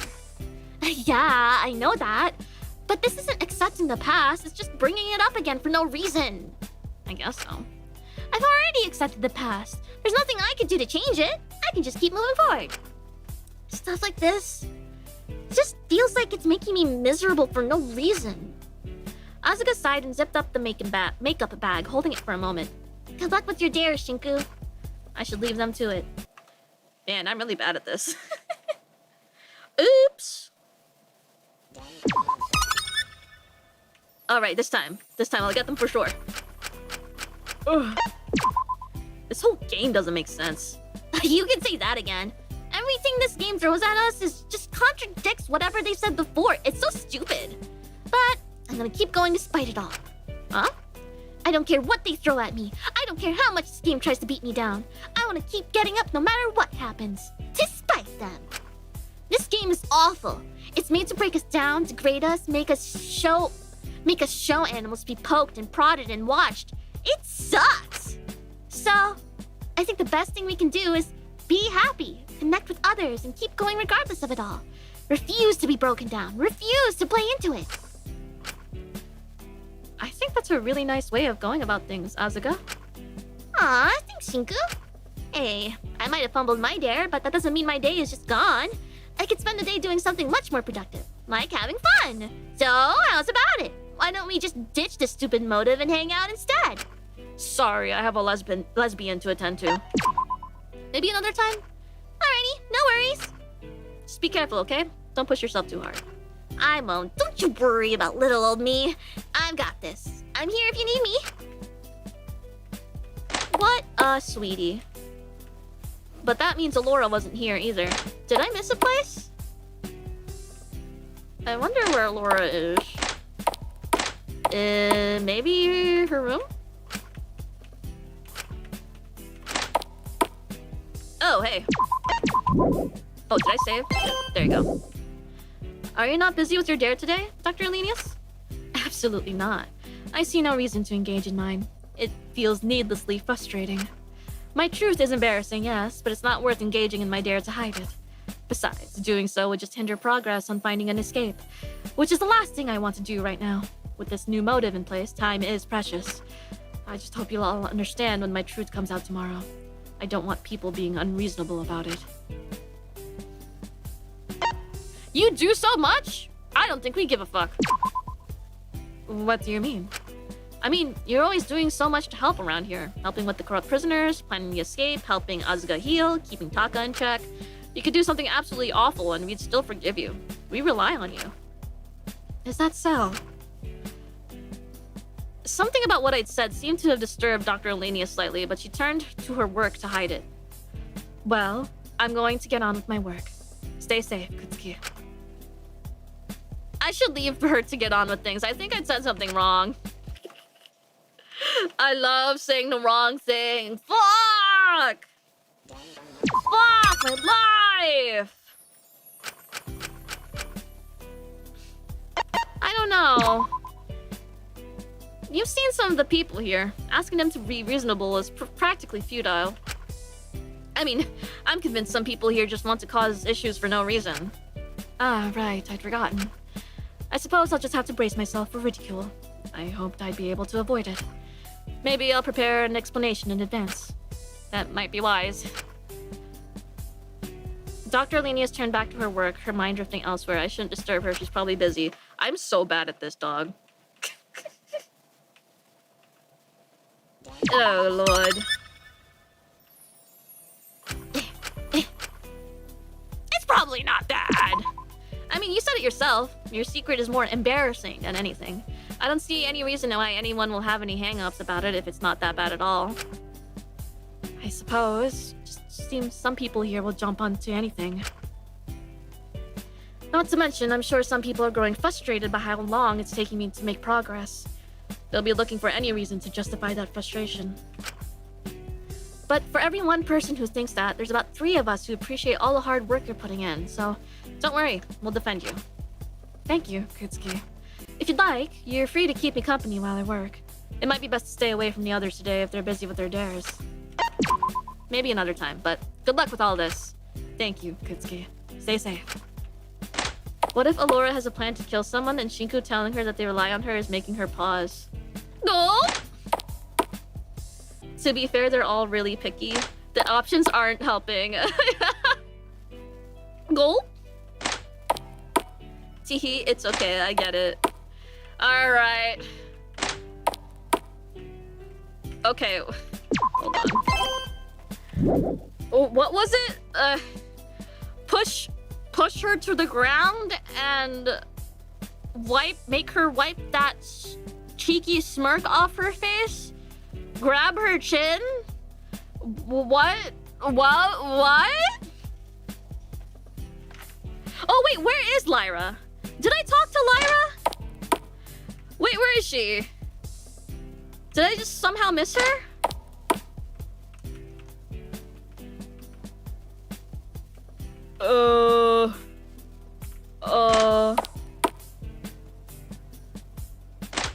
Fuck.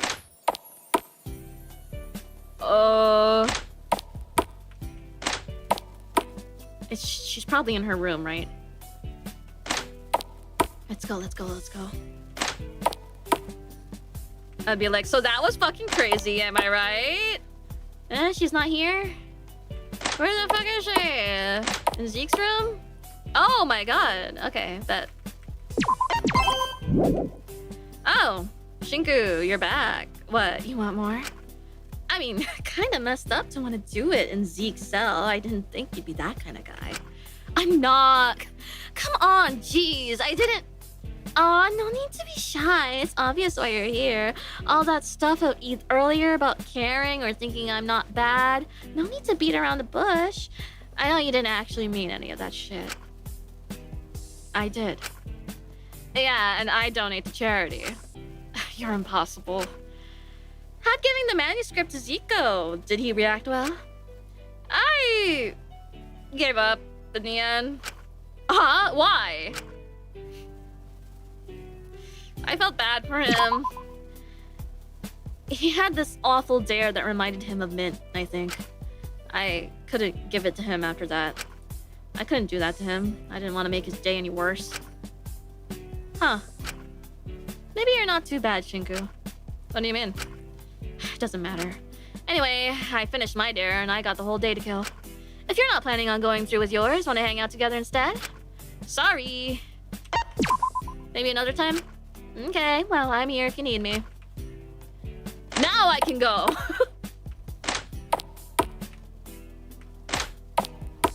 No, check the wrong options? Okay. Okay. I was just too goated this time. Alright, let's see. Good thing it repeats the same conversation. He threw it away!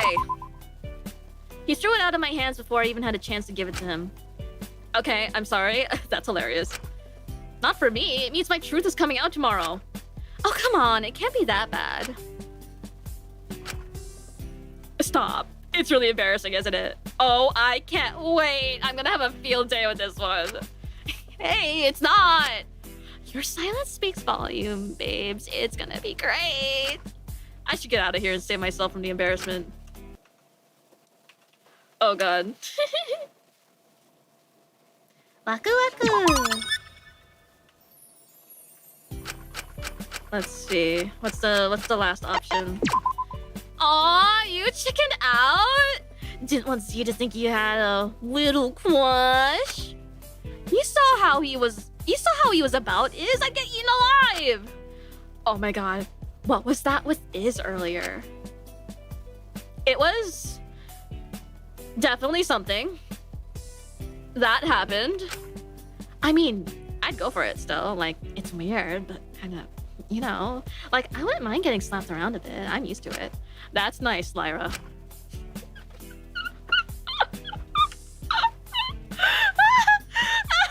Oh, shit. This mean is right. She is utterly shameless. Okay. You know what? Yeah, alright. That's a good send-off to go talk to her. Oh my god! Oh my goodness! You can't just say that! Here we go. Oh my fucking god! Wait, you don't know? She didn't know? What do you mean she didn't know? There's no shot!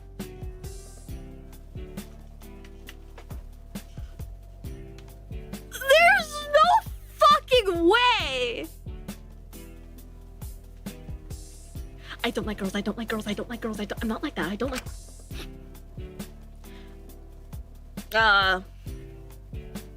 Is? Are you okay?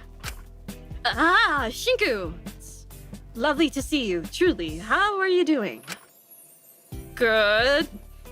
I just thought I'd check up on you. Some of the things you said earlier were, Ismin pinched the bridge of her nose, letting out a groan. I don't want to talk about it. It was a lapse in my judgment. Yeah, whatever you say. I was just caught off guard. I'll never be so degenerate.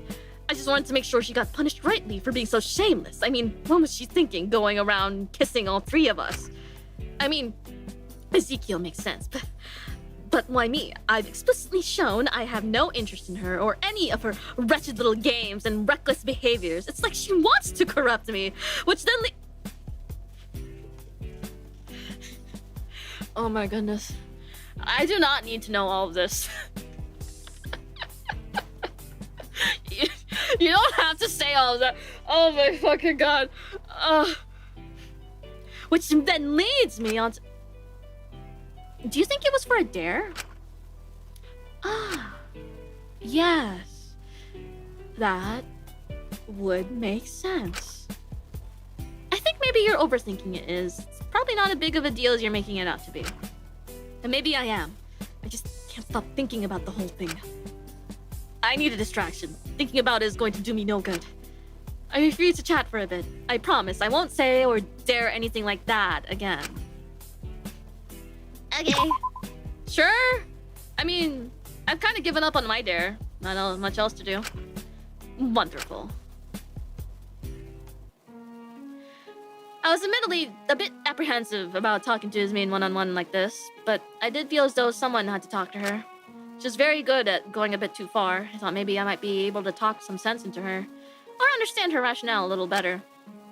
Hey, I wanted to talk about something, actually. Is everything alright? Don't you think it's a little wrong to just completely trust the audience's judgment in the situation? Oh, so you don't think I deserve my verdict? You think I'm corrupt? That's not what I... Well then, if you trust what they say about me, then you should trust what they say about the others. It's as simple as that. Well, I'm not entirely sure I trust much of what they say. Their judgments are clearly sensible, so I'll follow them accordingly. Ismene, come on. We both know you're smarter than this. You can't tell me that you, someone who values knowledge and academics above all else, are reducing this to such simple-minded black and white thinking. Well, I'd like to think out of everyone here, you'd at least approach this with some level of nuance. So what's really going on here, Ismene? It feels like you're just doing this to prove a point.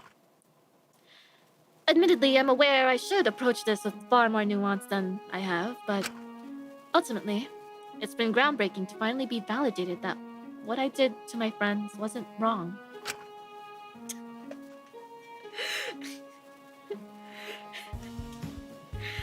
This astonishes the Shinku with his nuance hat on. But it was? I'll never believe what I did to that professor was wrong. He had it coming. Anyone who harms and takes advantage of anyone weaker than them shouldn't be surprised when whatever they're torturing bites back. But for the longest time, I felt this crushing guilt over involving my friends. Being stupid enough to believe what I did would help. I made us fall apart. Shatter. I'd broken what we created together. I thought I'd hurt those like Dakota irreversibly. That on some levels I'd hurt others like that piece of scum had. So you did feel remorse. Of course, how could I not? I was horrified seeing their reactions, seeing what happened to them. I felt I deserved it when they left. It made me feel like fundamentally there was something deeply wrong with me. That I was too inhuman or cruel to be trusted with proper connection. It's why I tried to ice everyone out. I didn't want to hurt anyone else. But of course, isolating myself, being so disconnected, just makes you feel more inhuman. I can imagine. My friend always has to drag me out if I've been too cooped up for too long. Otherwise, I get way too much in my own head. That's why, being told that despite what I did to them, I'm allowed redemption, that in part, I'm not fully responsible for how it affected them. That it's more so about them individually than to do with me. Finally being told that I wasn't wrong for wanting to protect those who I cared about from getting hurt. That I was right to want to keep them safe and make sure not one person would carry all the guilt. It's been incredibly vindicating, Shinku. I see. Still, she shouldn't entirely absolve herself of all responsibility. It's like I've finally woken up. The world feels warm again. I finally feel like I'm allowed to live again. That I don't have to lock myself away and run on autopilot, sealing away my guilt, restraining my desire to connect. I want to care about people. I feel as though I'm allowed to care about people now. And such a realization, it's changed everything for me. Well, it's good it's helped a lot, but that doesn't mean you should blindly believe the audience. I don't think you could conceive how much of a burden this has taken off of me. I want to repay the audience however I can, for making me feel alive again. That's why I want to trust their judgments. If no one reaffirms them, then no one here will learn anything. It's not solely about punishing those who deserve it. It's similarly about guiding those who deserve redemption and helping them achieve it. But can't you recognize that in doing all of this, you're not doing much to help redeem yourself from the harm you've done? If you don't like what I'm doing, that's your decision, but I won't be changing my mind. As much as I don't want to, if that jeopardizes our relationship, so be it. Ismene bowed her head and quickly walked off. Her verdict had certainly changed her perception on things, but I feel as though a corrupt verdict would have similarly polarized her. I just hoped she'd move past it. Or that the audience would only deem prisoners corrupt who were worthy of her wrath. Still, I wanted to keep an eye on her to make sure she didn't go too far. Eumenides?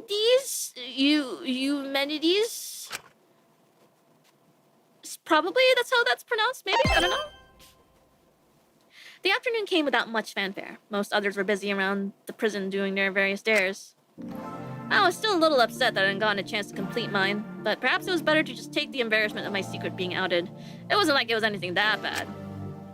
But it was pretty embarrassing. And there was one person who I thought might raise a few eyebrows at it, considering she knew Yui. My thoughts were interrupted by a small knocking at my door. Is everything... Oh, Shinku! You got to help me, please! Please! Pretty please, Jerry, don't stop, I'll do anything! Just please help me, please! Speak of the devil. Ah, Maiko, it's good to see you. Is everything alright? No. What's up? I can't explain. Dare stuff, I'm assuming? She nodded a little bit, looking up at me with her big dumb puppy eyes. I just need you to come with me, okay? I'm sure you'll get it when we're there. Alright, I'll try to help as best as I can, but no promises. Really? Thank you, thank you, thank you. You're the best, Shinku. You might want to save your thanks until after I've actually done something. I might not be able to help here. Well, even just having you there will help. I'm sure of it. Whatever you say. I followed Maiko to the canteen. As we went, her apprehension was slowly rising. It was clear to me she was a little embarrassed to ask for help. I just reckoned that if I wasn't going to complete my own dare, I might as well help others with theirs. But when we entered the canteen, both of us paused, hearing stifled crying from one of the tables. Blech. Is he okay? Should we say something? I am sorry. I'm sorry. I'm sorry. Taka was sitting by the table, holding a cup in his shaking hands, looking down at it, grimacing. Taka? Is everything okay? As soon as we said that, Taka turned around to look at us and almost immediately started hysterically crying. No, this is awful. I can't do this. There's no way.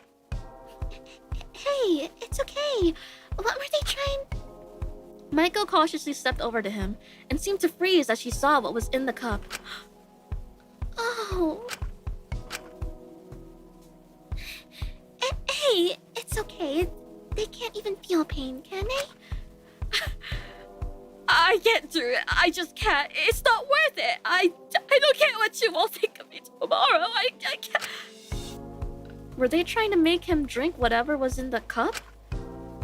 Maybe we could dilute it with something? I approached the cup and picked it up, my eyes growing wide at what was inside of it. A small, alive guppy fish. Jesus.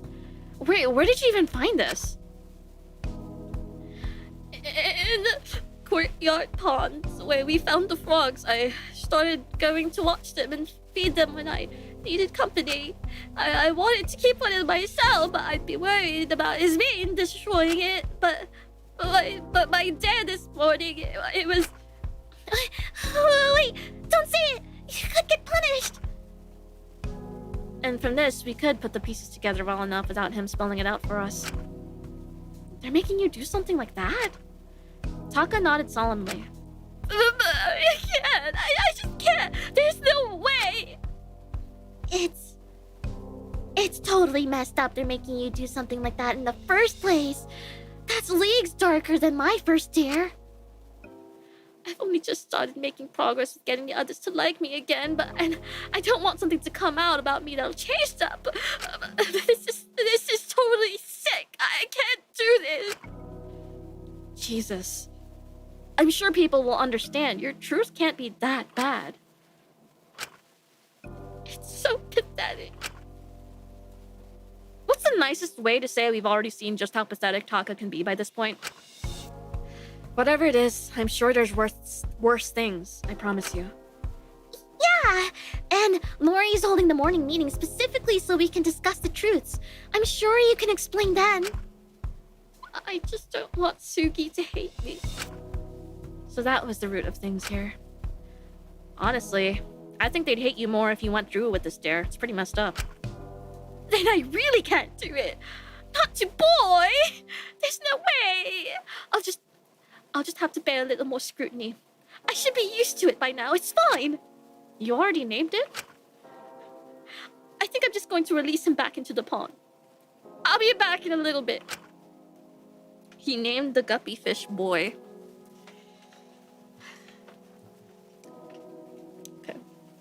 Alright. Taka solemnly walked out with the cup, holding the guppy fish, his hand still shaking. Do you seriously think they were going to make him swallow it? That's crazy! Please don't tell me yours is anything as serious as that. No, it's nowhere near that level. I don't know why on earth Taka got something like that. It's like the wardens are trying to make things worse for him. Well, maybe. It's probably wrong, but I wonder if they're trying to intentionally provoke him more than the others. What do you mean? But think about it. The episodes of anime that get the most views and traction are the ones where the characters really go through it, you know? People love watching misery. It makes them feel better about their own lives in comparison.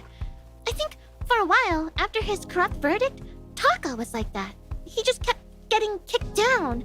It probably made for good content. And now, you know, he's starting to make friends again, starting to better himself, even making some first steps with Asuka again. But that's not what brings in the views, is it? I guess as the audience initially decided he was corrupt, the wardens are doing anything they can to make redeeming himself difficult for him. If he showed more personal growth than those who were voted worthy, it would sort of make their voting system fall apart, wouldn't it? I wonder if they're going to start doing the same sort of thing for me soon. I mean, all of you have been so nice to me since, you know, it almost feels like I'm being protected from my verdict. It makes me scared to try to actually think about things and do better. I think if I do, I'll no longer be half as safe as I am now. Not like it's even worth it to try to do better. I'm always going to be like this. Maiko, if you have that mindset, then... I'm 28, Shinku. If I'm still like this, then I think I've long passed the point of no return. And I have nothing to show for it. Yui doesn't even care about me. I don't have a partner. I have no close friends. I'm not moved out, and I can't even... Before Maiko could continue on one of her usual spirals, she seemed to be reminded of something, stopping herself. Right! My dare! Maiko directed me towards the kitchen area of the canteen, where various mismatched ingredients had been laid out on the counters. It was a little hard to get these all. I had to ask some help from Alora, but even so, I got shocked a few times. At least it seems just for today I can touch the appliances without getting shocked. It's just weird they didn't do the same for the ingredients. She looked back at the ingredients and then to me, her eyes wide and desperate. She couldn't say what her dare was out loud for obvious reasons, but her expression and ingredients made it clear what she was meant to do. You seriously need help with that? Shinku! You promised not to judge! Sorry. I'm just confused. I think I'm missing something here. Is your dare seriously just cooking? Well, that was a stupid question. She couldn't exactly confirm or deny it, but the ashamed look in her eyes as she averted them from me and stared at the ground said everything. I usually just make instant noodles or pop down and get myself something from the konbini. It's easier, and besides, I don't really know how to... My mama never really did it herself, and as I got older, it felt embarrassing to ask since I felt like it was something I should just know how to do. And now it's just embarrassing to admit. What sort of a failure of an adult can't even... She trailed off for a moment before looking back at me, grabbing my hands. Point is, please help me. I don't want to accidentally burn everything down, or... Hey, I'm sure you won't. You cooked with Asuka and Takiko before, no? You did that just fine. I don't see how this should be any different. Well, they did most of the work, if I'm being honest.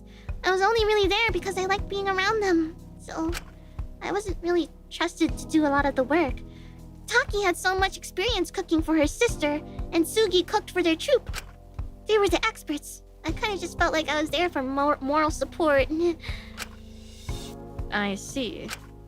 Well, hey, it's never too late to learn a new skill, is it? If I'm being honest, I'm not really the greatest cook myself. My father did most of the cooking for me, even as an adult. So, we can learn together, alright? Really? Are you sure? Completely and absolutely? Yeah, no promises it'll be good, though. This is kind of like the blind leading the blind.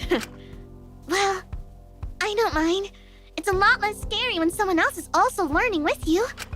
Besides, it makes me feel better to know other adults don't have all this stuff entirely figured out either. It would probably still be for the best if you got someone who knew what they were doing to help. Oh, did someone call for an expert? A voice echoed throughout the canteen as Taka slammed open both the double doors, returning from the courtyard, having overheard at least the tail end of our conversation.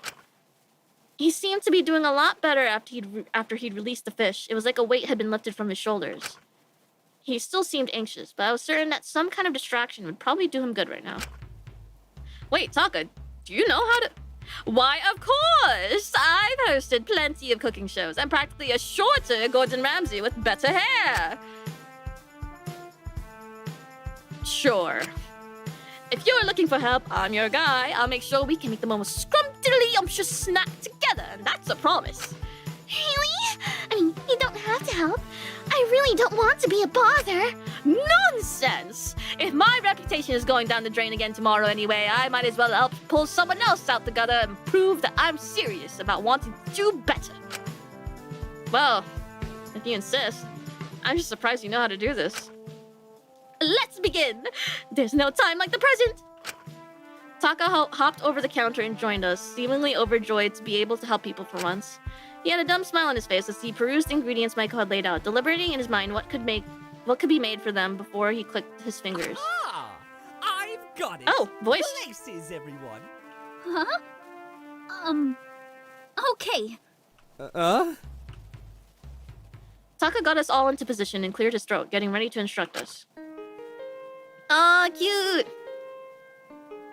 Today, my friends, Oh, we are yay! going to be making a humble bowl of spaghetti! This one's a classic! Awesome. Ooh, I don't have a lot of Italian food. Where do we start? To start, Shinky Poo will be on the onions, chip chop! How do you want me to cut them? Any way you like them, Onion Boy. He's Onion Just Boy start now. Shopping. Do we also need some garlic? Yes. Yes, that's garlic!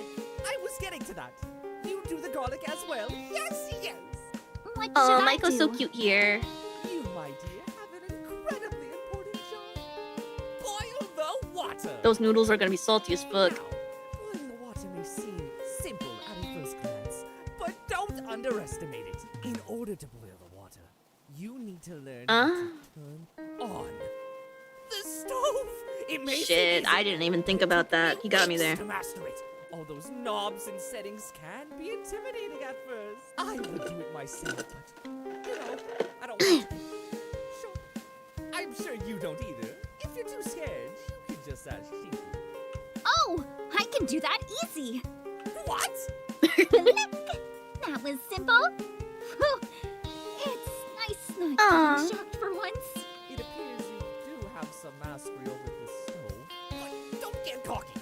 So I just put the pasta in the water. Kind of like how you make instant ramen. Precisely. How perceptive of you. Now, Onion Boy, how are the onions going? They are chopped, but pretty uneven. Don't you worry. They're not the only chopped things in this room. Oh, hell nah. Taka seemed to take a pause, as if he was waiting for a laugh track or something. Okay. He ended up just standing there until things got awkward. Anyway, now those are chopped. Let's toss them in the pan. Taka threw my onions and garlic in the pan of boiling water. Is that right? Why, of course. You do need to cook them, no? Don't they usually go in the sauce? It's for tenderizing them. Oh, Yes. oh, okay, so we're just doing a Boil bunch of the bullshit right onions now. in water Oh, they're to not having dinner tenderize today, huh? them. Oh, I see. Smart. They also season the pasta in the process like this, don't they? That's pretty Oh, genius, it's 3 a.m. actually. I'm gonna open my oat bite. Oat bite. My PB&J oat bite. How come I can't open it? Am I that weak? Am I that much of a weakling? What? Oh, there it is. Okay. I was wondering why it wouldn't open. Itadakimasu. Ah, yes. To be a good cook, you do need to be a little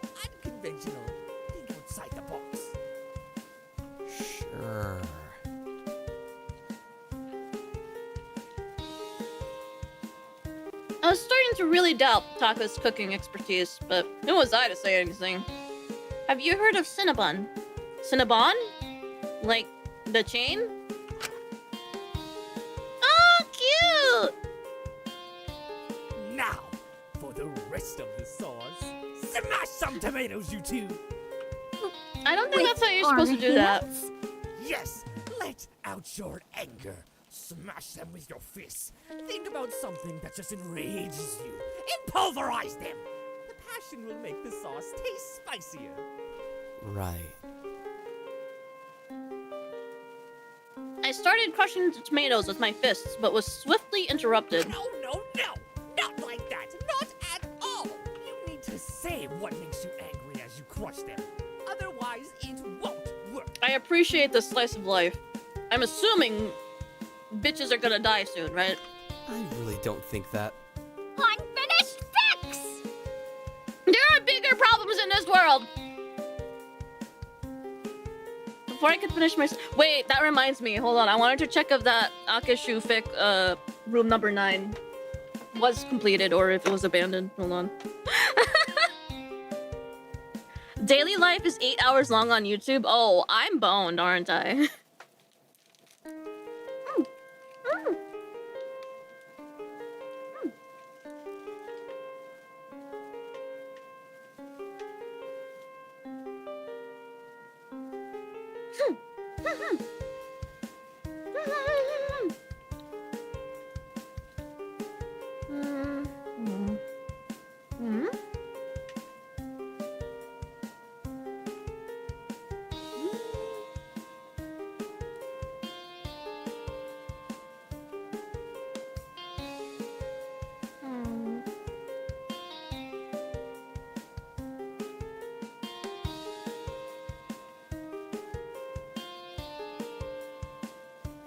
I'm trying to find it, I swear. This is like only just before the halfway point. Okay, so you're saying I should save the rest. Do not try to do this in one sitting. But I wanna see who dies. Because Lokia got spoiled on the culprit, so. Loki though, like I don't know how it happened, but you got spoiled on both? No. Shit. Yeah, I don't know who dies, so that's what I'm like. Whoa. Okay, how do I search this shit up?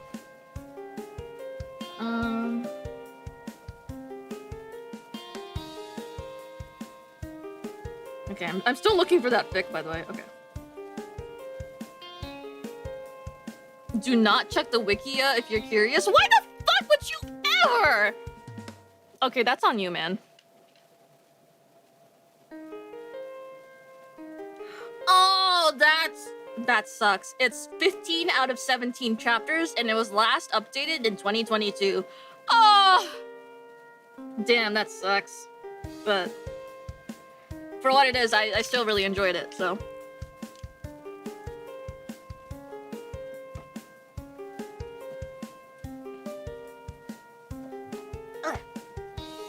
It's just fan fiction, so at the end of the day, you could play just play the original VN. Because I wanted to check Chapter 1's lore that I forgot about. Fuck.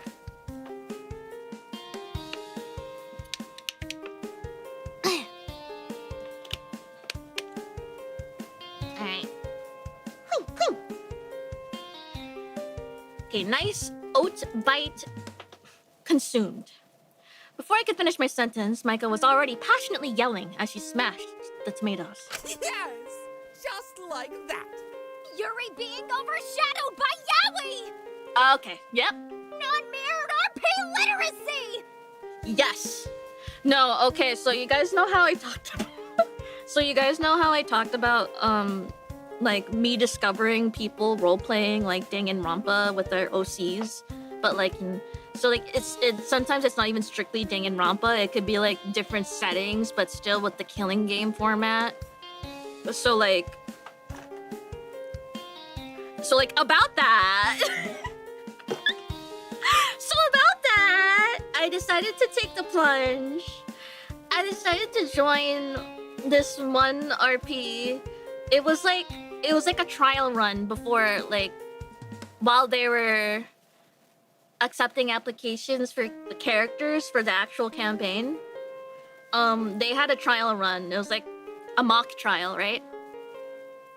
And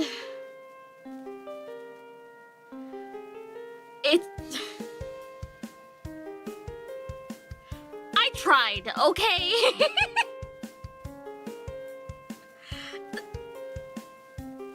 I don't want to make it seem like I'm so good at role-playing when this is my first time ever, like, attempting this kind of thing, right? But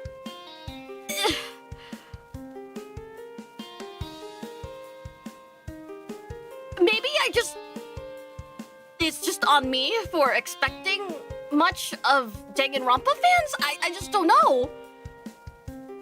I just don't know. Like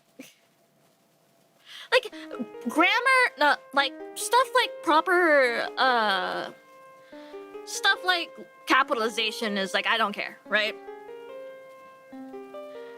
Like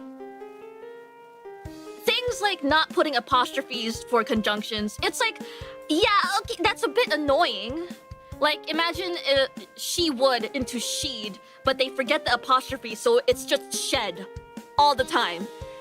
Shed open her mouth. Shed think on it. Like, sure, it's annoying, but it's not like a groundbreaker, right? But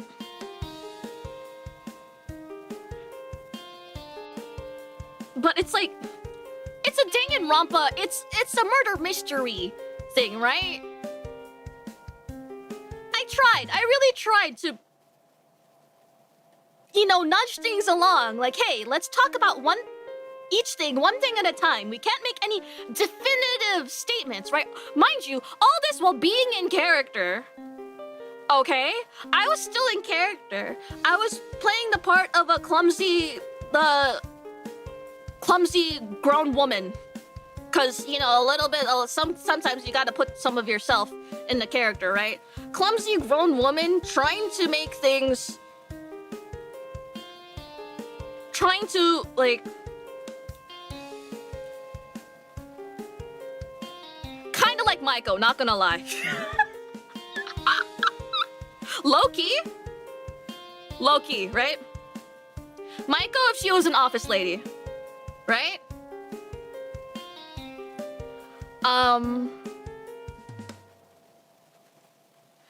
Right? So it's like,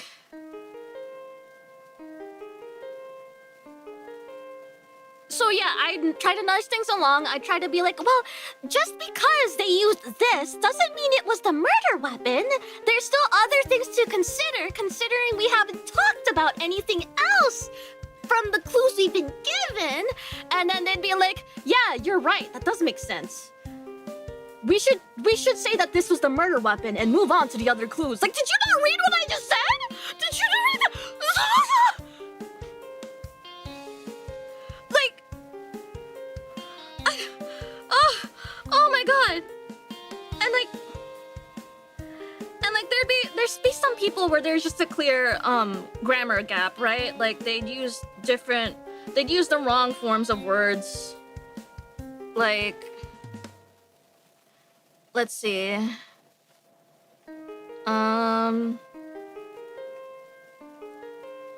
Not me pulling it up right now, just so I can complain. No one's gonna know. The fuck? Unless it doesn't load. That'd be really awkward. Hello?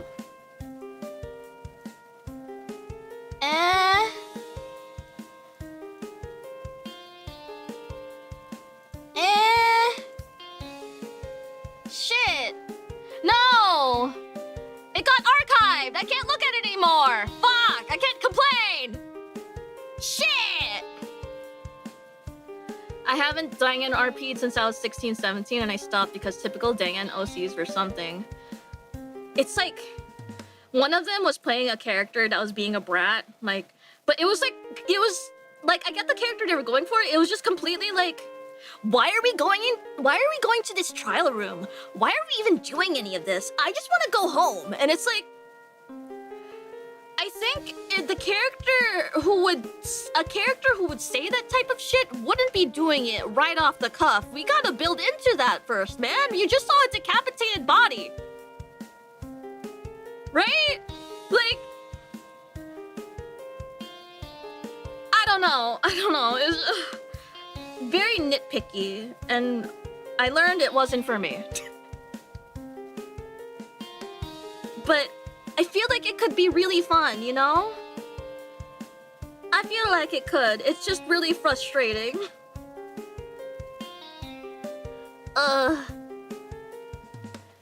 So yeah, I 100% feel for Maiko here. I had a taste of it once, and I'm like, no, I understand completely. Non-mirrored roleplay literacy is the devil. Yeah, not sure if ultimate normies would get in a situation like that, right? Like, I think edgy teenager would be a bit more shaken up about decapitated bodies, but what do I know?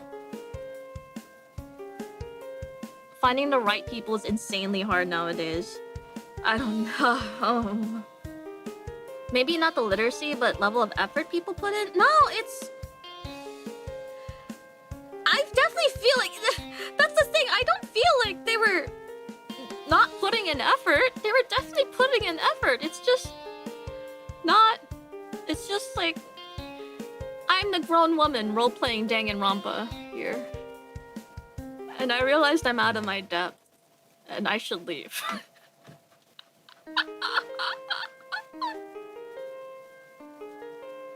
You know? It's just so sad. It's just so sad.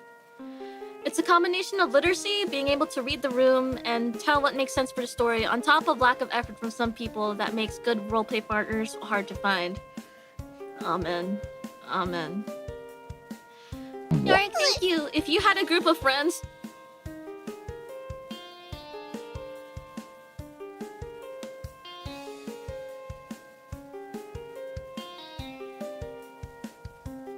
Okay.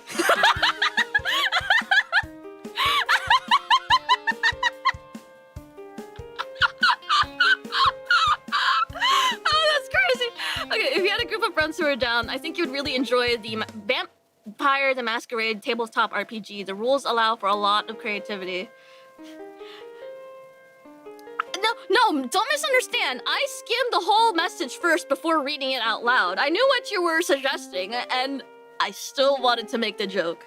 Get played, idiot. But,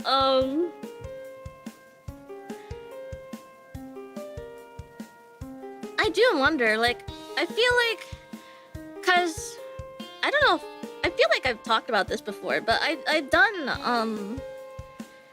not done, but I've sat in, like, during high school, my classmates, or like, my underclassmen would host a campaign, or at least a one-shot with some of my classmates and my upperclassmen. There was like 6, 7 of us. No, actually, yeah, I think it was 6. And including me, but I was just a spectator. And sitting in, it's just like, I feel like with voice, like, I don't know, it was just fucking boring. I feel like with role-playing, it's like, we're role-playing online, it feels more structured. Cause there's a lot. There's more dimensions to it that you could do, right? I'm thinking in like...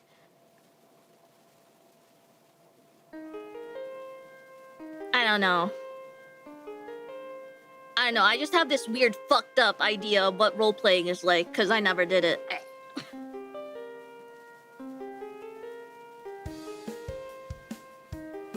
I don't know.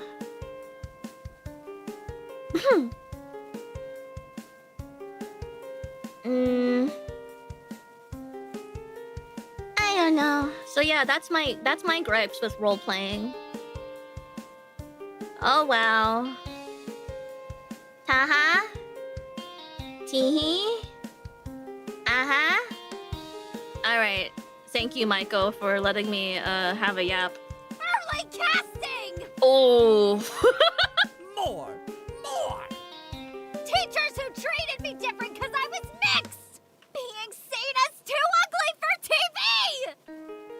Before I knew it, there was tomato juice all over the kitchen walls. That was cathartic. Shiku, you try. People advertising their books with ship dynamics? Stoic, stoic, emotionally unavailable,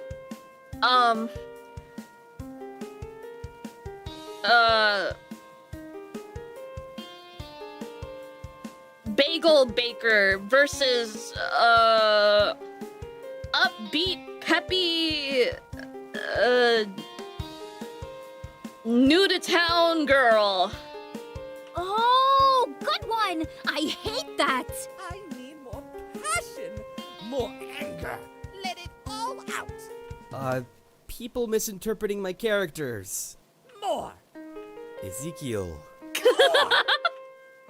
Ezekiel blaming me for Mit's murder just because I'm grieving both him and Jakul. Oh.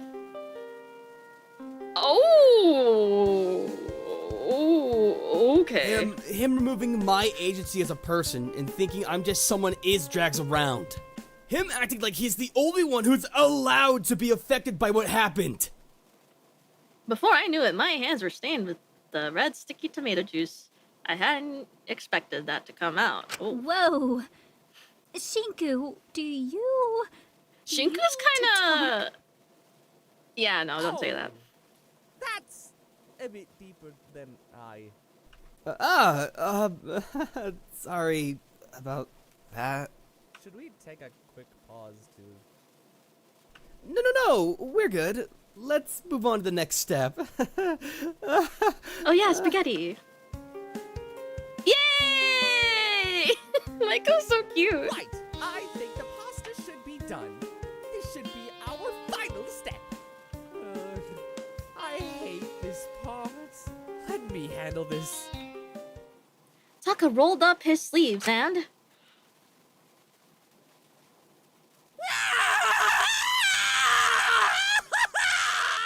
I don't think you need to do that. Plunged his hand directly into the boiling, bubbling water to grab the pasta directly out in one big handful. Oh my gosh, what are you doing? Stop! Taka, Jesus, stop! The traitor!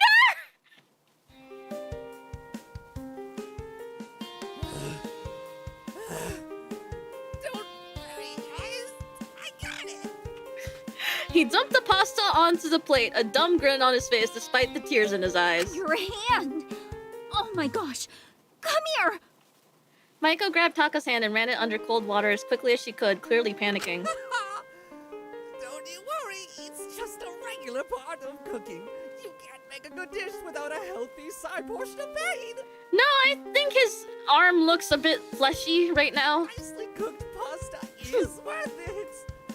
Although I wish there was an easier way to do it.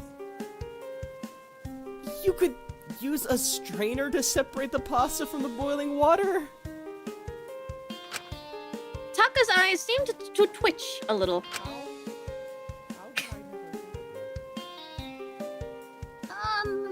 Taka, I don't want to be rude or doubt you or anything here, but do you actually know how to cook?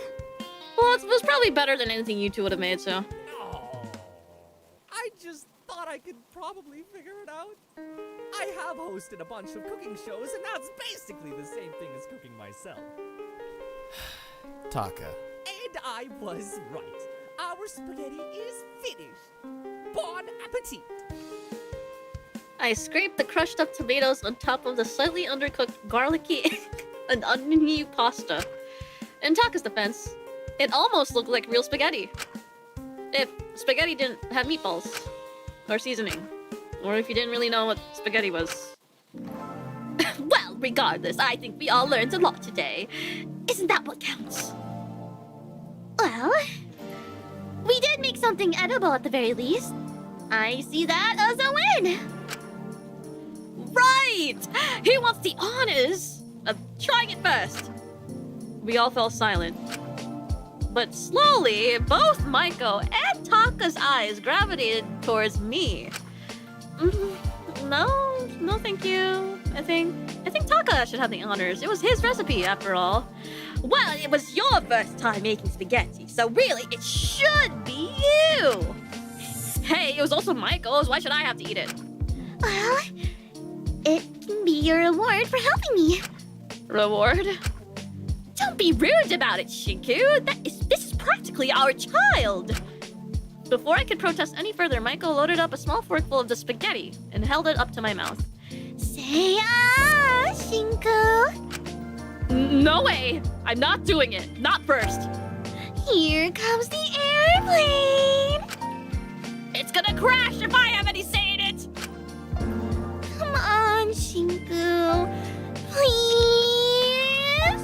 For me? When she looked at me with those stupid eyes, I couldn't say no. Okay, fine. I winced and closed my eyes as the spaghetti was forked into my mouth. I took a dreaded bite and... Hey, it's not half bad, honestly. Huh? Really? Yeah, it's a little undercooked, but the tomatoes taste really fresh. Boiling the onions and garlic with the pasta also gives it a very subtle but pretty nice taste. Wait, are you serious? Let me have a taste. She took the fork out of my hands and scooped up some for herself. As she took a bite, her eyes lit up a little. We really made that. We managed to cook something together. She let out a squee of delight as she handed the dish to Taka. You have a try. You're not mad at me for lying? Oh, don't worry about that. Just have a taste. Taka took a small bite and then, like a hungry puppy, started taking another and another, eating as much as he could. I suppose he probably gave his breakfast this morning to whoever had been guarding food the night prior, so he was likely hungry. Oh, this is really good. I expected it to only be half edible, but this is like 3/4 edible. I never thought I could make something like this. It's kind of funny how out of everyone in the prison, we ended up with the 3 who don't know how to cook trying to make something together. Oh, I'm certain there's more than 3 of us. Really? Think about it. Most ultimates get their talents pretty early in life, or at least made to focus on it and nothing else for most of their teenage and young adult years. Typically, you don't have time to cook. Usually work or other priorities take over. I certainly never had the time. And even if I did, I never saw much reason to bother. I always hired people to cook for me. I guess you're right. It's kind of crazy how we're meant to be seen as beacons of hope and inspiration, but most of us are so focused on our talents, we don't even really learn to take care of ourselves. It was only really when I saw how hard Sugi worked to cook for their troupe that I even considered learning. Their food was always way better than whatever my cooks made me. Oh, Sugi makes the best miso soup ever. It's so salty. It's just the best. I tried to get my cooks to make it, but they're always complaining about how too much salt will kill me and meh. And when I was complaining about it to Lori, she agreed. Can you believe it? I think everyone's just concerned for your health, Taka. They're not doing it to spite you. Oh, I know. That's why I'm so shocked Lori agreed. It makes me really happy, honestly. Huh? Well, having too much salt only really affects you when you're way older. It's a long-term health issue. Having her worry about things like that reminds me that she does genuinely believe we have a future in the long term. That we aren't just going to die here. So it's worth taking care of ourselves. Not to mention, it's nice to be reminded how much she really does care about all of us. About our lives after this is all over. And it is going to be over. She really genuinely believes that? Of course! So you should believe in it too. Trust me, I'm an inside source. I can't say much, but her plans are going just swimmingly. I believe she'll find a way out soon. So that's why it's worth skipping out on that salty miso soup, even if it is delicious. It's why it's worth learning to cook. It's worth taking care of ourselves. When you make your grand re-entrance in the real world, things are going to be different. They may not be great, but you'll find a way to navigate things. For example, I'm definitely not going to find a chef willing to work for me after my crime reveal. But that's okay, I can learn to cook. I'll cook things just as tasty as sugi salty miso soup. Things that are good for me. So even if things are hard when we get out, I have a long life left to figure it out. And I want to live a long life. To live it better than I have so far. I'm sure you two can relate. Can't you? So don't give up, alright? Michael's gaze lingered on Taka, hesitating for a bit. Something shifting in her. How can you be so optimistic when we've all been so cruel to you? You didn't get any special treatment after your verdict like I did. But still, despite being kicked down so much, you just always seem to get up. Well, I know someone who would do the same. And I admire them quite a bit. And I think I've always admired them because they were everything I was not, but always wanted to be. But there really wasn't anything stopping me from being like them, was there? I was just scared to leave my status quo, scared to leave what I've always known. I want to be the kind of person they're proud of. Someone worthy of being cared about despite all the wrong I've done. And you can't do that if you just ignore all the wrong. Even if it is way easier to brush it all under the rug and move on. So even if it's scary, I know things need to change. And I'm lucky Lori has given me that space. And you've been given that space as well, alright? So don't just throw it away. No. That won't do anyone good. But you're young, Taka. I'm just scared. I don't want to think about it. I know I did wrong, I know. I don't even know where to start. And every time I think about how much Yui must hate me, I feel sick to my stomach and I get paranoid and everything just gets swirly and I don't want to think about it. Hey, Michael, breathe. Take your time. Sorry, did I go too far? I know Lori set up the policy we're not meant to talk about her crime, but... I'm sorry. Hey, deep breaths in, deep breaths out. Can I just go to my cell? I think I need a bit. Of course, let me help you there. I'm sorry, I didn't mean to. It's fine, Taka. Let's just get her to her cell, okay? Right. Molly avoiding accountability with another panic attack. Rolling eyes emoji, rolling eyes emoji. After doing a quick cleanup of the kitchen as the only one there who wouldn't get shocked touching certain appliances, I walked with Taka and Michael back to the cell block.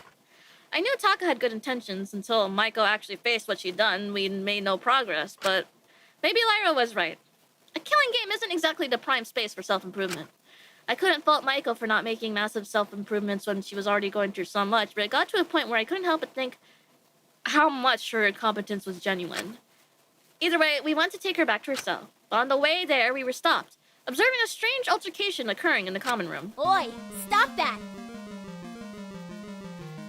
I just don't see what the big deal is. It's just a bunch of frogs.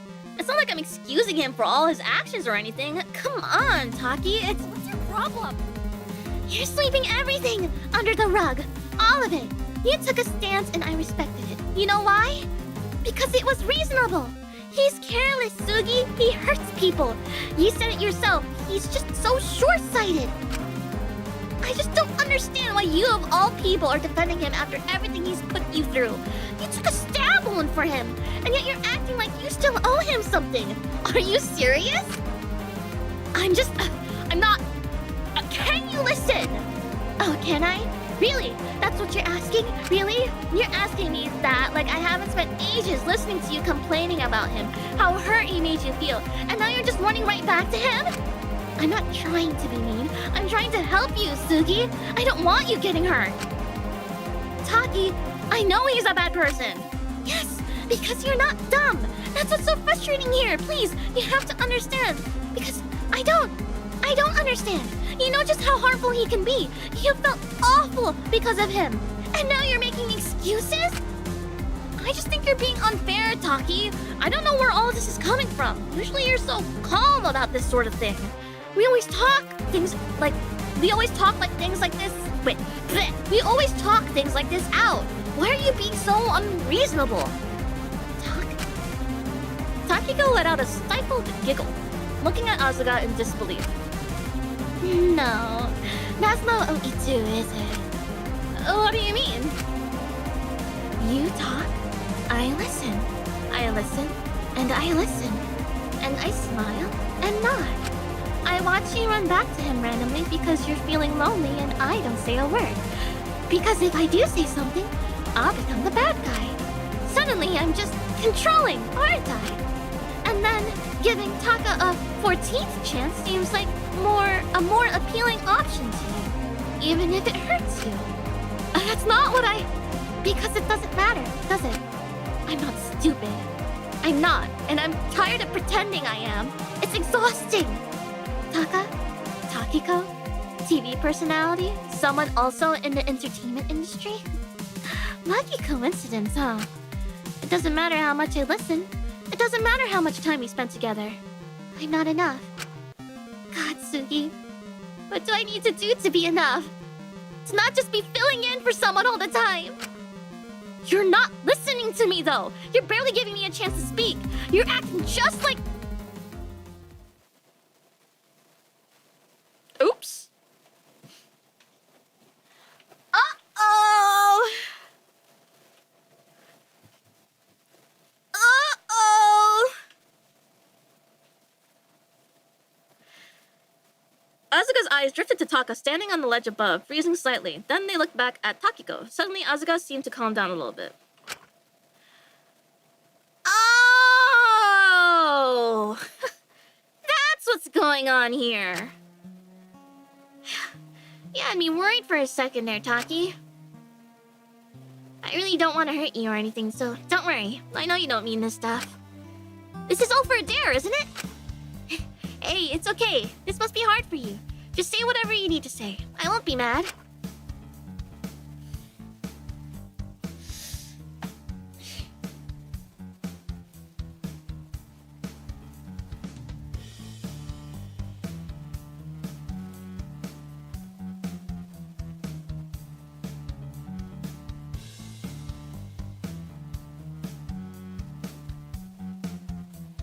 In the name of the Father, and the Son, and the Holy Spirit. Takiko smiled at Asuka. Of course, she couldn't confirm or deny if it was a dare or not. You're so nice. Oh, wait. I'm feeling a little attacked here. Is she meant to be acting like me? Do I really sound like that? Well, a bit more desperate and a little less coherent. And that's almost the gist of it. There's no way. I don't... Wait. Oh my god, Taka, what on earth did you do to your hand? Asuka rushed over to Taka, holding his arm carefully. Oh, don't you worry. It's just a little scratch. I can deal with it. Oh my god, it is noticeably darker than his other hand, huh? Are you serious? It's redder than a lobster. Did you shove it in a deep fryer or something? Of course not. Don't be so ridiculous. I'm not that stupid. Really now? I just shoved it in a pot of boiling water. Then you've got to get you to the infirmary right away. That could leave permanent damage. We did run it under cold water for a while, but I'm not too sure how much that did. I feel all right, so don't you worry. I'll still be there to feed the frogs this afternoon. No, seriously, let's get you to the infirmary. I don't want to risk this. Sugi, you really want to take me? I thought you didn't want to talk outside of just taking care of the frogs. Are you stupid? Taka, of course I want to talk to you. I took a stab wound for you, Taka. Who am I kidding? The frogs were just an excuse. I know I shouldn't, but I miss you. I really do. Aww. What? All this watching you going around the prison, helping, I don't know. I don't think anything could ever go back to the way it was before, but I see that you're trying. You're trying to be my old friend again. And I don't care if things won't be the exact same. I just don't want to lose you. I can't stay mad at you. Not while knowing I could die. Sugi, you... I'm not sure anymore. I still don't think I can ever see you the same way again. We'll never be that close again. But, you know, maybe if you keep along this track, maybe... Live Takiko reaction. No. I can't. Sorry. It wouldn't be fair on your workers, would it? Let's just get you to the infirmary. We need to sort this out. Asuka, you really... What a touching reunion. Really tickled my old soul. And then this Truly. 56-year-old man walked in. I just made that number up. A voice spoke from the doorway of his cell. No guard in sight. Wait, who's meant to be... In fact, I've got a gift for the happy couple just in here. Just step right up inside. Where's your guard? Isn't someone meant to be watching you? Who knows? Never showed. Never showed. But don't stress, kid. I stayed put. Now, do you two lovebirds want to go inside or not? Okay, now, Lovebirds is going a bit too far. I can't even be his friend. That would go against all my principles. Please. I'm not getting roped up into whatever nonsense you're trying to do. Don't you remember what happened last time you were in a room with just me and Taka? Oops. Yeah. Should have figured I'd get that response. Oh well, tried my hardest. Well, sorry about this, kid. Nothing personal. Fu moved forward and grabbed Takiko's arm gently, pulling her towards him. Oh! Oh, that's not good. What? Let go of me! Don't say it, Amy. I'm not gonna harm you. You know that already. Stop squirming. Jesus. Get off me! Get off me right now! I'll let you go when at least one of them agrees to come with me. I just need two of you. What on earth are you planning to do? Isn't this going too far? Yeah, I'll tell on you to Alora if you do anything weird. I'm doing what I have to do. God, I already told you I'm not gonna hurt anyone. Why are you kids always so dramatic? Because you're holding me against my will! Get off! It's what you've been doing for the past month. What goes around comes around. What can I say? What? That's just life. Oh, stop that. It's hardly been against your will in your case, has it? Huh? What does that mean? Hey, I told you that in confidence, kid. Don't go breaking promises. Now, I don't want to hold on to pigtails for any longer than I have to. Can one of you just suck it up and get in my cell? We all looked around one another, apprehension clear on all of our faces. No one wanted to risk being alone in that room with Fu and someone else. Eventually, I spoke up. What if we all went in? Does that work? That way, you get someone in there, and no one has to be alone. Since you wouldn't do anything wrong if all of us were watching, right? I wasn't planning on doing anything wrong in the first place. Just what I needed to do. But that's fine by me. Some witnesses would actually be helpful. Are you sure? I don't know about this. Well, I don't want to leave Takiko like that, so we're all going in. Yay, adventure! Right. I just hope Taka will be okay going that long without going to the infirmary. Really? I'm fine. Oh, he's gonna have a red hand forever, bro. I can hardly feel anything. It's like it's all gone numb. Oh, that's bad. That's really not a good thing. Finally, Jesus. Sorry about that, kid. We're all friends here. Fu let go of Takiko's arm once we all filtered into his cell, Takiko glaring at him as he did. The cell hadn't been set up in any particular way. There wasn't anything that stuck out as potentially dangerous. The lack of setup almost unsettled me more for what Fu needs us to do. I assumed it was some dare-related thing, which meant there was no way it could be anything good. Take a seat, make yourself comfortable. But don't worry, it shouldn't take too long. So, what exactly do you need? First and foremost, I need 2 volunteers. I don't care who. Just preferably 2 people around the same age. Any takers? Everyone was a little apprehensive at first, but eventually someone stepped forward. If it gets this over quicker so we can get Taka to the infirmary, I'll volunteer. Sugi. Well, that's one. Any other takers? If they're doing it for me, then I'll do it. The small girl interrupted, stepping forward. No boys. Well, to each their own. I'm not one to judge. It's not like we're doing this properly anyway.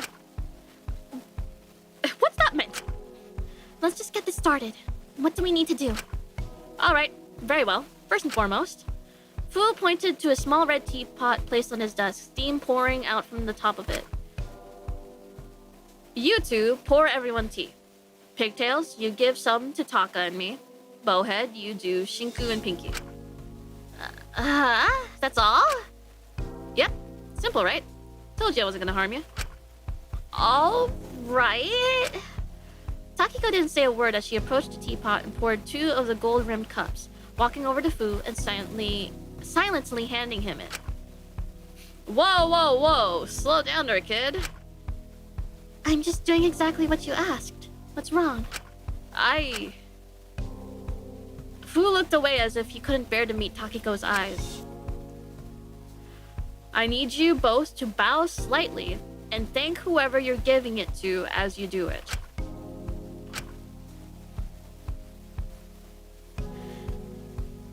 Takiko looked at Fu for a good long while, a small smile curling on the corners of her lips as she bowed slightly and held out the tea.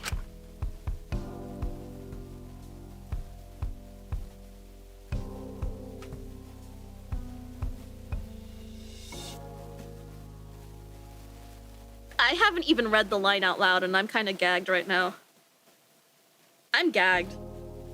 Oh dear.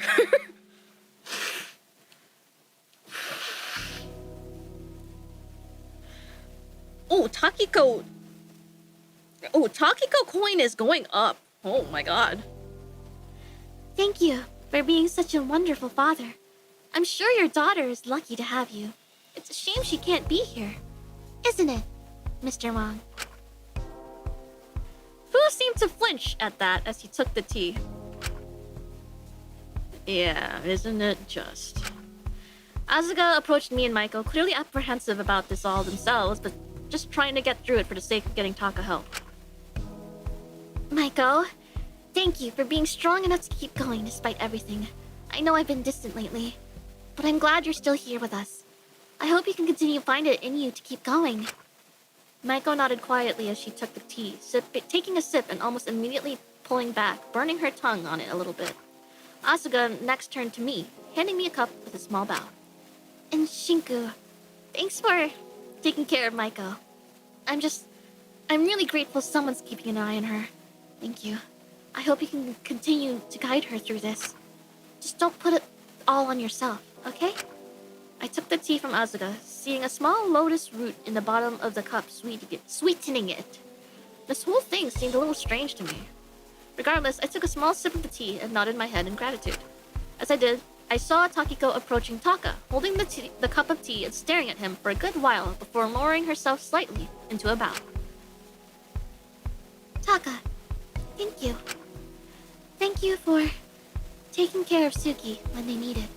Whenever they feel all alone, you really are someone special to them. I'm blessed to fill your shoes when you can't be there for them. Asuka looked across the room at Takiko, a strange look of apprehension on their face before they quickly turned to Fu. Static? Nani? What happened? Oh, fuck! How did that happen? How did it happen this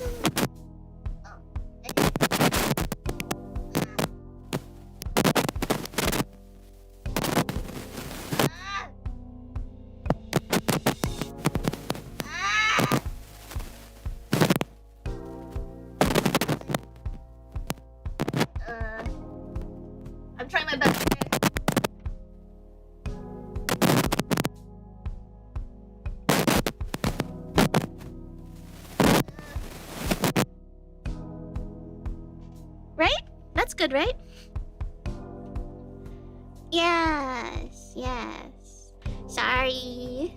Sorry, Desu. Yay. Okay, perfect. Okay.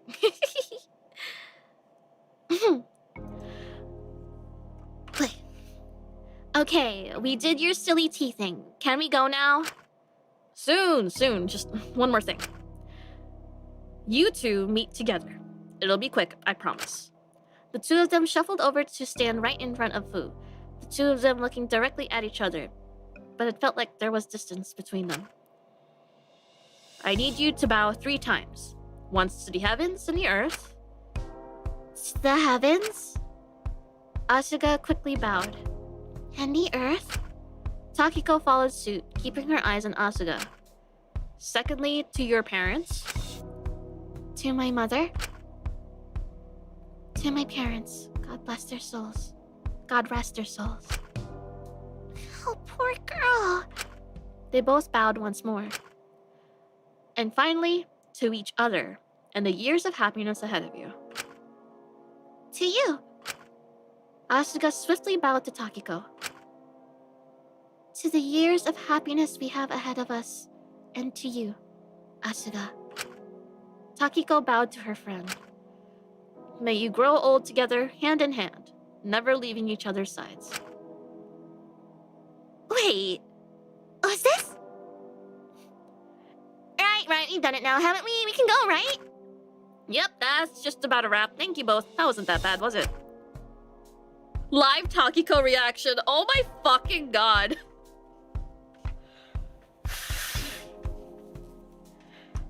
Oh. Really, it's okay, Sugi. I can wait a little longer. The longer you wait, the worse the scar will be. Come on. Asuka walked past us all and grabbed Taka's unburnt hand, practically dragging him out to get help, trying not to look at him. Trying not to look like they cared. You're a good friend for going along with that. Aren't I just? Glad we managed to get that over with so quickly. I owe you one, kid. What was all of that anyway? Who knows? All the stuff they're making us do is nonsense anyway. Those were traditional Chinese wedding vows, weren't they? How'd you know that? I could guess from the vibe of things. Well, don't worry about it too much. It wasn't the whole thing. It was far from a proper wedding. That sort of old traditional ceremony is hardly done these days. You're all good. Don't you worry. If your fans get all angry over that, then they weren't the kind of fans you want to keep around anyway. And what do they even have to get mad about anyway? And once again, it was far from the real deal. It was basically just what little girls do with their friends on the playground to practice. Right. Maybe don't just grab people and force them to do that next time. If you'd explained this whole thing, I'm sure we wouldn't have put up so much resistance. Hey, come on. It would be against the rules for me to spell out what I was doing. Cut me some slack, kid. Why on earth was doing this your dare, though? It just seems strange. Who knows? Probably thought it would make good content. You could have at least let Taka go early to tend to his wounds. I never said he had to stay. I just needed 2 people. You didn't have to hold me hostage to get them, did you? Perhaps not, but how else was I going to convince people? Only one person at a time ever comes to guard me. Speaking of that, where is my guard? I'm getting pretty hungry. That's exactly what I'm asking. A figure sighed from the doorway, looking in at what was going on. Just the person I was looking for. What exactly transpired here? Nothing that you have to worry about. You've already got a lot on your plate, don't you? He grabbed me and refused to let me go until we helped him with his stupid dare. What? Hey, come on, can you blame me? My dare required 2 people. How is it gonna get that when I only have 1 person watching me at a time? You could have just elected to have your truth revealed. I doubt any of us could form a lower opinion of you, quite frankly. Ouch. And if you had to do your dare for the sake of protecting whatever's left of your family's reputation, then you could have asked your guard to get a second person.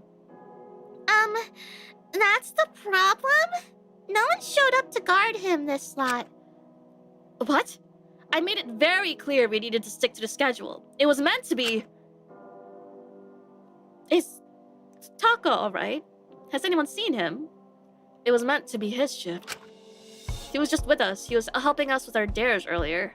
His hand ended up getting burnt, so Asuka took him to the infirmary. Same too. That's a surprise.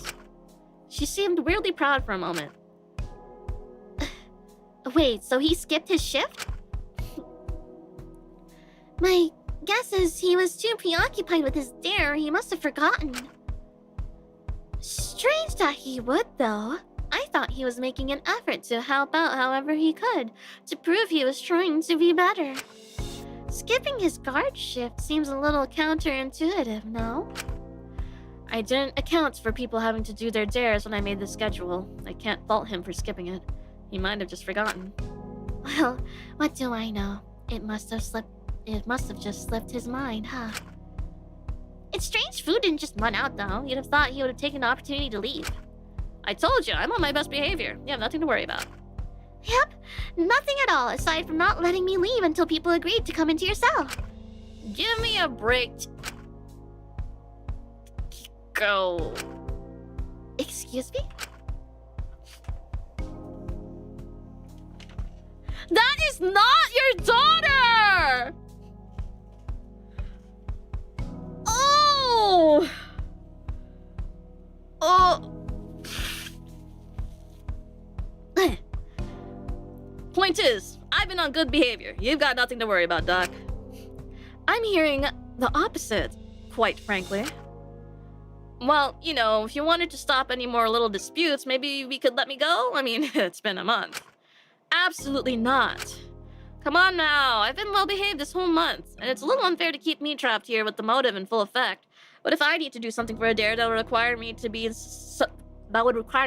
somewhere else in the prison. Then you could take it up with whoever's guarding you. That hardly seems fair. Well, perhaps you should have thought about that a month ago when you stabbed someone. If I hadn't, Tian could have gotten hurt. What did you want me to do, kid? Wait until the timer ticked down and we had no choice but to torture her? It never got to that point, Wang. Well, I'm no psychic. I had no clue one of you would suddenly get the guts to kill, let alone the purple kid. I'm not having this discussion with you again. I really hate to play devil's advocate here, but I feel like keeping up the guard schedule isn't going to help right now. People are just going to keep skipping shifts because they have their dares to do. And if you keep imposing it strongly regardless of that, I think people will start to resent you. I don't mind tanking my reputation for the sake of keeping people safe. Well, I do. You're our one chance out of here, Dr. Elenius. And all due respect, I don't want you getting hurt. I'm sure no one else does either. Yeah. Really, it would be the smart choice. That way everyone else can get on with their dares freely, and I can too without causing a whole scene, you know? What'd you say? We'll discuss it tomorrow morning at the group meeting. It's too late for this, and I need to check in with Takahiro. Uchiyama, do you mind covering for him until Chatel's shift? Sure. Wonderful. Thank you. If that's settled, I'm going to leave. I hope you all have a pleasant evening. You too. I'm gonna crash for the night. Good luck, Takiko. Take care, alright? Yeah. Night, Takiko. And you too, Hu. Takiko just smiled. Of course. Sleep well. Takiko, you are the girl ever.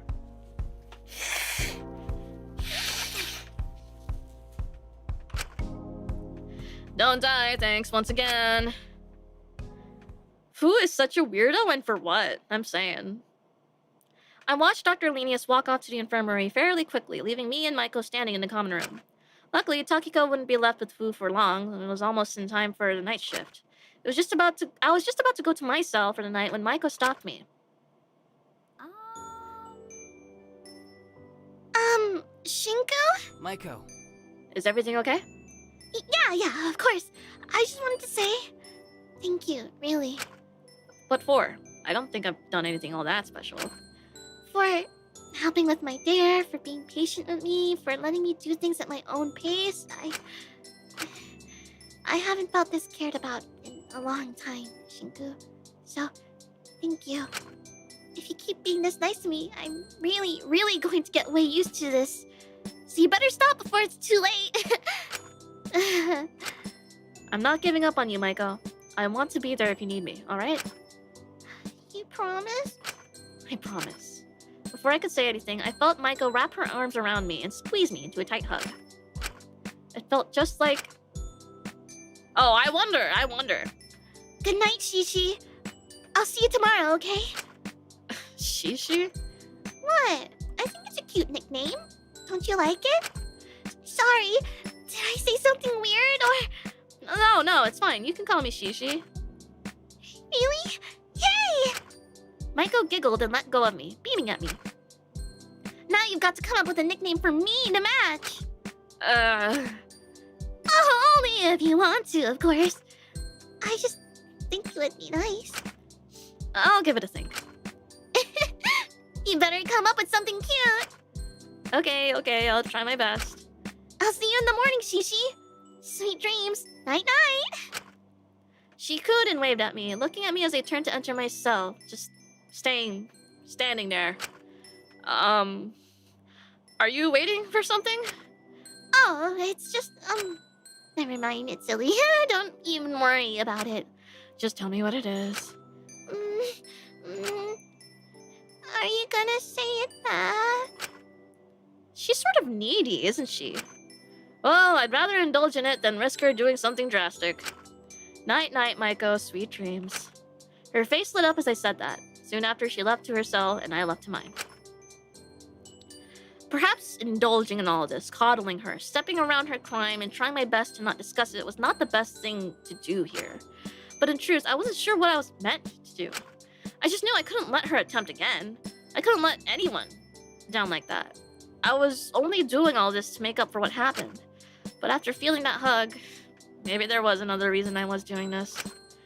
Maybe I was just awful and selfish. Or maybe I just missed you. And how quickly you latched onto me that first day in the prison. LOL. What? Hi. Good morning, prisoners. Oh, he went to sleep and now he's awake. Okay. What? What could that cat possibly want? Oh, what? It's midnight.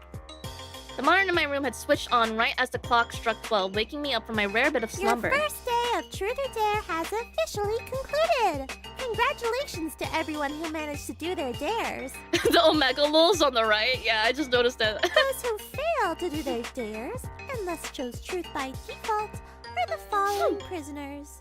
01, Shinku Kutsuki. 06, Alora Lenius.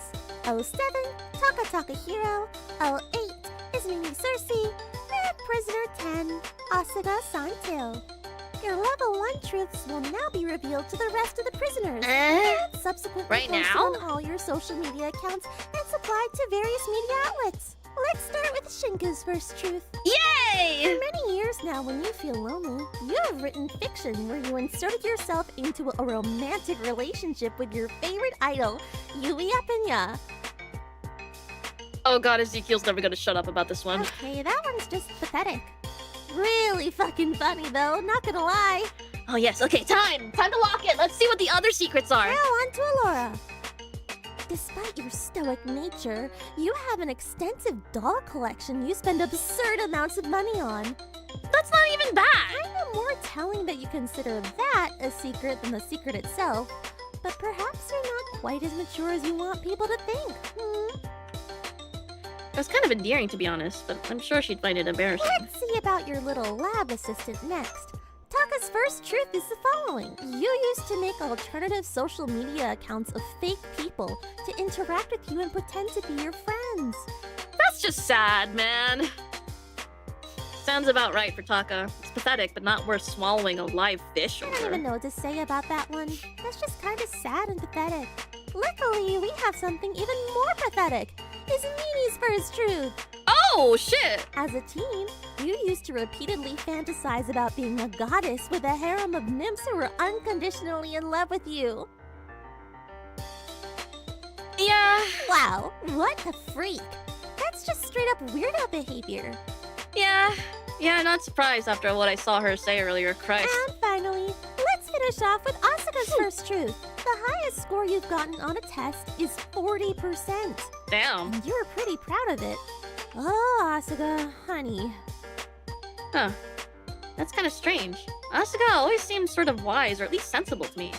You'd think they'd do better in school. Anyway, those are all the day one truths. As you can see, they're kind of all just embarrassing and pathetic. Well, don't you worry. We'll be upping the stakes tomorrow. Stay tuned. We've got some real juicy shit to spill eventually. Okay, now go back to bed. We've got shit to prepare for tomorrow. Yeah, I was dreading the ridicule that would come with tomorrow, and to see just how high the stakes would be raised. But that was an issue for the next day. I didn't want to deal with it yet. So, closing my eyes, I fell asleep, escaping everything for just a few more hours. Lame as fuck secrets locked down is low-key falling off? Is that what that said? Oh yes, please save. Okay, I think that's a pretty good point to stop, right? Or at least, hold on. The next day I woke up feeling groggy and heavy. I must have slept in despite the early night. I guess getting woken up by all the truths being revealed in the middle of the night must have disrupted my sleep quite a bit. What time is it anyway? I rolled over and looked at my bedside clock. It was almost time for the morning meeting. I didn't want to be late, the others would worry. I looked over at the new envelope that had been placed on my desk. I should probably check it to see what was in store for me today. It couldn't be too much of an escalation from yesterday, right? I peeled off the seal and looked at the slip of paper inside, my eyes squinting as I saw the truth. On an alternative account, you write harsh, often bordering on bullying, reviews for fanfiction of media you're interested in. Many of these fanfictions are written by literal children. Yeah, that checks out. Hey now, how was I meant to know how old they were? It's nothing career destroying, but I'm sure if this got out, the press would have something to say about it. The others would definitely have a lot to say about it. I was already dreading the reaction to my truth from yesterday. I guess it was becoming harder and harder to hide how pathetic I was growing up. Still, this one could impact things with publishers, so I should see what the dare is. Maybe it's something feasible? Call prisoner 04 Akari for the whole day and treat her the same as you would your actual sister. Lord Almighty. Christ. Prisoner 04? That's Takiko, isn't it? That's messed up. I couldn't, could I? That wouldn't be fair on Akari's memory or on Takiko herself. But it's not the worst thing in the world. Right. I could just try to avoid Takiko the whole day. That way, I'd still technically complete my dare without having to cause any conflict. Of course, I was going to have to see her at the group meeting, but I didn't have to talk to her directly. As long as I could avoid one-on-one conversation with her, I'd be fine. My train of thought was interrupted by a small knocking at my door. I quickly moved over to open it. Hey, is everything okay? I paused, seeing who it was. Oh, it's you. Huh? Why are you staring at me like that? Were you expecting someone else? Well, so much for my plan. No, don't worry, you're all good. What do you want? Can I help you with anything? Alora just wanted me to get you. Everyone's already gathered for the meeting. We're just waiting on you now. She figured you were cooping yourself up out of embarrassment or something, but I think avoiding the meetings just draw more attention to you, honestly. Yeah, I know my truth is silly, but I'm fine, really. I'll be there in a sec. Can you just go? I was just about to leave. Wow. Someone's on edge today. Something the matter? Trust me, out of that bunch of secrets, yours is far from the most embarrassing, I'll tell you that. You might have to deal with Maiko, though. She's been weird about it. Great. Sorry, I didn't mean to be rude. I just... let's just get to the meeting, alright? Alright? Takiko raised an eyebrow at me for a moment, clearly having caught on to the fact something was wrong. Alright, fine by me. She turned around and led me to the canteen where everyone else was already gathered. I said I would stop. Takiko, kill him. Do it. Oh, okay. Okay, maybe I can stop, okay? We could just skip that conversation when I load, right? I'll stop for now. And we'll pick this up another time.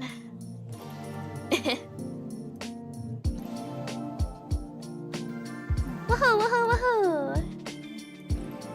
Alright.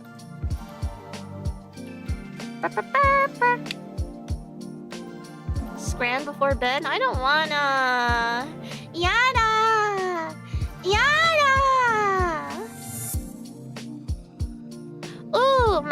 just playing some Minecrafty. I will raid the Malice, for she is celebrating her 20k subscribers. Let's see. Alright. She just got into the game? Awesome. Okay, cool. Man, I haven't logged on in Minecraft in a while. What was I gonna say? Thank you guys for tuning in for this first part of the Chapter 2 Daily Life desu. I'm very excited. Very, very excited. Reading this is really fun. And... let's see. Nope. I don't know. I don't have deep thoughts. I feel like...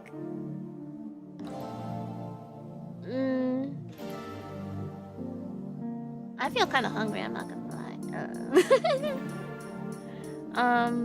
I'm gonna do Maiko things and rewatch my childhood animes to feel something, aka I've started rewatching Ojamajo Doremi. Not the 4Kids dub. I tried episode 1, it was cute how they handled it, but I was like, no, still too much for me. I'm gonna stick with the subs. So... I think I'll be streaming this next Friday. What do you guys think? Should I stream more of this next Friday and like just keep it a Friday Fangen thing? Or make it so I pick it right back up on Tuesday? And then Wednesday. Tuesday, Wednesday. So I can bang it out, right? And then Tuesday, Wednesday this, and then Friday we do Rewritten Act 2.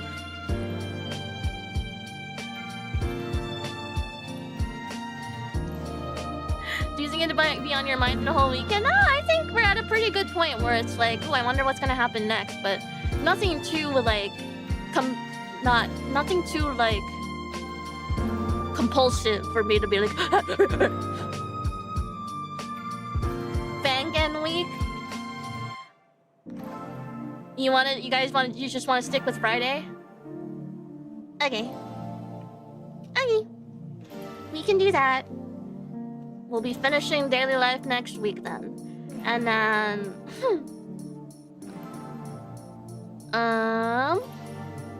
Nope.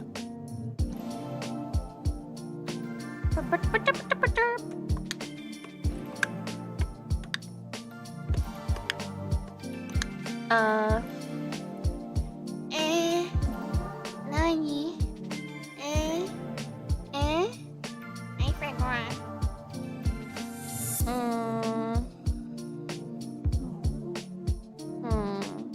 Got any short games you want to play during the week? I have to think about next week's schedule. That's right.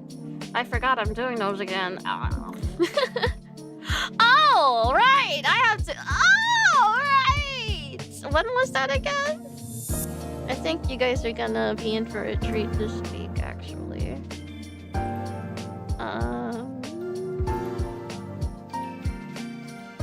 Let's see, when is it?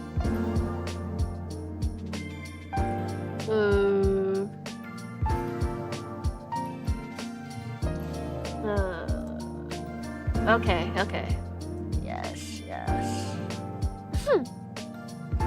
Aside from that, and this, so I have Monday, Tuesday, Wednesday. Well, Monday is like, I feel like I should be streaming more, actually. I could just do it.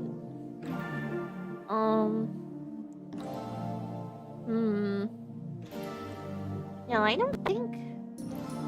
Do you guys think maybe I have the energy to finally do that Japan trip stream?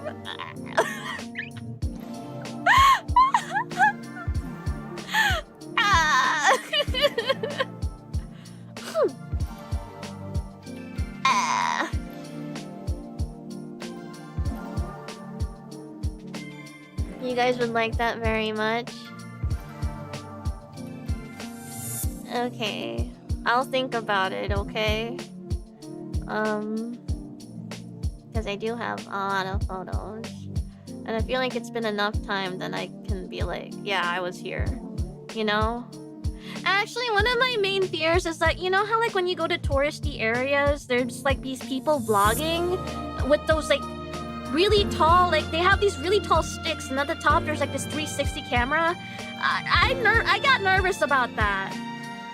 I don't know what that was, and I don't want the dates I go to be corroborated with any footage that's recorded like that, you know?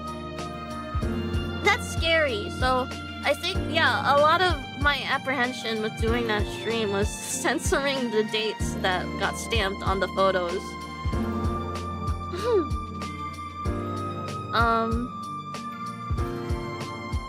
But yeah,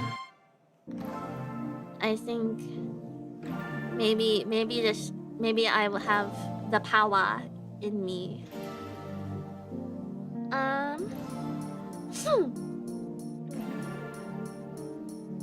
Hello. Other than that, I don't know. I like this track. What track is this? Beautiful Corruption? Is that what that was? I like it. Good shit. Other than that, I have nothing in my queue, I think. What are my most recent purchases? Oh, I never played Machine Child, did I? Awkward. Awkward. Ooh. Should I play Mixtape?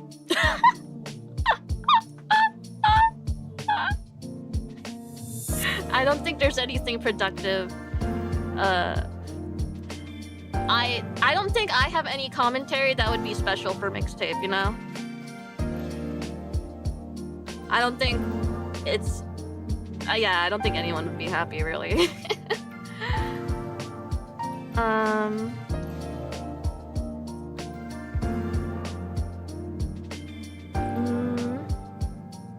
What else? What else?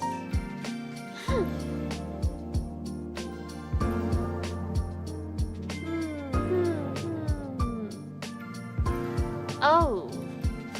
I'm on the Steam homepage and I see Fuda fucks femboys. Okay, alright. Alright, okay. Okay. Thanks, Steam. Thank you. Alright. Okay. Whatever, man.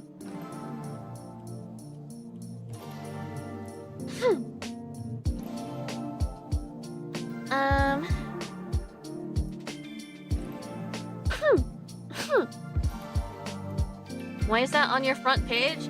Bro, that's in the new and trending. That comes with all of the... That comes to all of you guys.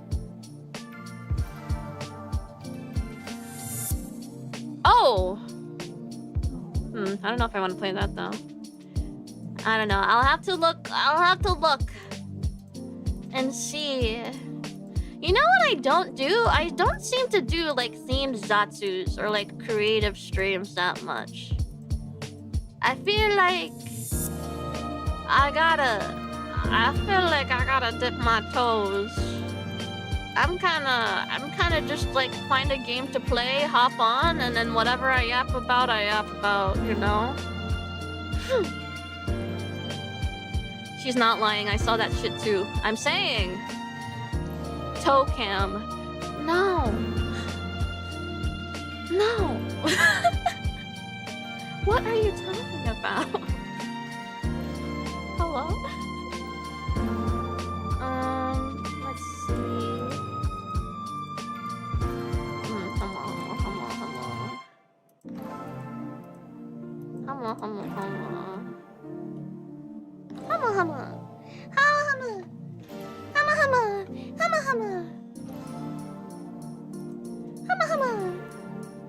Okay.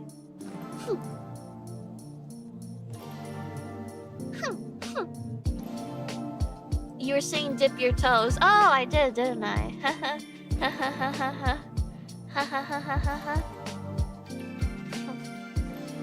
Whatever. I think the nasal rinse helped me today? Even though I like did that massive that massive one, like 2 hours into the stream, I think it did clear up like a lot. I was still going a lot of the time, but it wasn't like obtrusive like it usually was, you know? So hopefully it should be better. Full Fujoshi Amy presentation. What, I play room number 9 on stream and then you guys see like the anima. Is it enema or anima? Fuck! Basher, thank you for the Giphy memes. Hi. What's room number 9? It was the fanfiction. It was the BLBN I talked about with the fucked up tasks. Hi. You used the first one? We did not get him. You guys are gambling again? What the heck? Guys.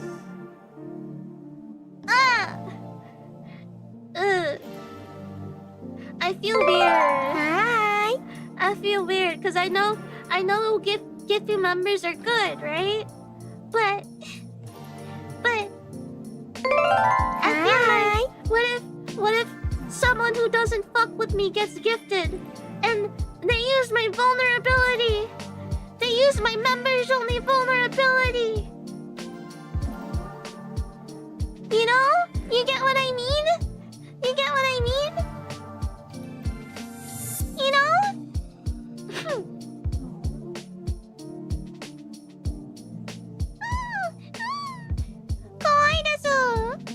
It's scary.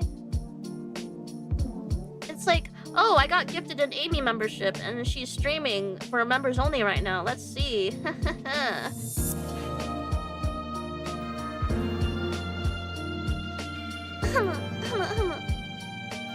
People who stuck around for this stream are fine in my book. I'm saying.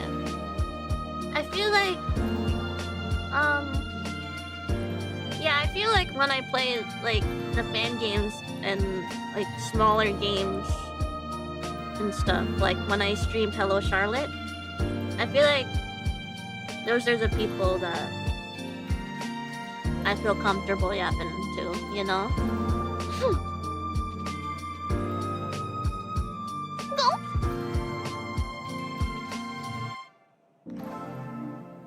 But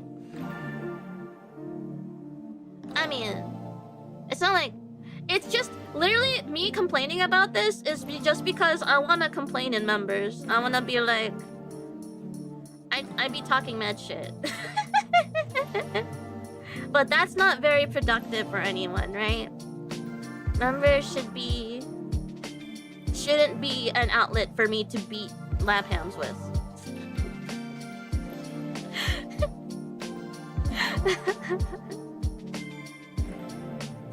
It's much more likely to go to a complete rando than an anti. But that's the thing.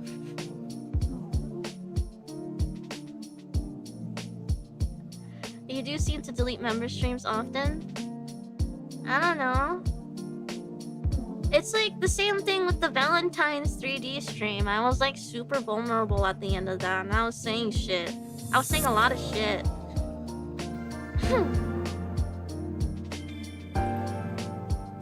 About protecting my peace or whatever. Make a higher tier where you rant. No. I realize I gotta rant about these things to people where it's like not you guys. Hi. I shouldn't be doing that. Jose! Oh, what number is that? 16! Happy 3 months! For those joining for the first time, I recommend consuming the codes that are floating there.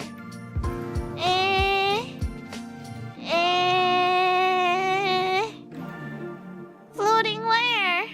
Underwear?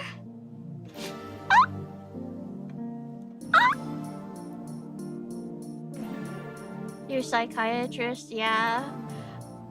But it's like... Alright, I should get a new psychiatrist, right?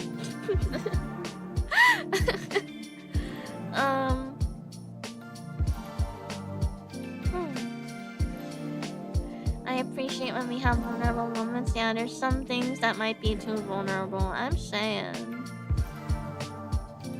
Hi.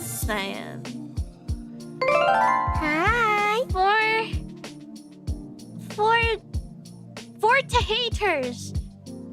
Happy 11 months, Desu. Oh wow, getting close to a year. Woohoo! Yay! There's stuff you vent to your doc, stuff you vent to your friends, and stuff you vent to the hams.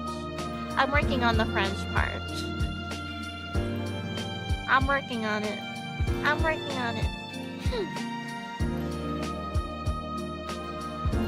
Sniffles. Gotta have boundaries. Yeah, I'm learning that. I also feel like I'm hanging out. I'm hanging around too often. I'm like a stalker. I should like lay off. You know?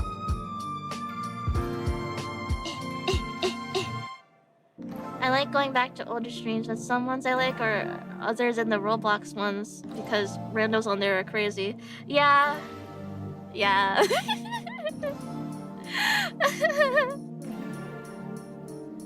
You got a good number and phase, right? What does that mean? Eh? Hamo.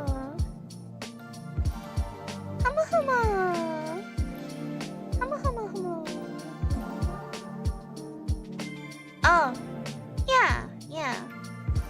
So, or rather,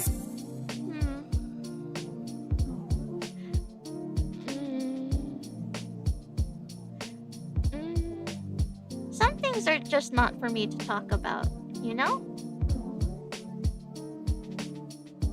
Shrugs.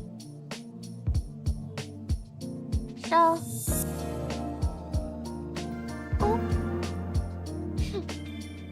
work friends are different than IRL friends. I don't want to complain about work to the work friends.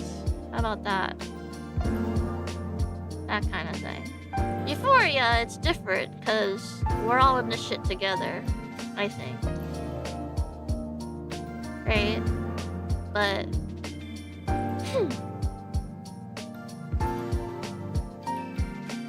I don't know.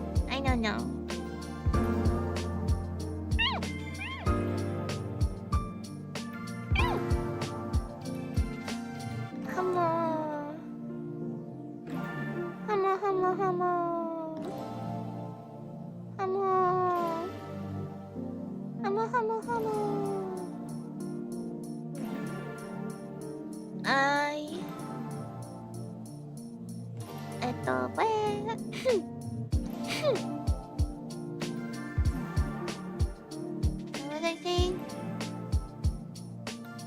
What?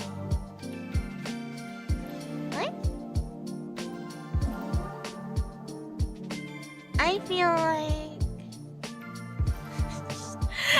Sorry. Thought about something that made me mad again, but...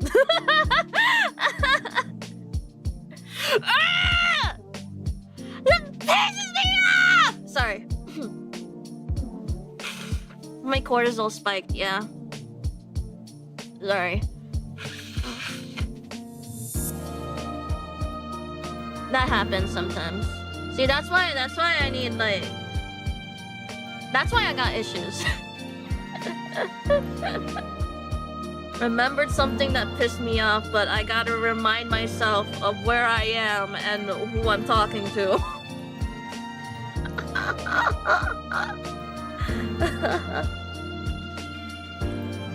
Yay, Desu! Fighting!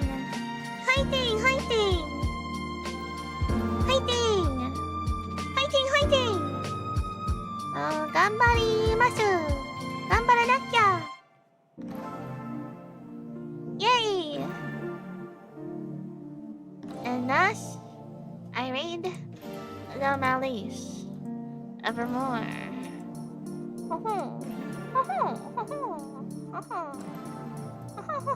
I'll see you guys next week for more Danganronpa Antebellum Lockdown, and for otherwise else, sooner than that. yay.